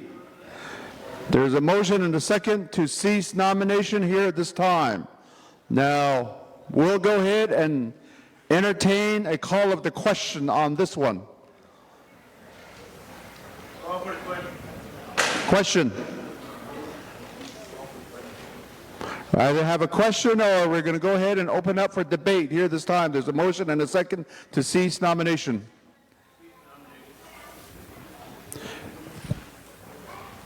The gentleman says he concurs with the cease nomination, but any other question or any debate on this motion and second?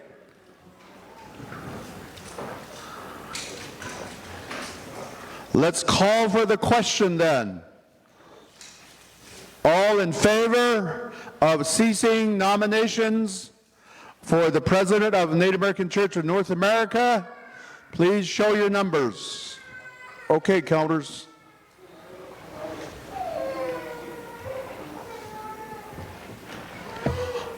Hold your cards up. When I count you, go ahead and put it down. 1, 2, 3, 4, 5, 6, 7, 8, 9, 10, 11, 12, 13, 14, 15, 16, 17, 18, 19, 20, 21, 22, 23, 24, 25, 26, 27. Not voting, 28, 29, 30, 31, 32, 33, 34, 35, 36, 37, 38, 39, 40, 41, 42, 43. Somehow we have 43.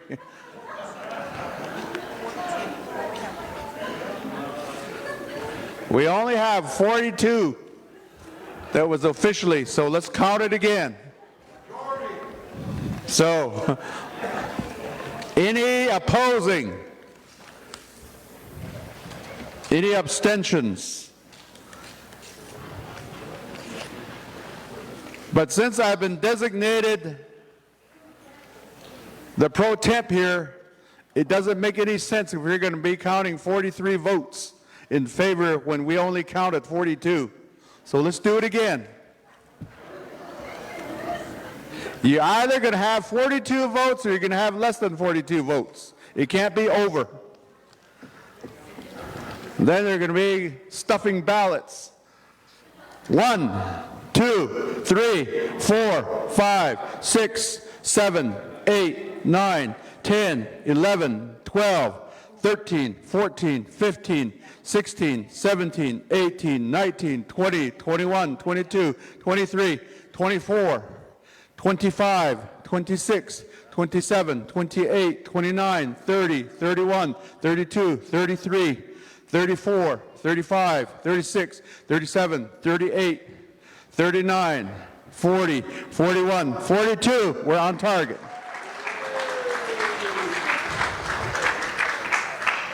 Are there any opposition? I see none. Are there any abstentions? I see none. Motion carries. Nominations for the office of the president has been ceased. So at this time, we're going to distribute the ballots, and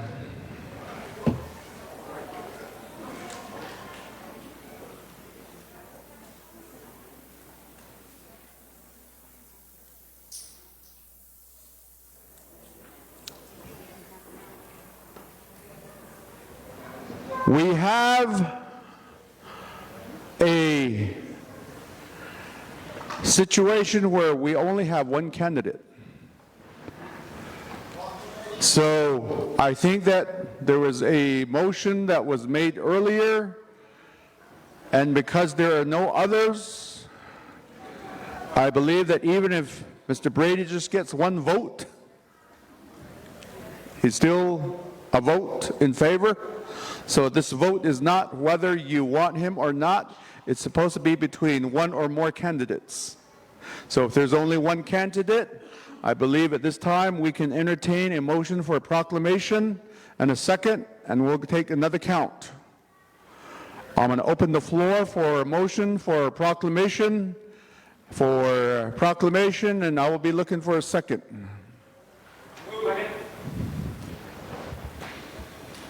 I have a motion from the Rocky Boy chapter for proclamation on this candidacy. Do I have a second?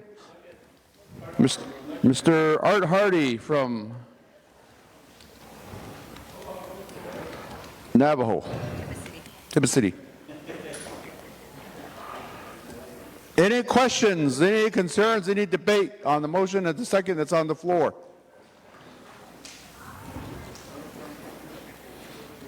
I recognize the person over there for a question or debate.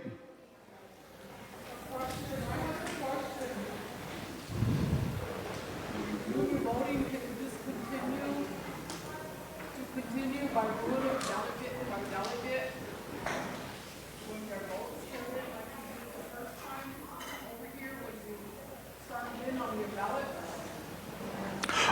Are you suggesting to count the votes by roll call? Yes. By chapter and chapter?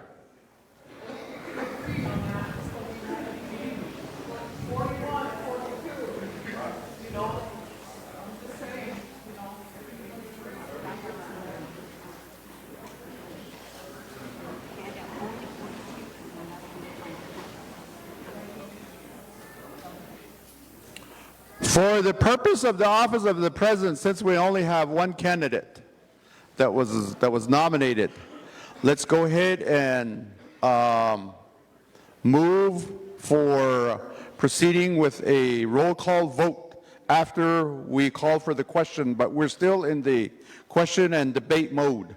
Are there any other questions, any other debate on this? Question, debate, going once. New Mexico's calling for the question. Okay. Cue up your chapter.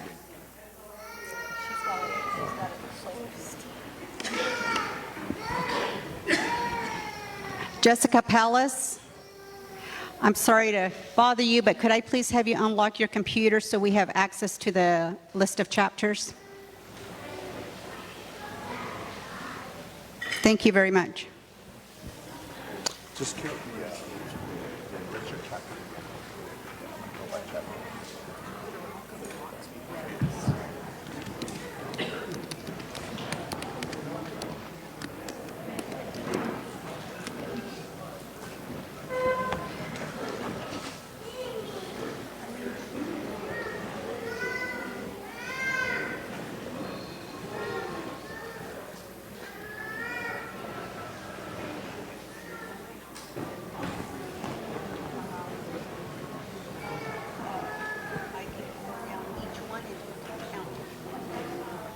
Okay.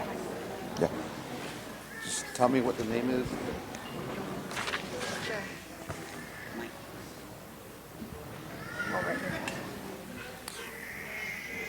Okay. Okay, since there are no other discussions, no debate, we're going to go ahead and call for the question, and we're going to do a roll call vote.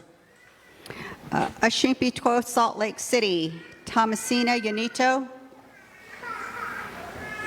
Lorenzo Bigay. Cove, Red Valley. Geneva Chavez. Rosemarie Chavez.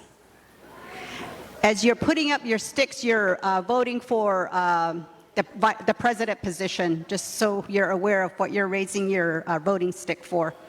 Danette Chapter NAC, Alfred Jones, Arthur Hardy. Fort Berthold, Milton Beston, Ryan Wilson. Lakeland Ceremonial Teepee, Ron Lehman and Donna Scanny. Monument Valley, Sarah Fanman, Lorraine Fanman. NAC of Omaha, Nathaniel Primo, Andrea Cook. 2. NAC State of New Mexico, Terry Dayish, Lethan Dayish. NAC State of Wisconsin, Rose Walker. NAC Wisconsin Dells, Travis Cloud. Taylor Lightfeather. Taylor Lightfeather. Okay. Oneida, Wisconsin, Kenny Stockstotter, and Dale Palace. And I apologize if I'm mispronouncing your name. NAC, Wisconsin, oh, pardon me. Ancient NAC of Pine Ridge, South Dakota, Darrell RedCloud. NAC of Shanto, Christy Nolson, Tyrell Nolson. Steamboat Canyon, Ron Kelwood. Roland Kelwood, Violet Sosi. Yanaguana Top Palam, NAC of the Americas, Isaac Cardenas. Javier Cervantes. NAC of Wyoming for Arapahoes, other tribes, Thomas Goggles, Melinda Whiteman. Stony Ceremonial Fireplace, Valine Stony Smoky Day, Jonah Stony Smoky Day. Mashkiki Badawana Medicine Fireplace, Charles Carafel, Michelle Haskins.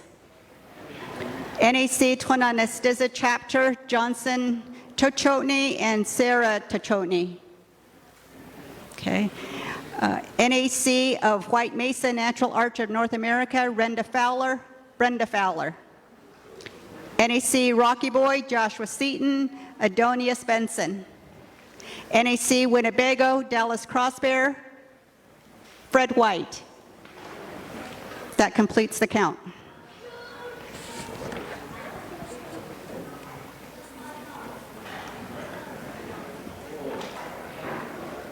Everyone voted yes, so you better vote according to President Mr. Pro Tem. You better vote according to We have a vote of 42 altogether for the president for the next 3 years.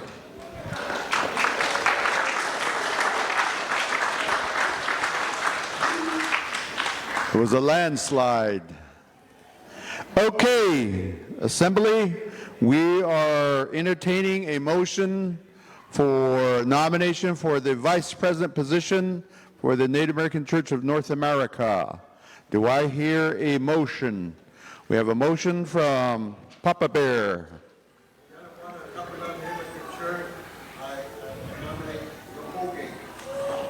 There is a motion on the floor for Mr. Joe Holgate to serve as the Vice President. Do I hear a second? From Shanto. There is a second from Shanto.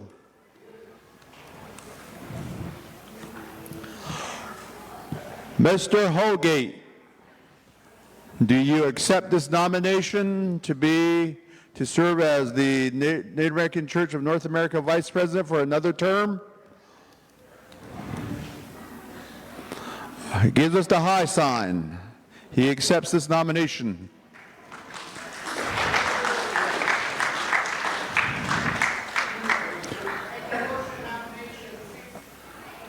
There is a motion on the floor to cease nomination for the office of the Vice President.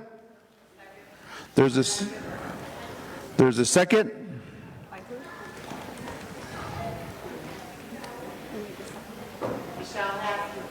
Michelle Haskins.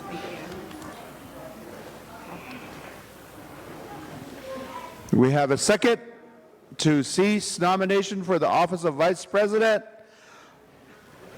Open for discussion, debate, questions. Before we call for the question.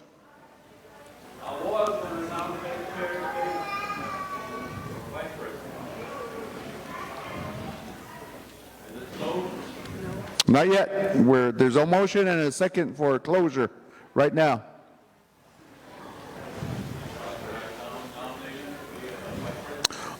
I believe if you're going to do that, then ask the motioning party over there if they're going to withdraw their motion for closure, and then if there is an agreement, then it'll open back up. But there's a motion and a second on the floor.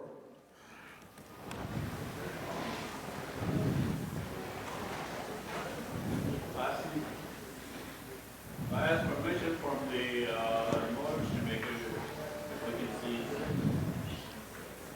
can see. To close it or open it back up? I'll make the nomination.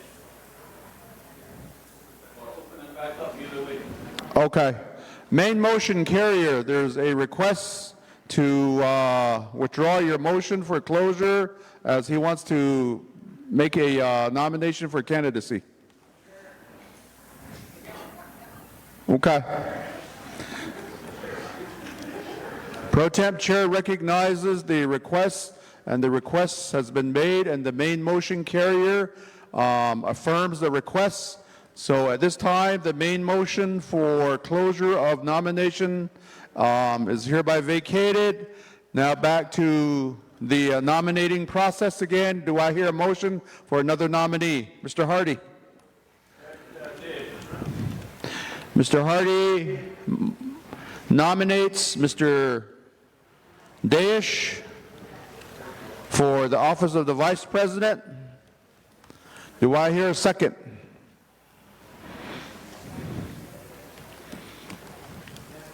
Other Dayish. The other Dayish makes the second from New Mexico. So we have 2 nominations. Mr. Seaton. There's a motion on the floor. Before I do that, Mr. Dayish, do you accept the nomination? Mr. Dayish accepts the nomination. There's a motion on the floor now to nominate Mr. Darrell RedCloud to be the Vice President. Do I hear a second? There is a second from the Winnebago chapter, Mr. White, for nomination of Mr. RedCloud. We have 3 nominees for the office of the Vice President at this point.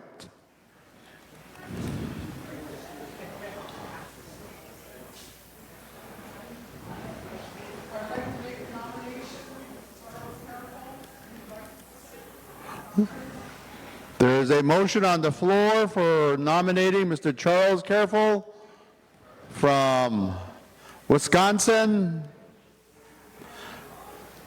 Do I hear a second?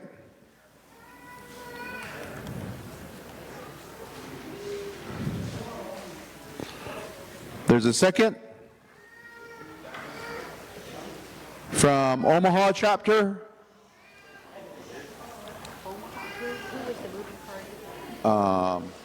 The lady right behind, what was her name? The moving party, what was her name?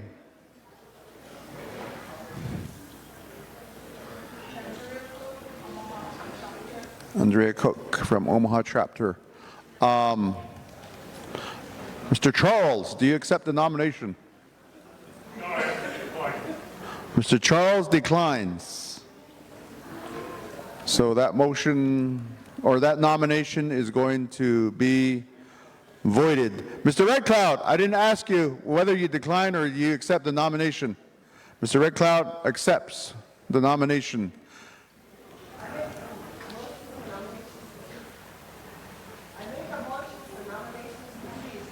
There's a motion from the Wyoming chapter to cease nominations at this time. Do we hear a second? There's a second from Mr. Kellywood. There's a second to cease nomination.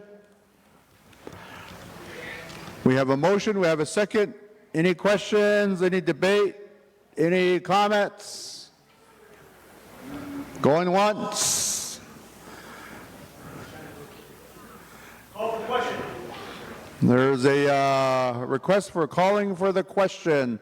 Let's go ahead and cease debate on this and discussion. Let's call for the question. We'll do a roll call vote again.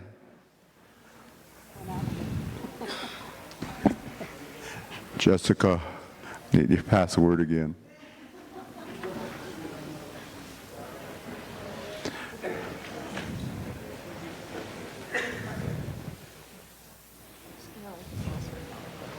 All right, I'm so sorry.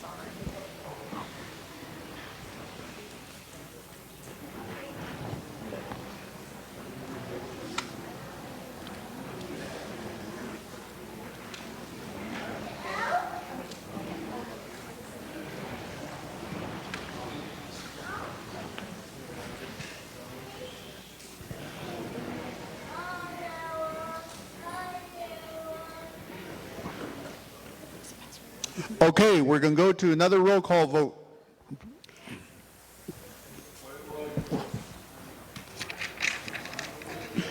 Closing nominations is. Closing nominations. Pardon me, Mr. President Pro Tem. Okay, Ashi B. Twist Salt Lake, Thomasina Yanito, Lorenzo Begay, Cove Red Valley, Geneva Chavez,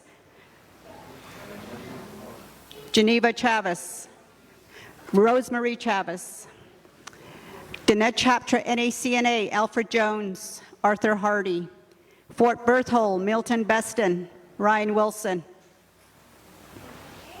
Ryan Wilson. Got it. Okay. Lakeland Ceremonial Teepee, Ron Lehman, Donna Scanny. Monument Valley, Sarah Fanman, Lorraine Fanman. NAC of Omaha, Nathaniel Primo, Andrea Cook. NAC State of New Mexico, Terry Dayish, Lethan Dayish.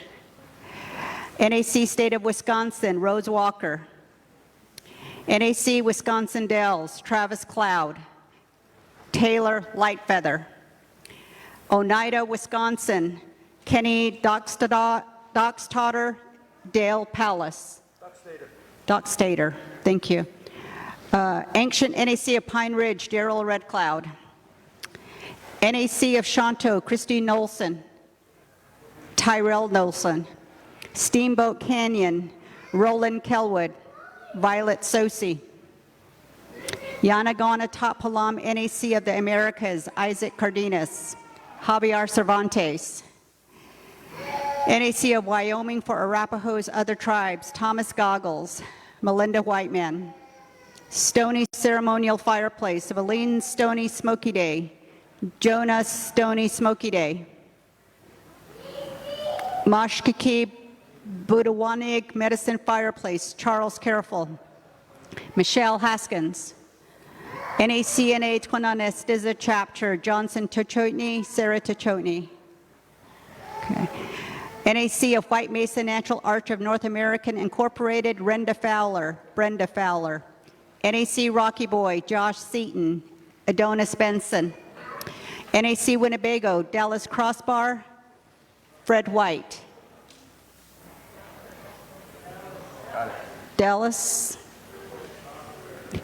Okay, thank you. That completes the vote.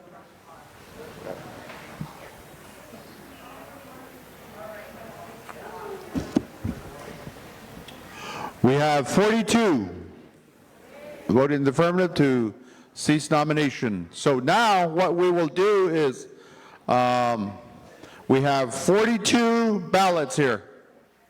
We're going to distribute the 42 ballots. What you're going to do is you have 3 nominees for the office of Vice President. The first nominee is Mr. Joe Holgate. The second nominee is Mr. Terry Dayish. The third nominee is Mr. Darrell RedCloud. Write only one of those names on the ballot. Just one of those 3 names. And then we're going to return this back over here and we'll go ahead and make the count. There should be 42 ballots and there should be 42 ballots that will be brought back in. If you, for whatever reason, decide to put 2 names on there, we're going to invalidate that ballot. 1 name only out of the 3 names. Joe Holgate, Terry Dayish, and Darrell RedCloud. 1 name of those. Okay. Navajo Election Office, distribute the ballots.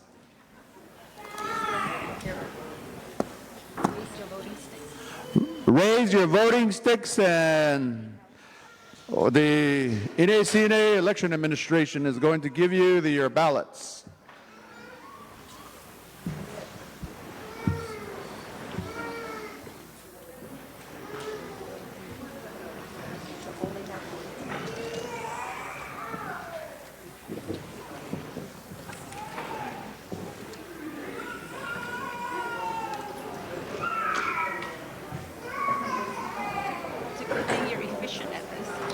It's a good thing you're efficient at this. This can you really get. It's crazy? Yes, it can. First time.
If you're a nominee, you can vote for yourself.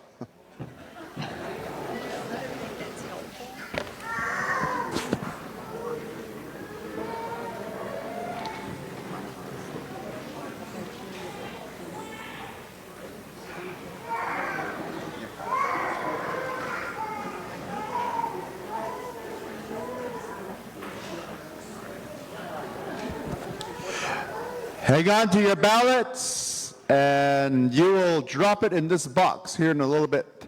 And I'm going to put it here on the podium when we call for the ballots.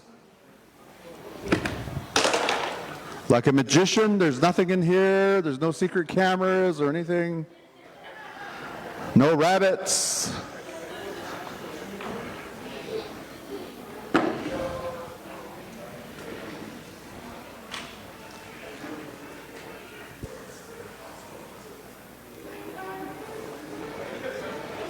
You didn't have to ask for leave to go vote or anything. You're all right.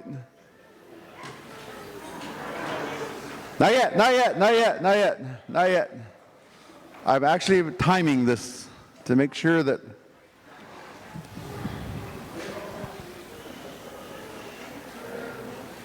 for some reason Indians and elections don't really get along.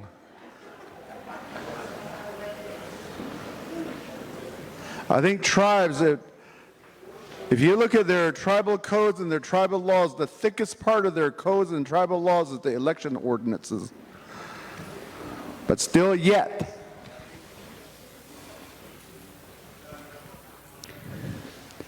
Two more minutes. Mr. President Pro Tem, may I suggest that you just do a quick review of the bylaws just to reiterate what the requirements are to hold office? I think that would just be helpful to the delegation while we're waiting for the vote count to come in.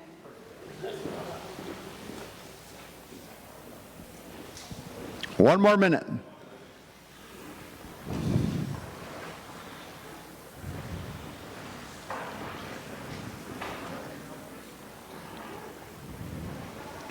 Those of you that have gone to boarding school, please don't get traumatized. I'm going to say, all you boys and girls, line up right here, boy and girl.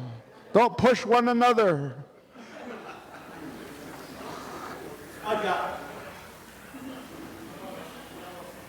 God damn. All right, let's all file through here and put your ballot in the ballot box.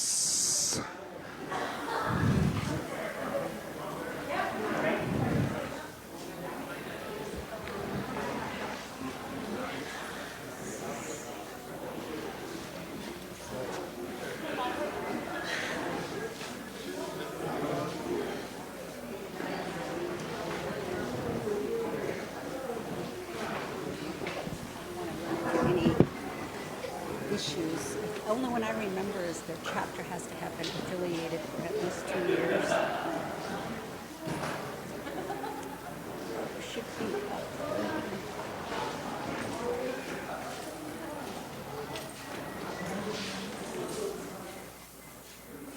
there, eligibility criteria. So there's 4. You have to have a current. All right.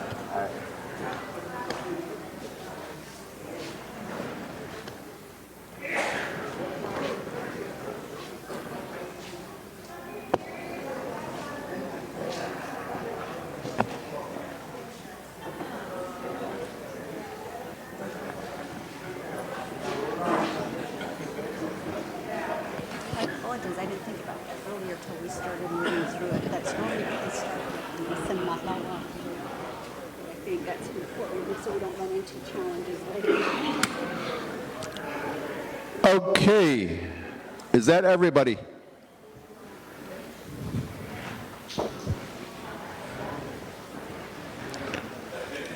Before we touch the ballots,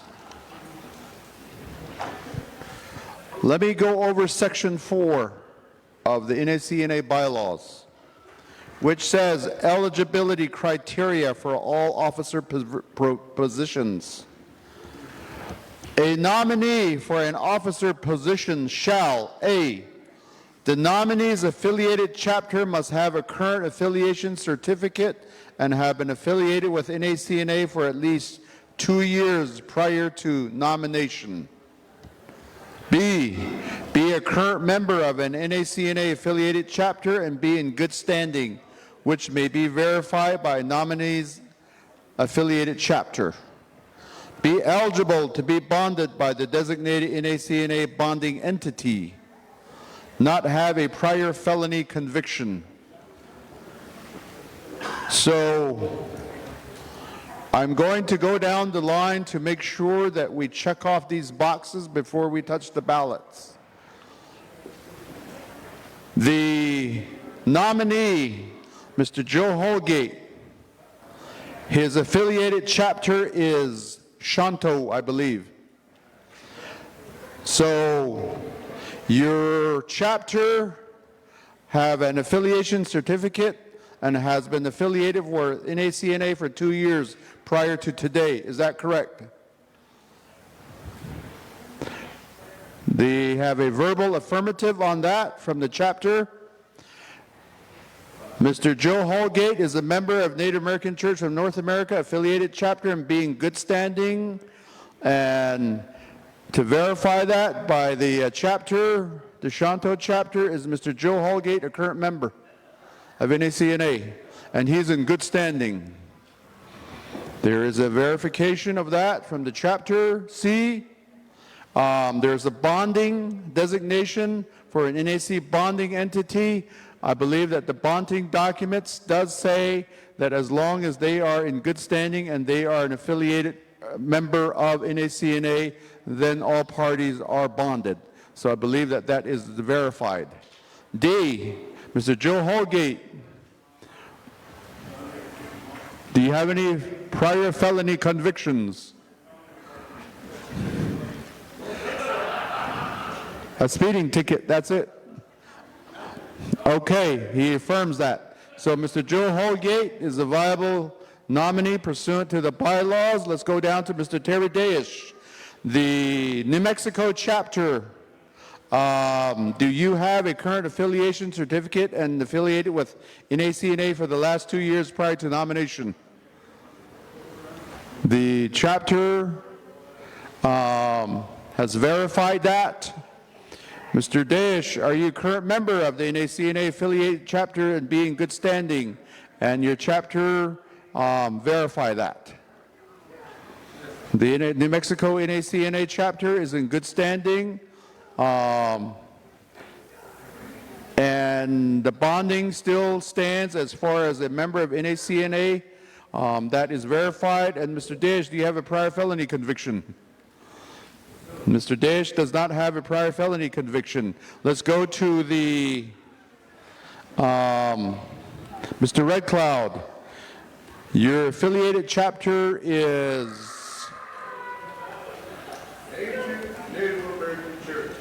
Ancient Native American Church. Now go ahead and refer to the current secretary to verify that. My question would be, is the Ancient Native American Church an affiliated chapter with the affiliation certificate filed with the last 2 years with NACNA? The secretary verifies that. I'll be conferring with the secretary as well. Is Mr. RedCloud a member of the Native American Church of North America with the Ancient Native American Church, and is he in good standing? The secretary verifies that. We'll bypass the bonding as it covers everybody that is a member of the NACNA. Mr. RedCloud, do you have a prior felony conviction? Mr. RedCloud verifies, attests that he has no prior felony conviction.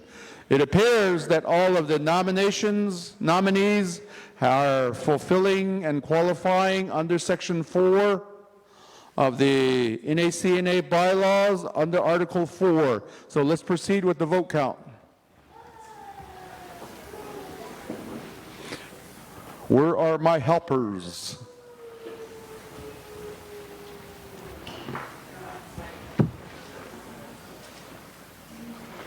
Let's count the number of ballots that are in the box. Just count the number. Just put them all out.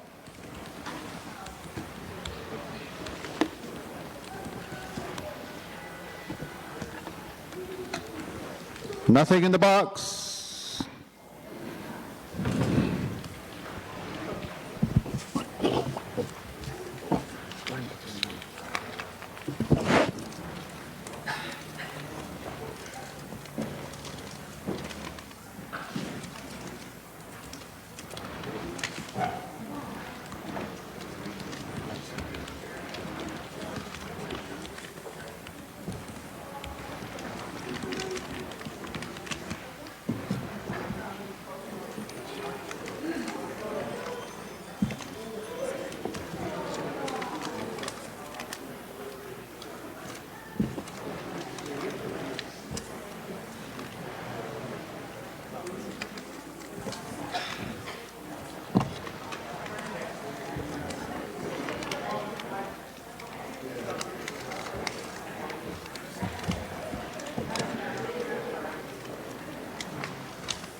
We have counted a total of 42 ballots that are present.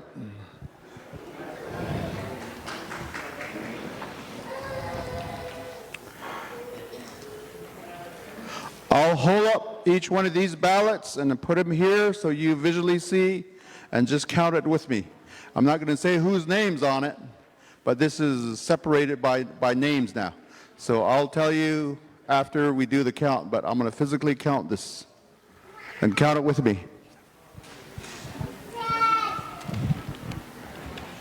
1, 2, 3, 4, 5, 6, 7, 8, 9, 10, 11, 12, 13, 14, 15, 16 in this pile.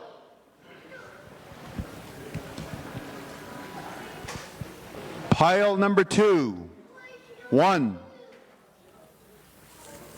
2, 3, 4, 5, 6, 7, 8, 9,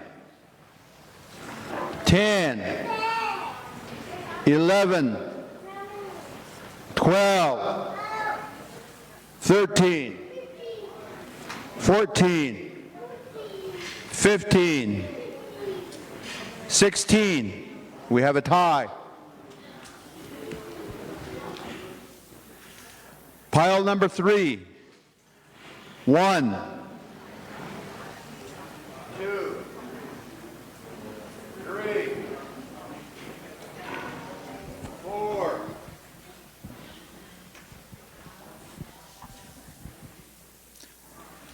5,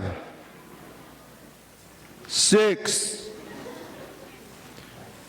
7, 8, 9, 10.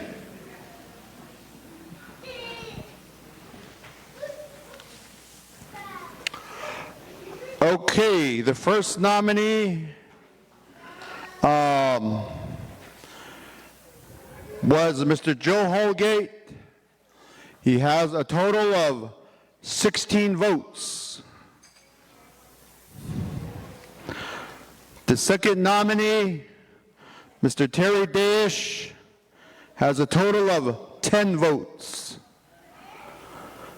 And the third nominee, Mr. Darrell RedCloud, has a total of 16 votes.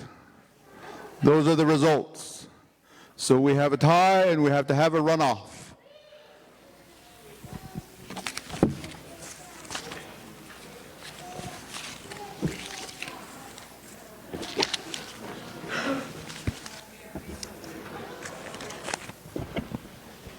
Okay, we'll prepare 42 more ballots here.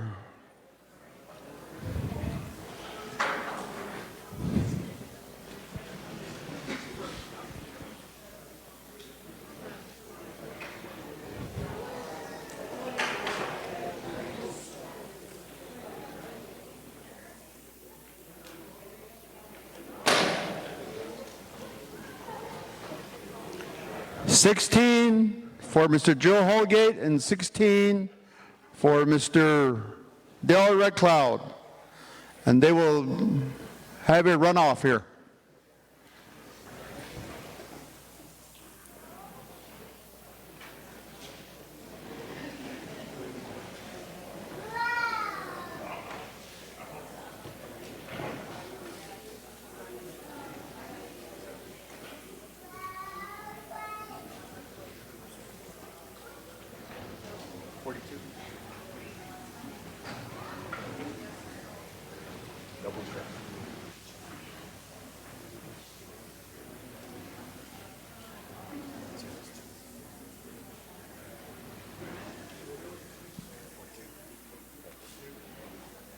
Okay, hold up your voting cards again.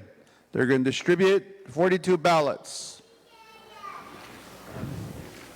You will put either Joe Holgate's name or Darrell RedCloud's name. One name.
Five minutes for your votes. Clock is ticking.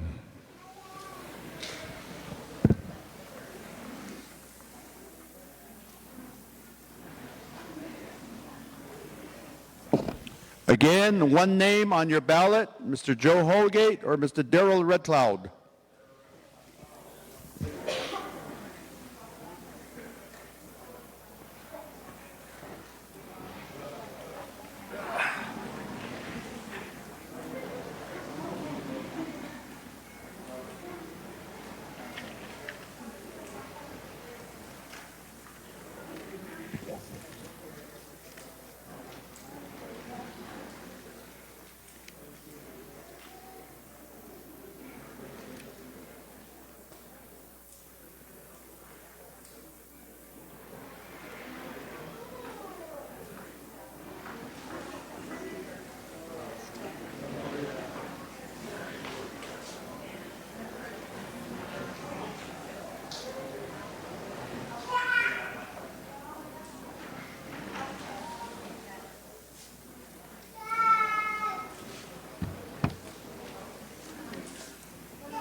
Yeah, I was over at the bar conference last Friday.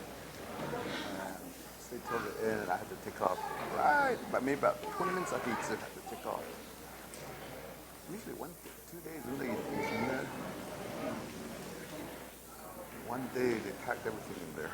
Yeah, they had a lot of content. Yeah. They finished with IP from Eugenia, Charles Newton, and then a gentleman, I'm not sure where he's from. Back east, I think a researcher of some sort. And then they had a staff attorney from the nation. She didn't have her PowerPoint. And it was, I don't know if you were there for that part. No, I missed that, but the latter part of that one. Yeah, it was very difficult to follow her presentation. You couldn't make the connections. So maybe if she went last, it might have been better. But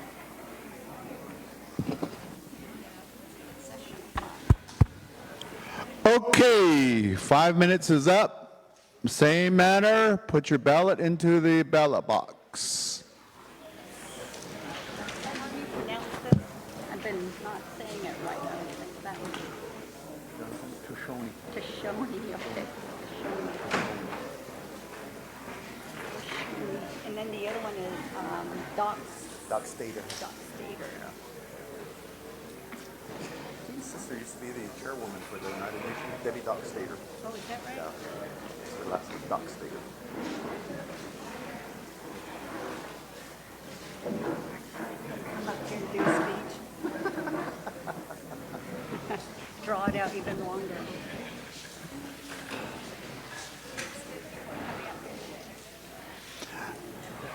Didn't have to buy ads at KTNN or KNDN, huh?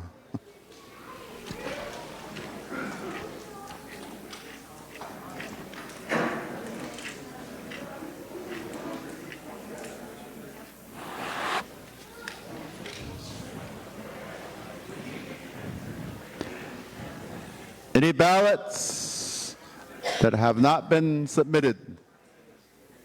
Going once, going twice.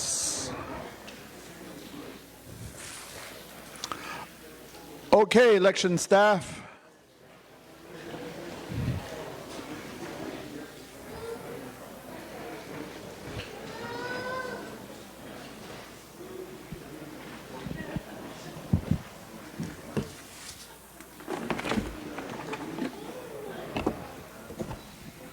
Nothing in the box.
Okay, you're going to count with me this pile.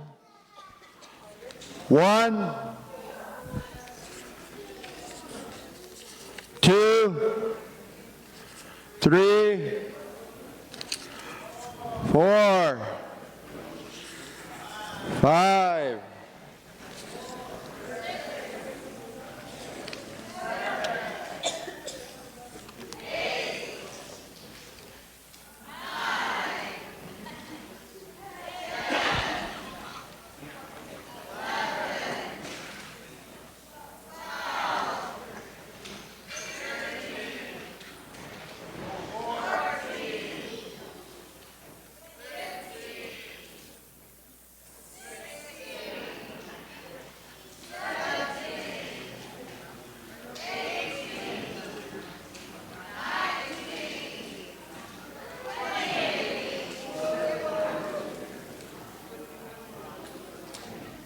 'Pile number 2.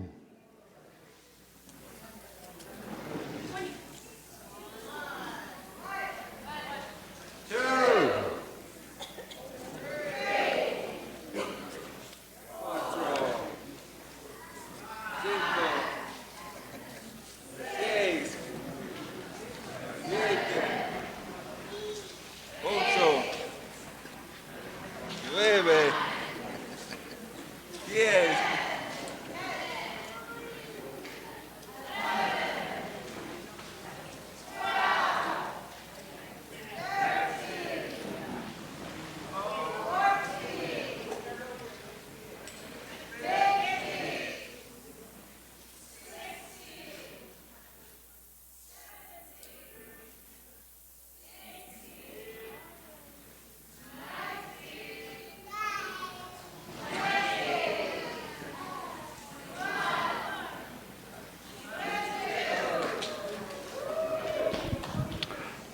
That equals 42, huh?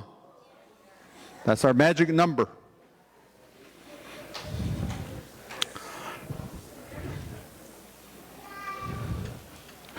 Okay.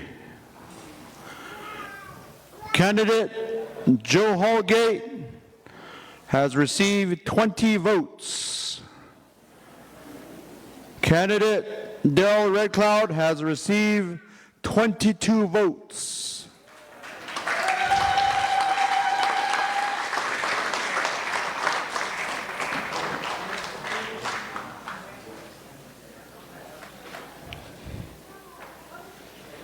Sorry, we don't have any stickers that says I voted.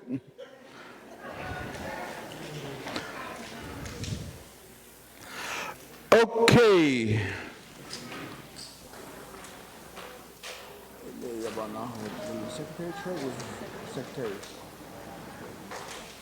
Okay, let's proceed to the secretary position. Do I have a motion to open nominations for the position of Secretary, Native American Church of North America? I see a motion from Shanto to open nominations. Do I hear a second? Mr. Dayish from New Mexico, there is a second. Nominations are officially open for the office of Secretary. I have a motion.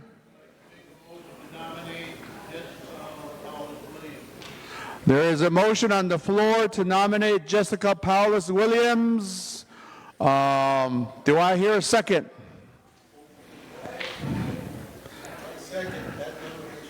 There is a second from Papa Bear for the nomination for Miss Jessica here. Miss Jessica, do you accept the nomination? Miss Jessica accepts the nomination as motion.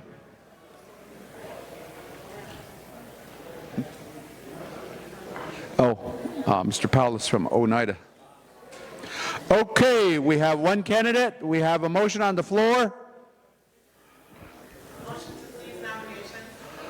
There is a motion on the floor to cease nominations.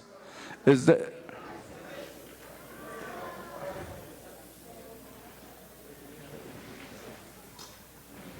name and chapter again?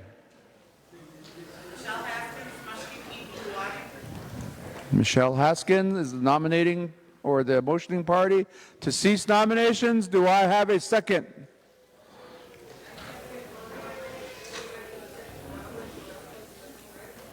So the Wyoming chapter seconds the motion to cease nominations. Any questions, any debate? That the floor is open at this time.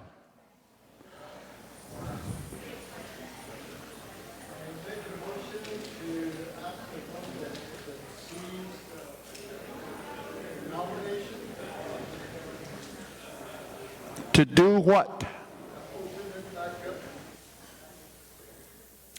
There is a request from the floor by the person holding the main motion to withdraw her motion to open the nomination back up again for the office of Secretary. The motioning party, what say you?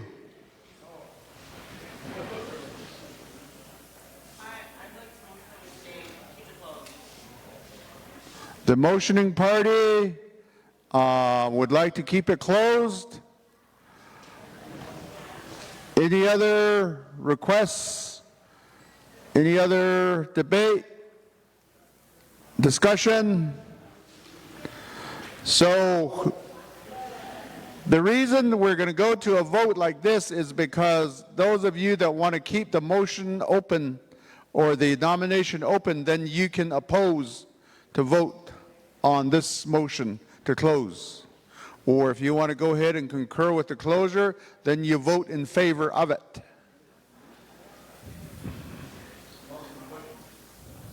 No other discussion? We can call for the question. There's a call for the question. Let's do this by roll call again.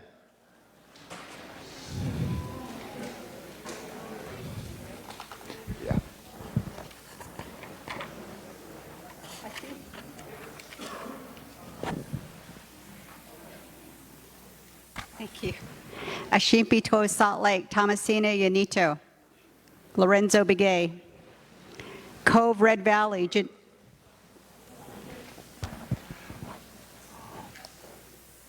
The two that are being called, when your chapter is called, make sure that you say nay, aye, or nay. The motion on the floor is to close nomination. That's what you're voting on. If you agree with it, and say yes. If you don't, oppose. Any questions? That's what you're voting on.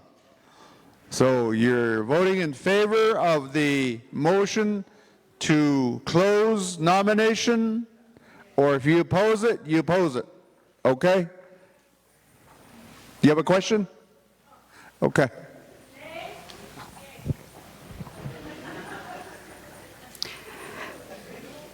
Ashimpito, Salt Lake, Thomasina, Yanito, Lorenzo Begay, Cove, Red Valley, Geneva Chavez,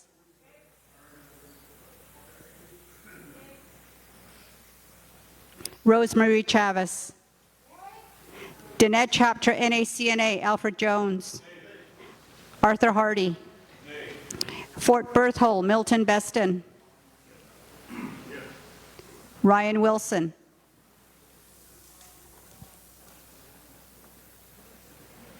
Ryan Wilson, Lakeland Ceremonial TP, Ron Lehman, Donna Scanny. Are they voting? Yay or nay?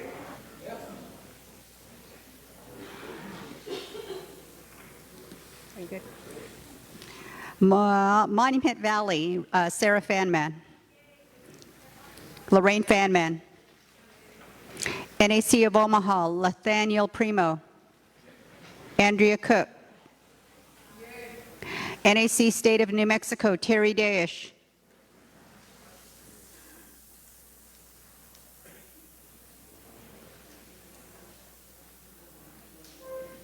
Lethan Dayish, NAC State of Wisconsin, Rose Walker, NAC Wisconsin Dells, Travis Cloud, Taylor Lightfeather, Taylor Lightfeather, Oneida, Wisconsin, Kenny Dockstader, Dale Palace, Ancient NAC of Pine Ridge, South Dakota, Darrell RedCloud, NAC of Shanto, Christine Olson, Christine Olson, Tyrell Nelson, Steamboat Canyon, Roland Kelwood, Violet Sosi, Yanaguanatop Palam, NAC of the Americas, Isaac Cardenas, Javier Cervantes, NAC of Wyoming for Arapahoes, other tribes, Thomas Goggles, Melinda Whiteman, Stony Ceremonial Fireplace, Valine Stony Smoky Day, Valine Stony Smoky Day, Jonah Stony Smoky Day, Mosh Kiki Botawanek Medicine Fireplace, Charles Careful, Michelle Haskins, NAC Tonanestiza Johnson Tashoni, Johnson Tashoni, Sarah Tashoni, NAC of White Mesa Natural Arch of North America, Brenda Fowler, Brenda Fowler, NAC Rocky Boy, Joshua Seaton, Adonius Benson, NAC Winnebago, Dallas Crossbear, Fred White. Concludes the vote.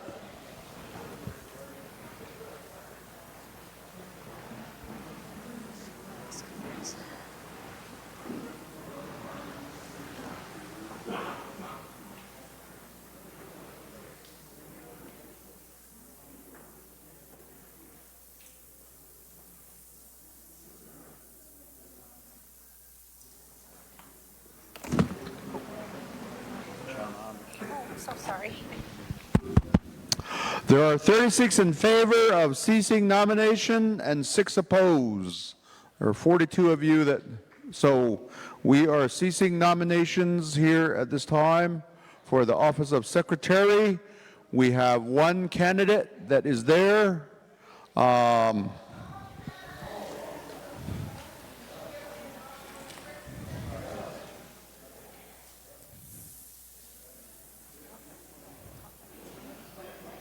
Yeah. Before we proceed with a vote of proclamation, let me ask the Oneida chapter, I believe that she belongs to that. The affiliated chapter is Oneida, am I correct? Okay. Does the Oneida chapter have a current affiliation certificate and has been affiliated with NACNA for 2 years prior to today? That is in the affirmative, and that is filed. Is Ms. Powless a current member of the NACNA affiliated chapter? She is, and she is good standing. That is in the affirmative. The bonding is covered by the organization for all members. And Mrs. Powless, do you have a prior felony conviction? That is that is negative. Thereby the nominee is qualified and eligible to be a nominee. Thereby we'll proceed with the proclamation vote. We'll go ahead and go do another roll call vote. The vote is for the proclamation of Ms. Powell to serve as the secretary for NACNA for another term of 3 years. Let's call for the vote. Ashipi Tuo Salt Lake, Thomasina Yanito. Lorenzo Begay. Cove Red Valley, Geneva Chavez.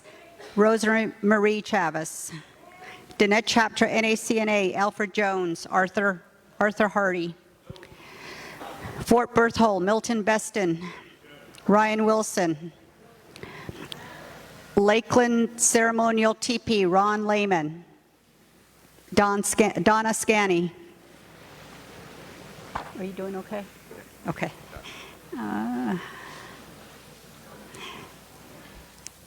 Monument Valley, Sarah Fanman. Lorraine Fanman.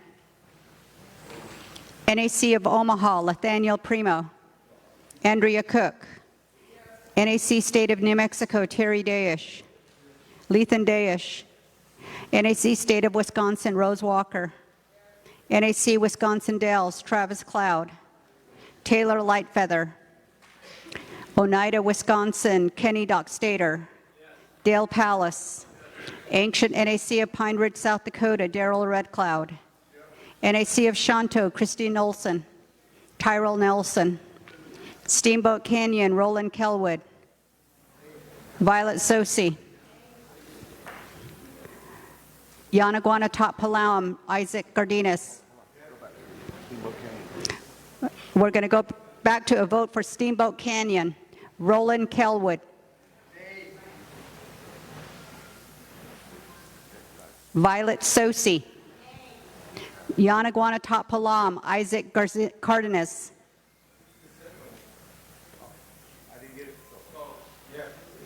Javier Cervantes. NAC of Wyoming for Arapaho Tribes, Thomas Goggles. Melinda Whiteman. Stony Ceremonial Fireplace, Valine Stony Smoky Day. Jonah Stony Smoky Day. Moshkiki Botawanek Medicine Fireplace, Charles Careful. Michelle Haskins. NAC Tonanis Dizzy, Josen Tashoni. Sarah Tashoni. NAC of White Mesa Natural Arch of North American Incorporated, Brenda Fowler. NAC Rocky Boy, Joshua Seaton. Adonia Spenson. NAC Winnebago, Dallas Crossbear. Fred White. Did you get Dallas? Okay. That is the roll call, sir.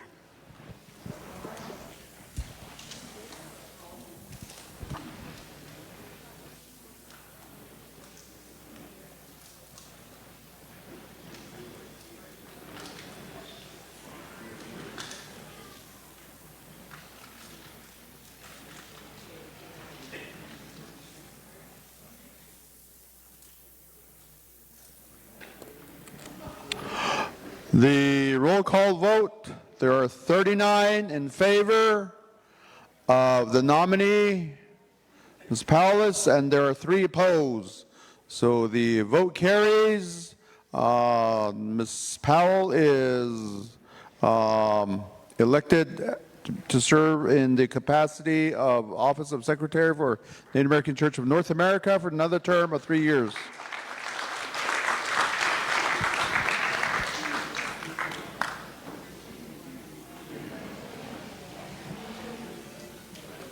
Treasurer on the Okay, let's move on to the Office of the Treasurer.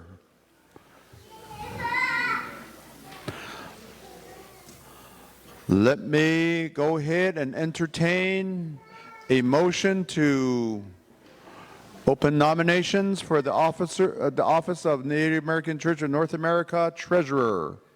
Do I hear a motion? Mr. Kellerwood is the motioning party to open nominations. Do I have a second? Rose Chavis, Red Valley Cove. Seconds the opening of the nominations.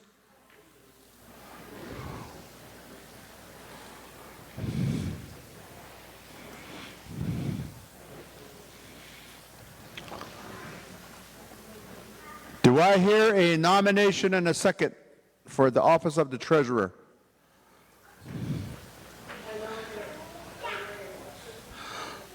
It's White Feather from Wyoming chapter nominates Mr. Elroy Watson. Do I hear a second? Oh, hold on. Do I hear a second on Mr. Elroy Watson?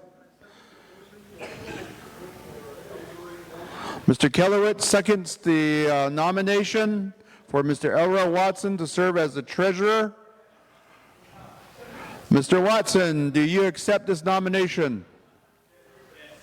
Mr. Watson accepts this nomination. Mr. Beston, your nomination.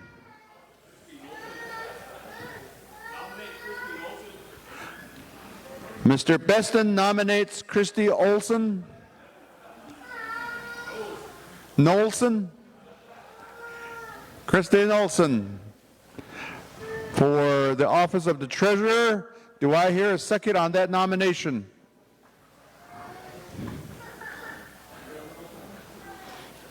Mr. Olson is the second on the nomination from Shanto. Ms. Olson, do you accept the nomination? So Olson accepts the nomination.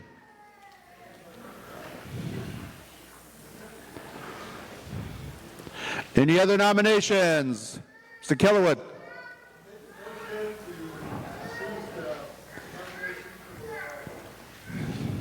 Treasurer position. Mr. Kellerwood has a motion on the floor to cease nomination for the office of the treasurer. Do I hear a second? Ms. White-Feather from Wyoming chapter is the second on the motion to cease. Oh, Whiteman.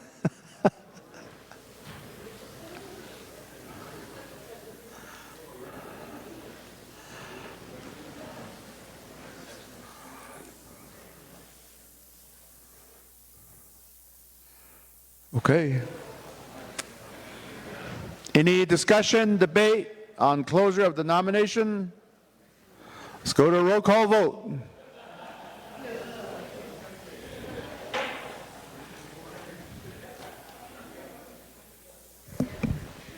Thank you. Ashipito, Salt Lake, Thomasina Yanito, Lorenzo Begay, Cove, Red Valley, Geneva Chavez, Rosemarie Chavez, Danette Chapter, NACNA, Alfred Jones, Arthur Hardy, Fort Berthold, Milton Beston, Ryan Wilson, Lakeland Ceremonial TP, Ron Lehman, Donna Scanning, Monument Valley, Sarah Fanman, Lorraine Fanman, NAC of Omaha, Nathaniel Primo, Andrea Cook, NAC State of New Mexico, Terry Dayish, Lethan Dayish. NAC State of Wisconsin, Rose Walker. NAC Wisconsin Dells, Travis Cloud. Taylor Lightfeather.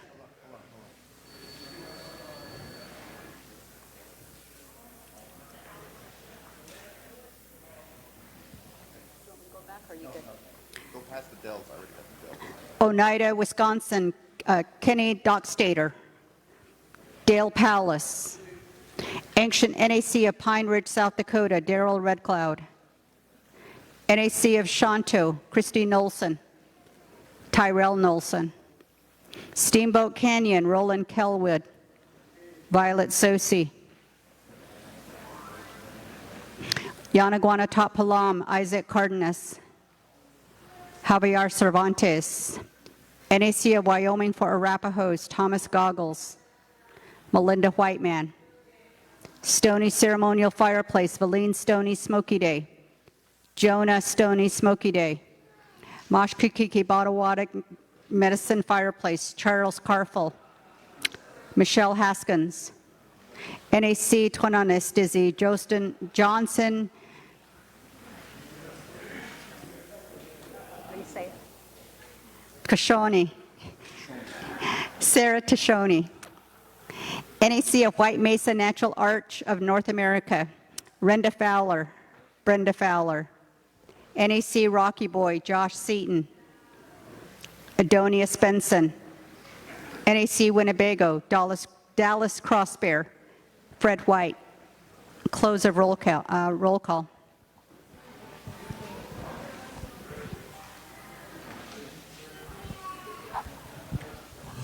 We have unanimous, 42 in favor. To close nomination, let's go to the ballots.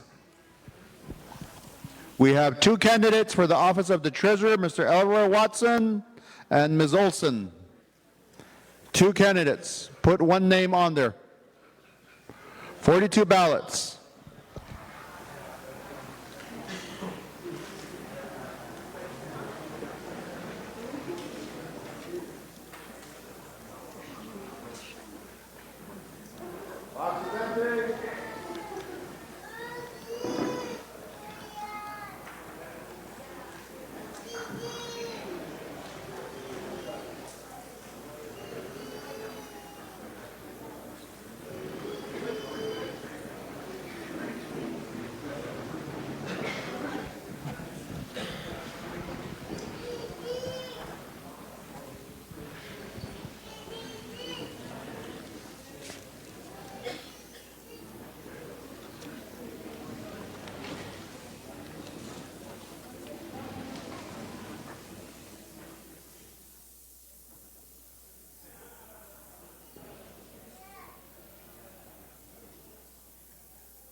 Forty-two ballots going out.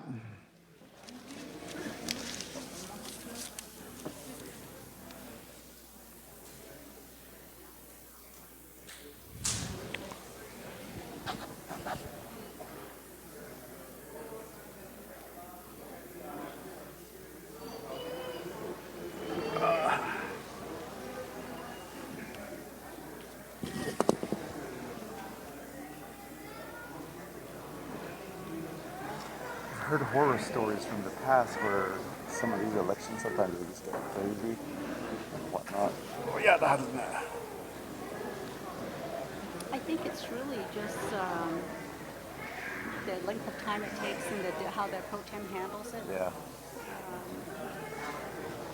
But as far as anybody getting really vocal, to my recollection, there really hasn't been any. There was one time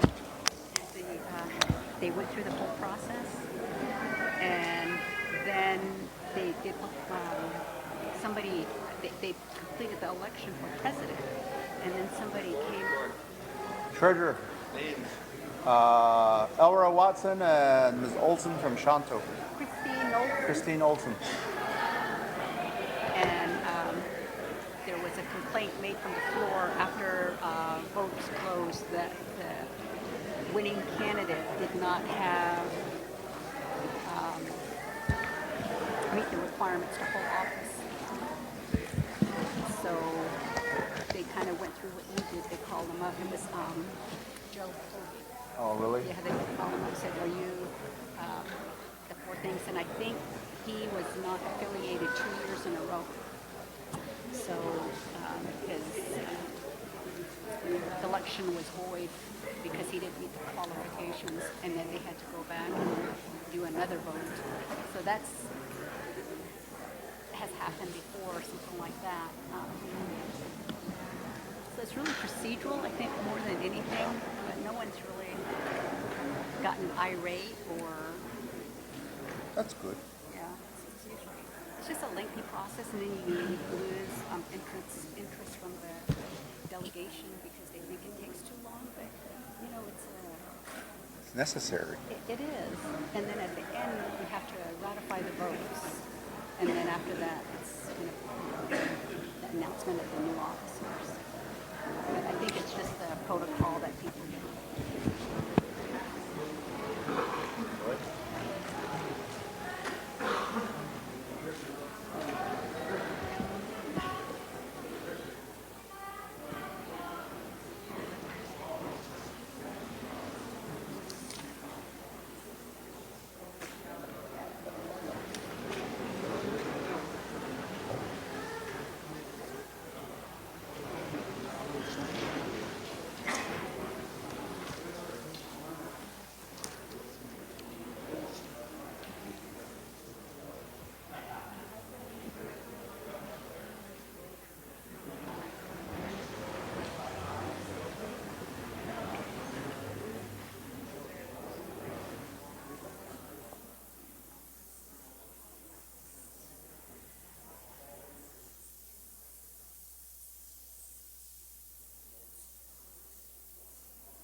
I believe both candidates are from Shanto. So let's, Ms. Secretary, Shanto chapter has been an affiliate and certificate on file in good standing.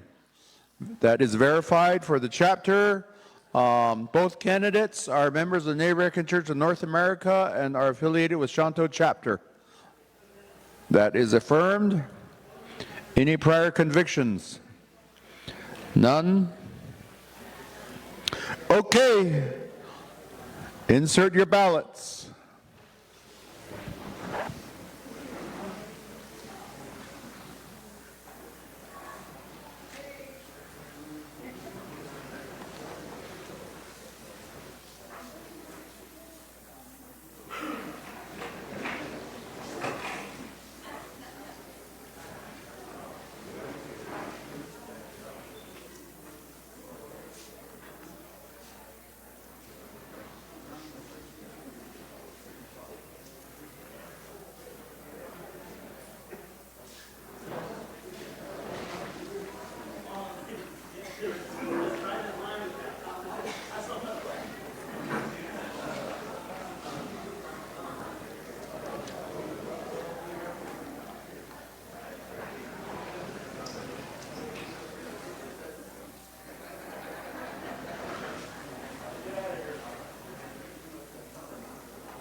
Does this voting kind of remind you, it's about middle of July, you're having a meeting, the food's back at the door over there, and people, it's about 11:30, it's 200 degrees outside, and say, I want to say a few more words here before we go out.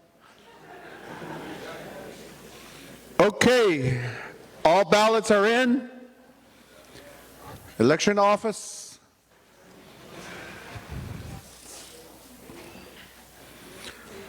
Let's count the ballots.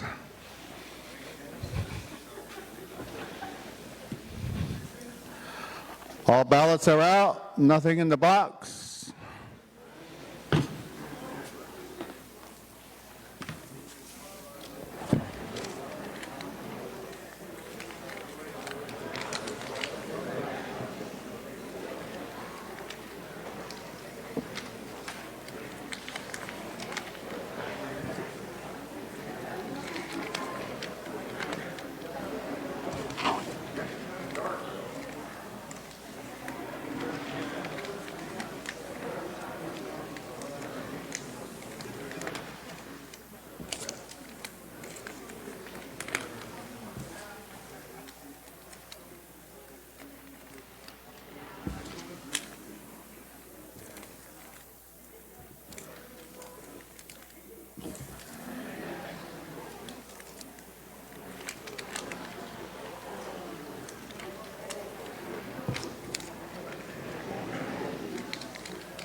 Okay, count with me again. First pile.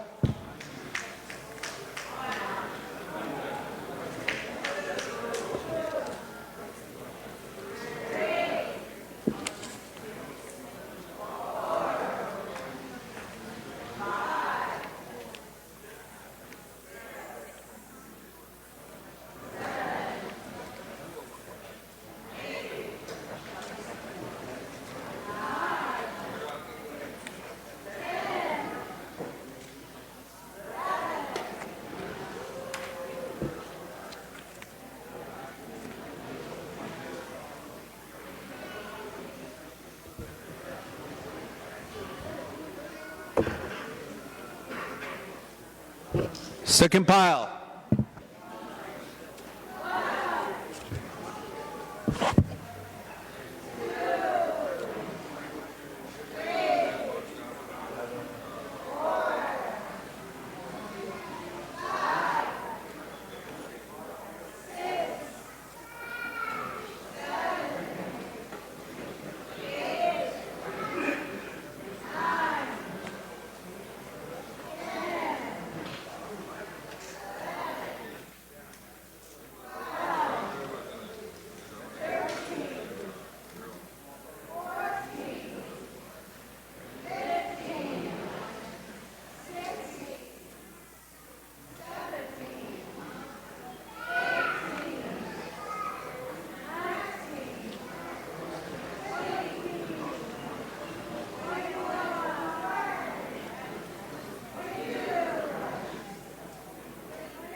What's the magic number?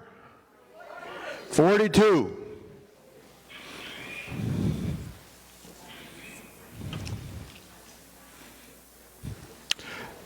The numbers are Christy Knowlson has 11 votes, and Mr. Elroy Watson has 31 votes.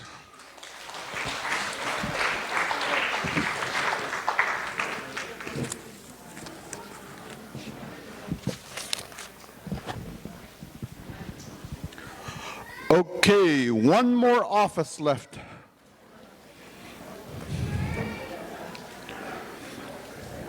Is our editor.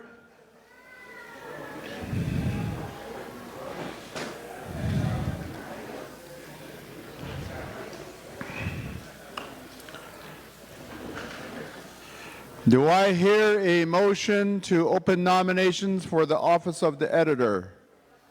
Mr. Ryan Wilson motions to open nomination. Mr. Cloud seconds the motion to open nominations. Let's go ahead and open the nominations. Do I hear a nomination? Mr. Papa Bear?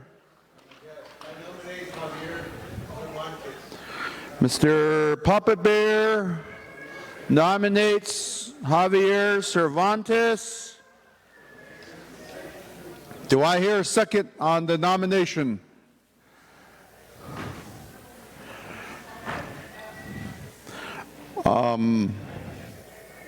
Omaha chapter seconds that.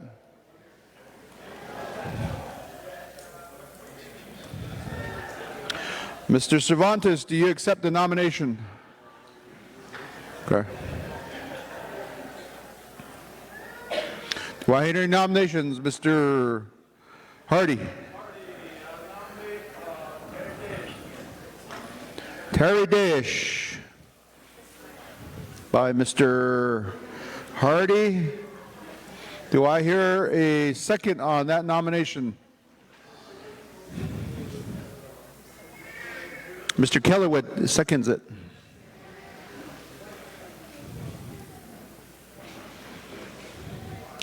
Mr. Terry Dayish, do you accept the nomination? Mr. Dayish accepts the nomination for the office of the editor. Do I hear any other nominations for the office of the editor? Mr. Dayish. I motion to cease nomination. There's a motion to cease nominations. Do I hear a second? Mr. Hardy, there's a second.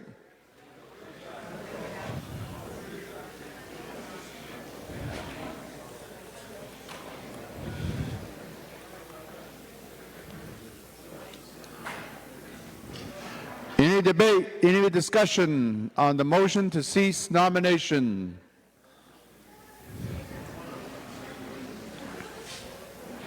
Going once, going twice. As they say in Windrock, let's go to the board. Roll call vote to cease nominations.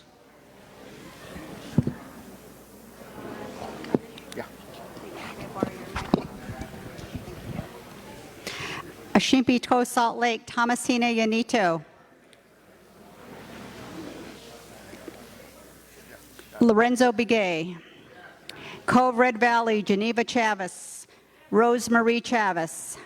Danette Chapter NACNA, Alfred Jones. Arthur Hardy. Fort Berthold, Milton Beston. Ryan Wilson. Lakeland Ceremonial TP, Ron Lehman. Donna Scanney. Monument Valley, Sarah Fanman, Lorraine Fanman. NAC of Omaha, Nathaniel Primo. Andrea Cook. NAC State of New Mexico, Terry Dayish. Lethan Dayish. NAC State of Wisconsin, Rose Walker. NAC Wisconsin Dells, Travis Cloud. Taylor Lightfeather. Oneida, Wisconsin, Kenny Dockstader. Dale Palace. Ancient NAC of Pine Ridge, Darrell RedCloud. NAC of Shanto, Christine Olson. Tyrell Nolson. Steamboat Canyon, Roland Kelwood. Violet Sosi. Yanaguana Palam, Isaac Cardenas. Javier Cervantes. NAC of Wyoming for Arapahoes, Thomas Goggles. Melinda Whiteman. Stony Ceremonial Fireplace, Eveline Stoney Smoky Day. Jonah Stoney Smoky Day. Mashkiki Botawanik Medicine Fireplace, Charles Careful. Michelle Haskins. NAC Tonanestiza Josen Tashoni, Sarah Tashoni. NAC of White Mesa Natural Arch of North America, Brenda Fowler. NAC Rocky Boy, Joshua Seaton, Adonia Benson. NAC Winnebago, Dallas Crossbear, Fred White. End of roll call. Fred White. End of roll call. We have a vote of 42 in favor of ceasing nomination, none opposed. Well, nomination has been ceased. We have 2 candidates for the office of editor, Mr. Terry Dayish. No, Mr. Terry Dayish and Mr. Cervantes. Javier Cervantes and Terry Dayish. Let's go to the ballots. Need 42 ballots. Election office.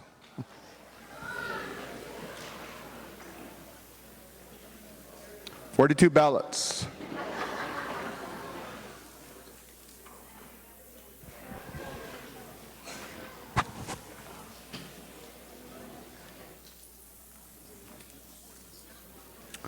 Ballot box is empty.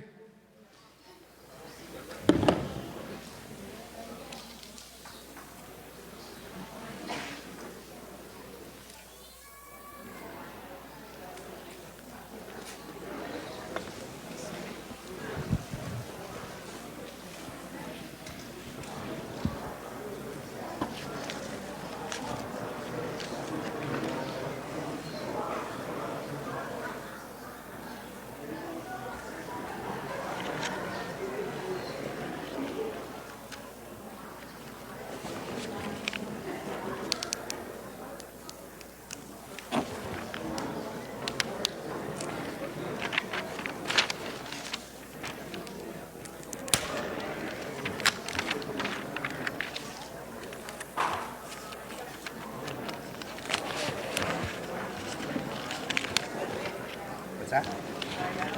No, I flew in. I had 2 hearings Wednesday morning. I know it's not an official thing, but it's Sergeant at Arms. There's a Sergeant at Arms office. I know. We sent TJ.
Some of the people want to know what are their names again.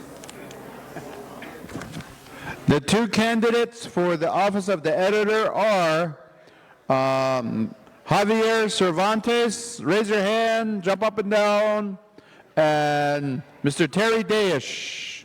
These are your 2 candidates.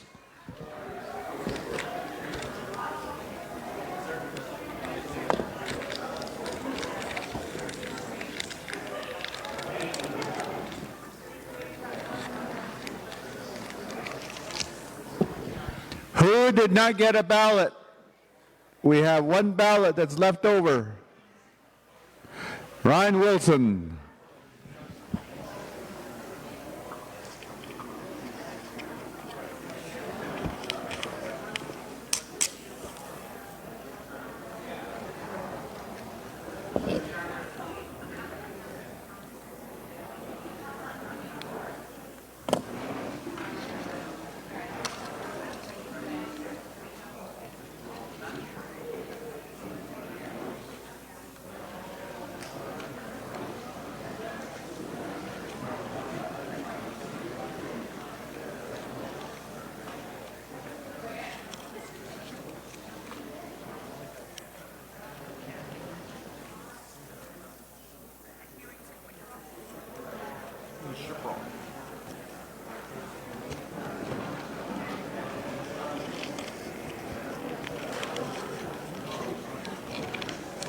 Hey, hold on, I don't know.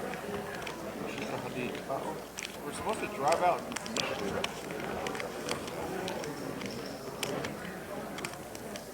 I flew into here, Sioux Falls, Sioux City.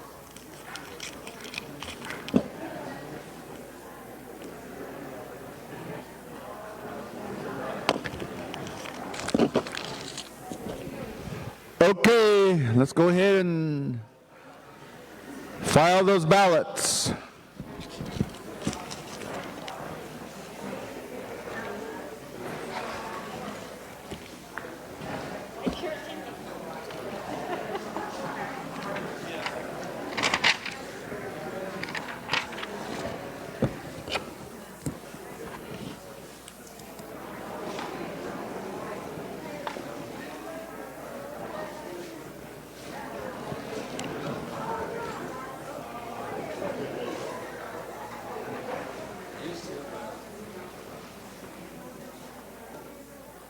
Hello, will you have time before you leave? I have a couple questions for you on the legal system. The what? I have a couple questions for you. I'd like to talk to you later on, not today or tomorrow. Okay. Yeah, I'll be here till I just Sunday. need a little bit of advice. Sure. Okay. Thank you.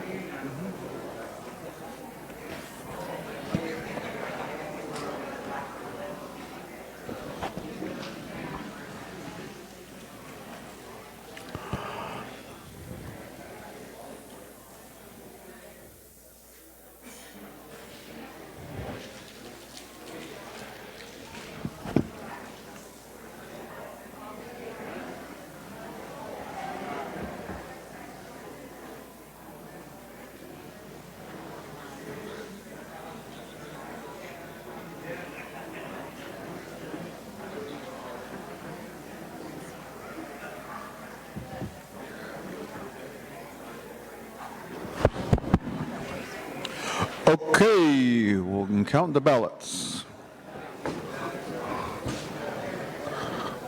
All the ballots are out, nothing in the box.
Okay, count with me again. Pile number 1.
Pile number 2.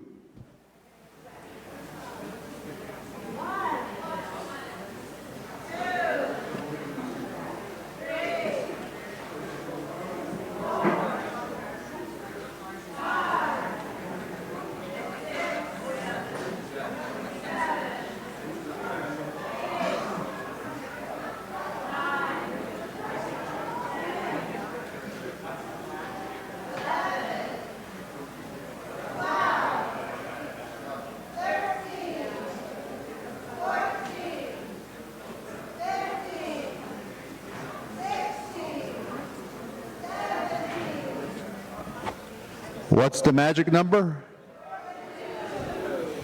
Okay.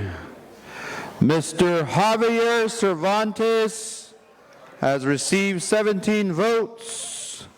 Mr. Terry Dayish has received 25 votes. So the new editor-elect is going to be Mr. Terry Dayish.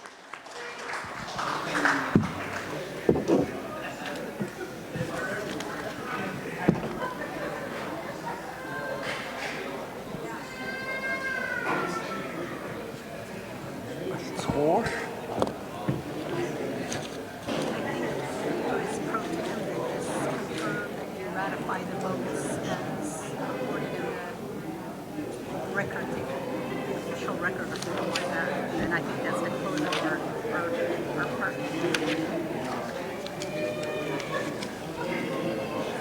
Is there like an alt that's taken or anything? Is there like an alt?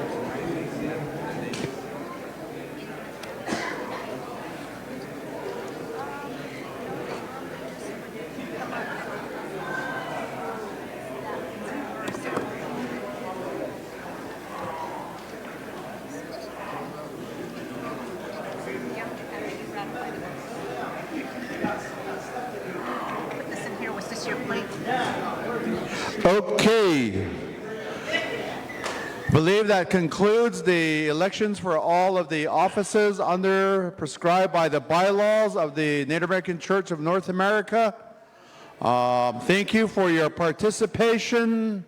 Thank you for your nominations, your confidence in candidates, and the whole process. And we tried, thank you to my sister over here for assisting us with her secretarial duties. Thank you to the election office, my son and my niece over here, my granddaughter as well.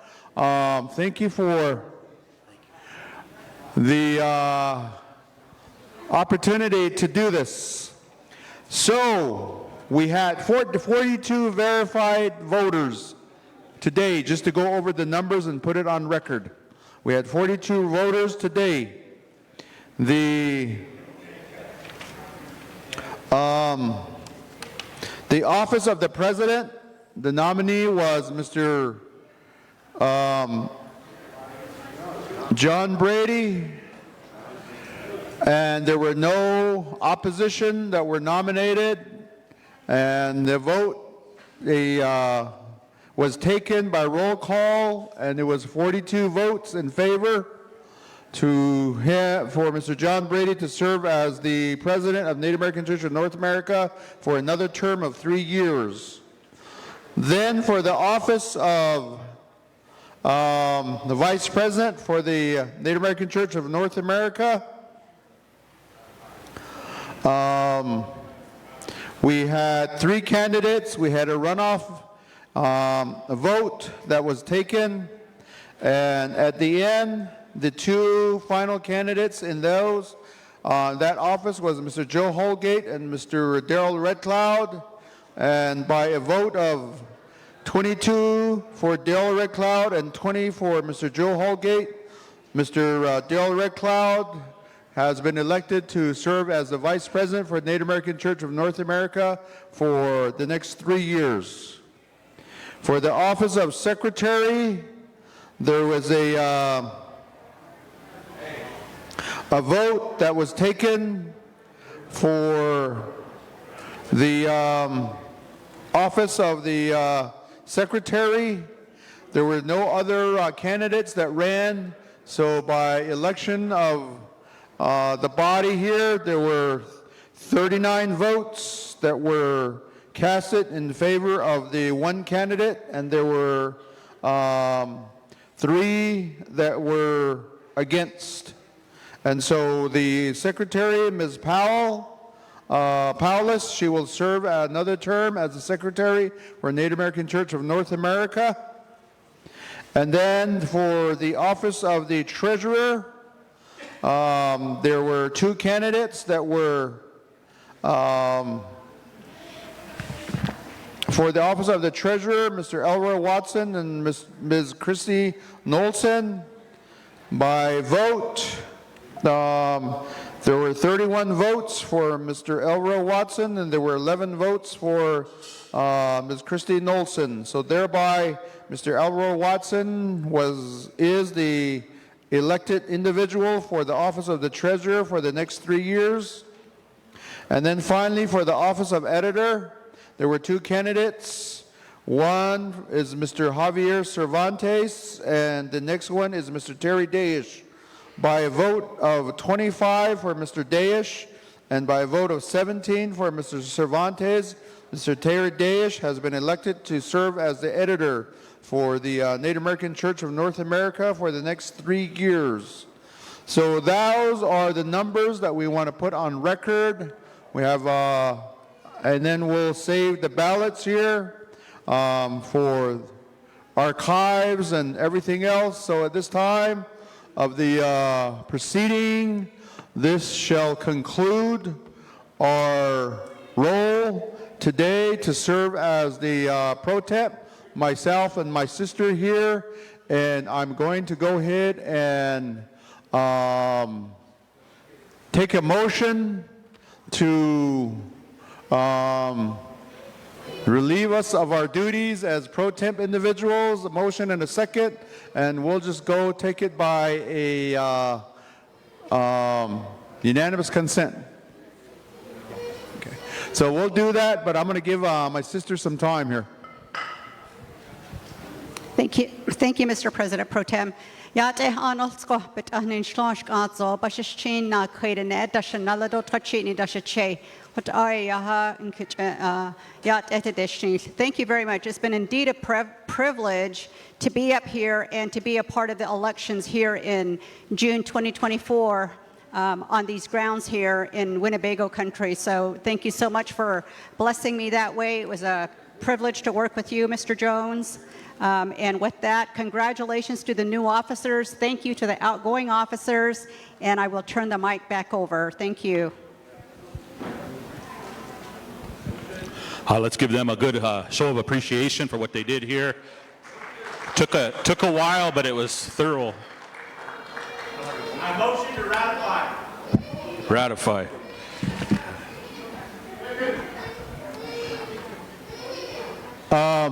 So at that point, before we go for the motion to relieve us of our duties, we have a motion on the floor to ratify the numbers and the record that I just read into the record. There's a motion by Mr. Dayish from the New Mexico chapter. Do I hear a second? Second is Mr. Powless from Oneida. Any discussion, debate, for the motion to ratify the elections for the Native American Church of North America 2024? I hear none. We'll just do it on unanimous consent. All the A's, please say aye. Aye. Any opposed? I hear none. Any abstentions? There are none. Thereby, the votes that were read into the record has been ratified. And June the 14th, 2024, Winnebago, Nebraska. And do I hear a motion to relieve us of our duties? There's a motion by Mr. Terry Dayish. There's a motion from Cove chapter. Ms. Rose Chavez from Cove seconds the motion. Debate, discussion. I hear none. Unanimous consent. All the ayes, say aye. Aye. Any nays? I hear none. Any abstentions? I hear none. Motion carries. We are to turn this proceeding back over to the officials here at this time. Thank you, Justin, and thank you again, Linda. Good relatives, we've got an important person that come about us here. And as has been said, we lost one of our elders, that he's going to be taking care of the wake ceremony for that. But he wanted to come all the way over here and grace us with his presence, too. This is the former president of the Native American Church of North America, Earl Arkinson, and he's going to cedar our officers. And they're going to begin anew here today for a 3-year term. And we've asked him to take care of this little bit of a ceremony here for us like that. So with your kind attention, we'll start with our president and we'll work our way down. And we're going to do this out in front of everybody so that you're all witnesses too. We don't have an oath of office. We don't have what you would call an oath of loyalty. But through this cedar and through his prayer for them, they're going to adhere to the bylaws, the Constitution, the Articles of Incorporation, and your decision making too. So Mosham, if you could come up at this time, we have this cedar here. We're going to turn, this coals are right here. Officers, get behind Jon Brady. I'm going to turn the mic over to him and he could offer a few words. These coals are right here.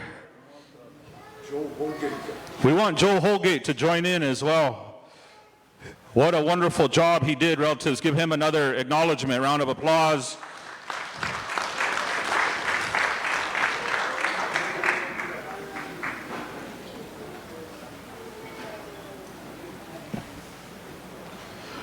This is one of our all-time greats who's come here to watch over and make sure we do things right. And that vote took a long time, tested our patience. But some organizations don't even have a vote. Some of them have secret meetings and don't tell people when there's going to be an election. Some organizations have self-appointed people.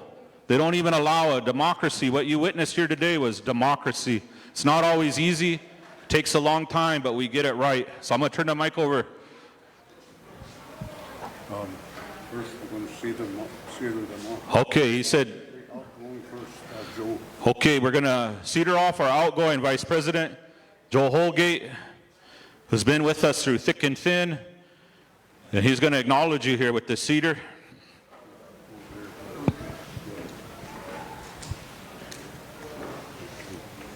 Put your hand out like that. Yeah, thank you.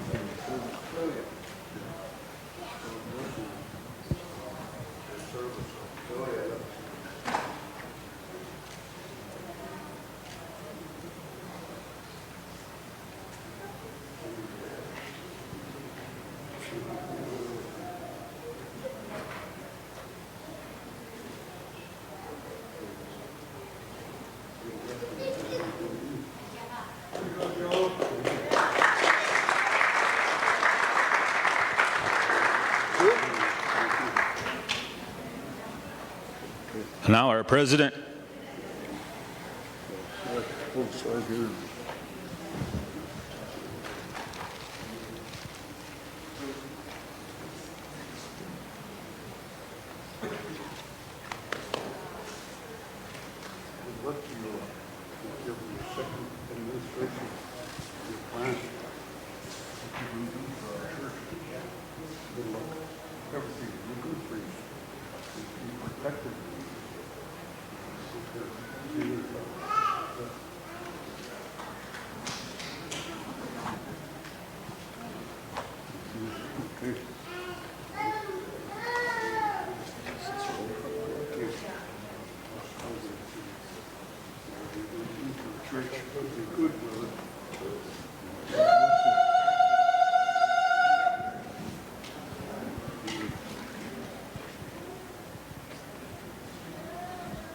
And again, relatives, this is a descendant of Chief RedCloud from the Oglala Lakota people. We're so happy that he's here amongst us. And now this is Jessica Paulus of the Oneida Nation, Wisconsin.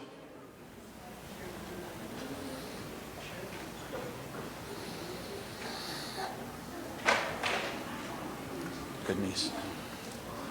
Yeah, nephew. And Terry Dayish, Dene Nation.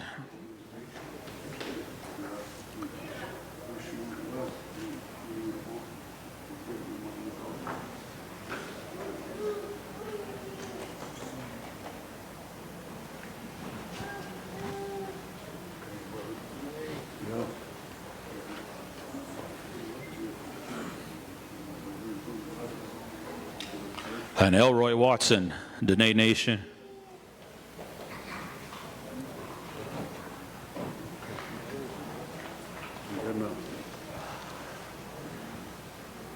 Yeah, Cedar everywhere. Nephew, I want you to take that mic. I want you to sing an honor song. Okay. You know, Thank you, brother. Your people. Okay. Honor song. So everybody, you know. It will help you. Yeah. Okay. At this time, my uncle here, he wanted me to sing a honor song, maybe a praise song. Yeah. So with that being said, my fellow officers, if you could kind of make a line right here, right in front of me here, right by the coals. So this came from my my grandpa. His name was Alfred Driver, and along the lines, my dad, Lightman Mateo Ojade, he said it's a praising song, you know. So this is our journey into this next term. Want everything to be good, want everything to be nice, everything can be protected, you know. So we're doing this in a sincere, honest, humble way. At this time, my good relatives.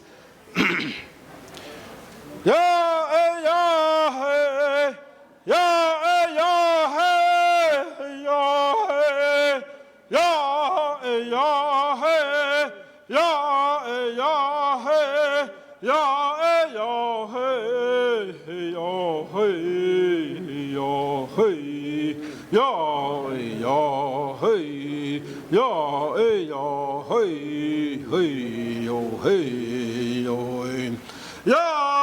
yeah hey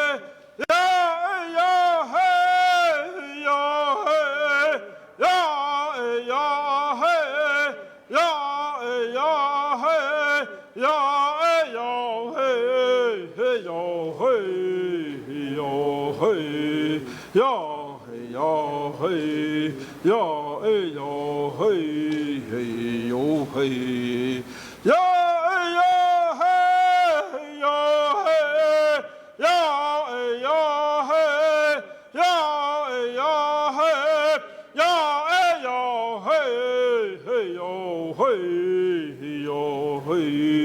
ya hey ya hey ya hey ya hey hey yo hey yo hey ya hey ya hey ya hey ya hey ya hey ya hey ya hey ya hey ya hey ya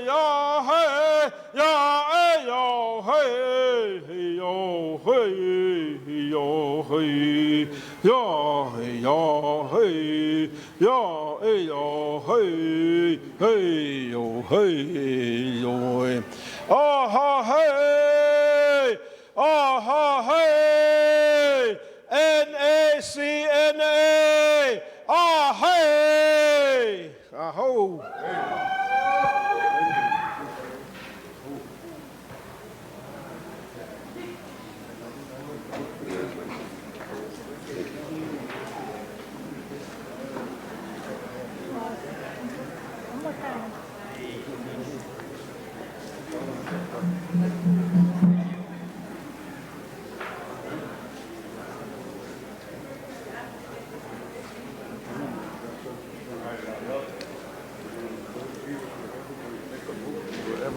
All right, relatives, at this time, everybody go ahead and stand up. Hold your hands out. Musham's going to make a motion with the cedar to all of you utilize the cedar so that you could share it here with these officers. Bless yourselves, your children that are with you.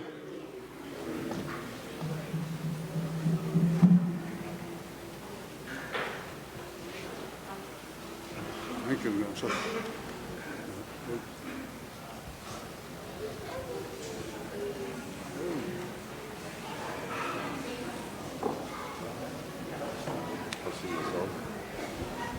We're going to have Uncle share an expression here as well. And not trying to outdo the Hidatsas or anything like that. We just want him to share. I just want to sing a Native American church song. So if you know the song, maybe you might be able to help me along. It's just that I feel honored and privileged to be able to stand up here and be able to stand up here with the board up here and be able to do our best. Hey, yo, yo, hey, yo, hey, yo, no, hey, yo, hey, yo. Hey, yo, no, hey, yo, no, hey, yo, hey, yo. Hey, yo, no, hey, yo, no, yo, hey, yo, yo, no, hey, hey. Hey, yo, no, hey, yo, no, yo, hey, yo. Hey, yo, no, hey, yo, no, yo, hey, yo, hey, yo, no, hey, yo, hey, yo, no, hey, yo, no, yo, hey, yo, yo, no, hey, hey. Hey, yo, no, hey, yo, no, yo, hey, yo. Hey, yo, no, hey, yo, no, yo, hey, yo, hey, yo, no, hey, yo, hey, yo, yo, hey, yo. Hey, yo, no, hey, yo, no, yo, hey, yo. Hey, yo, no, hey, yo, no, yo, hey, yo, yo, no, hey, hey. Hey, yo, no, hey, yo, no, yo, hey, yo. Hey, yo, no, hey, yo, no, yo, hey, yo, hey, yo, no, hey, yo, hey, yo, no, hey, yo, no, yo, hey, yo, no, hey, hey, yo, no, hey, yo, no, yo, hey, yo. Hey, yo, no, hey, yo, no, yo, hey, yo, hey, yo, no, hey, yo. Thank you all very much.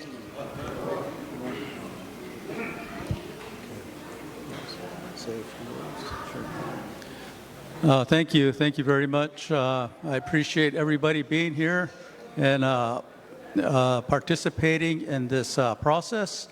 So I'm also want to say thank you. I'm honored. Thank you, Javier. Thank you. You know, I voted for you. But, you know, I appreciate it. And what I want to commit to is to help the administration, our president, the vice president, all the other officers so that we can move forward. As I mentioned earlier today, there's a lot that we still need to advocate for. So we look forward to your support in that area as well. So thank you very much, and that's all I have to say.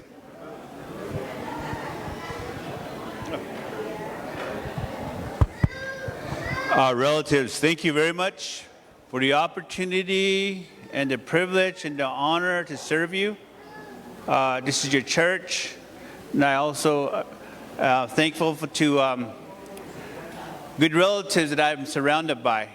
And the only way I can excel is meeting your expectation. And I really appreciate your belief in our church and this way of worship, and that we'll all walk forward in unity together as one, in that in the protection and the preservation of our sacrament through this church and all traditional ceremonies and medicines. Thank you.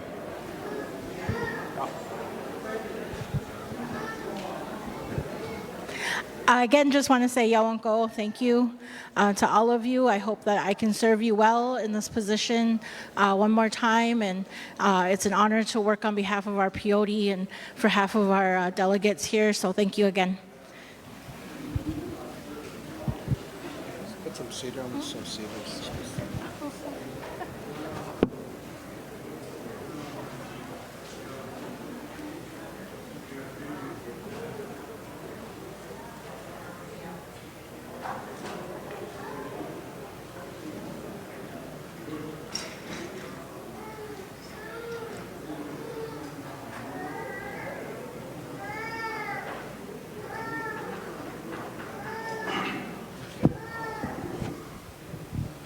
I want to thank everyone here for taking that little time here. I appreciate Uncle Errol for that good expression and that good prayer. You know, I appreciate it very much.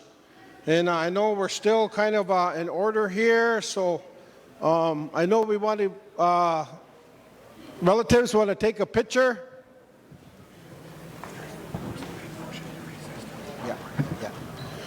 So we have a motion to recess till tomorrow from Rocky Boy. Have a second by Ms. Walker. Could all those in favor? Recess until tomorrow. Okay. Your voting sticks. 1, 2, 3, 4, 5, 6, 7, 8, 9, 10, 11, 12, 13, 14, 15, 16, 17, 18, 19, 20, 1, 2, 3, 4, 5, 6, 7, 8, 9, 30, 1, 2, 33, 34. Those opposed? Abstain? Okay, what is the time? 4 o'clock. So you guys did good here today. So the officers, I believe they want to take a picture. So at 4 o'clock, I believe we motion carried. So we'll recess until tomorrow, 9 a.m. So the officers, if you could line up here, you want to take another picture here. So also for those of you that we have some convention jackets. They're going kind of like hotcakes. So there wasn't too much ordered. So we, if you guys could come kind of contribute here to the advocating. We have some NAC convention T-shirts too as well. So and for those of you, I have a list up here. If you brought your prayer robe or prayer shawl, we want you to sign up, but you got to be wearing it because we're going to take a picture. And for those of you that participate, you're going to qualify for some good prizes. So, FYI.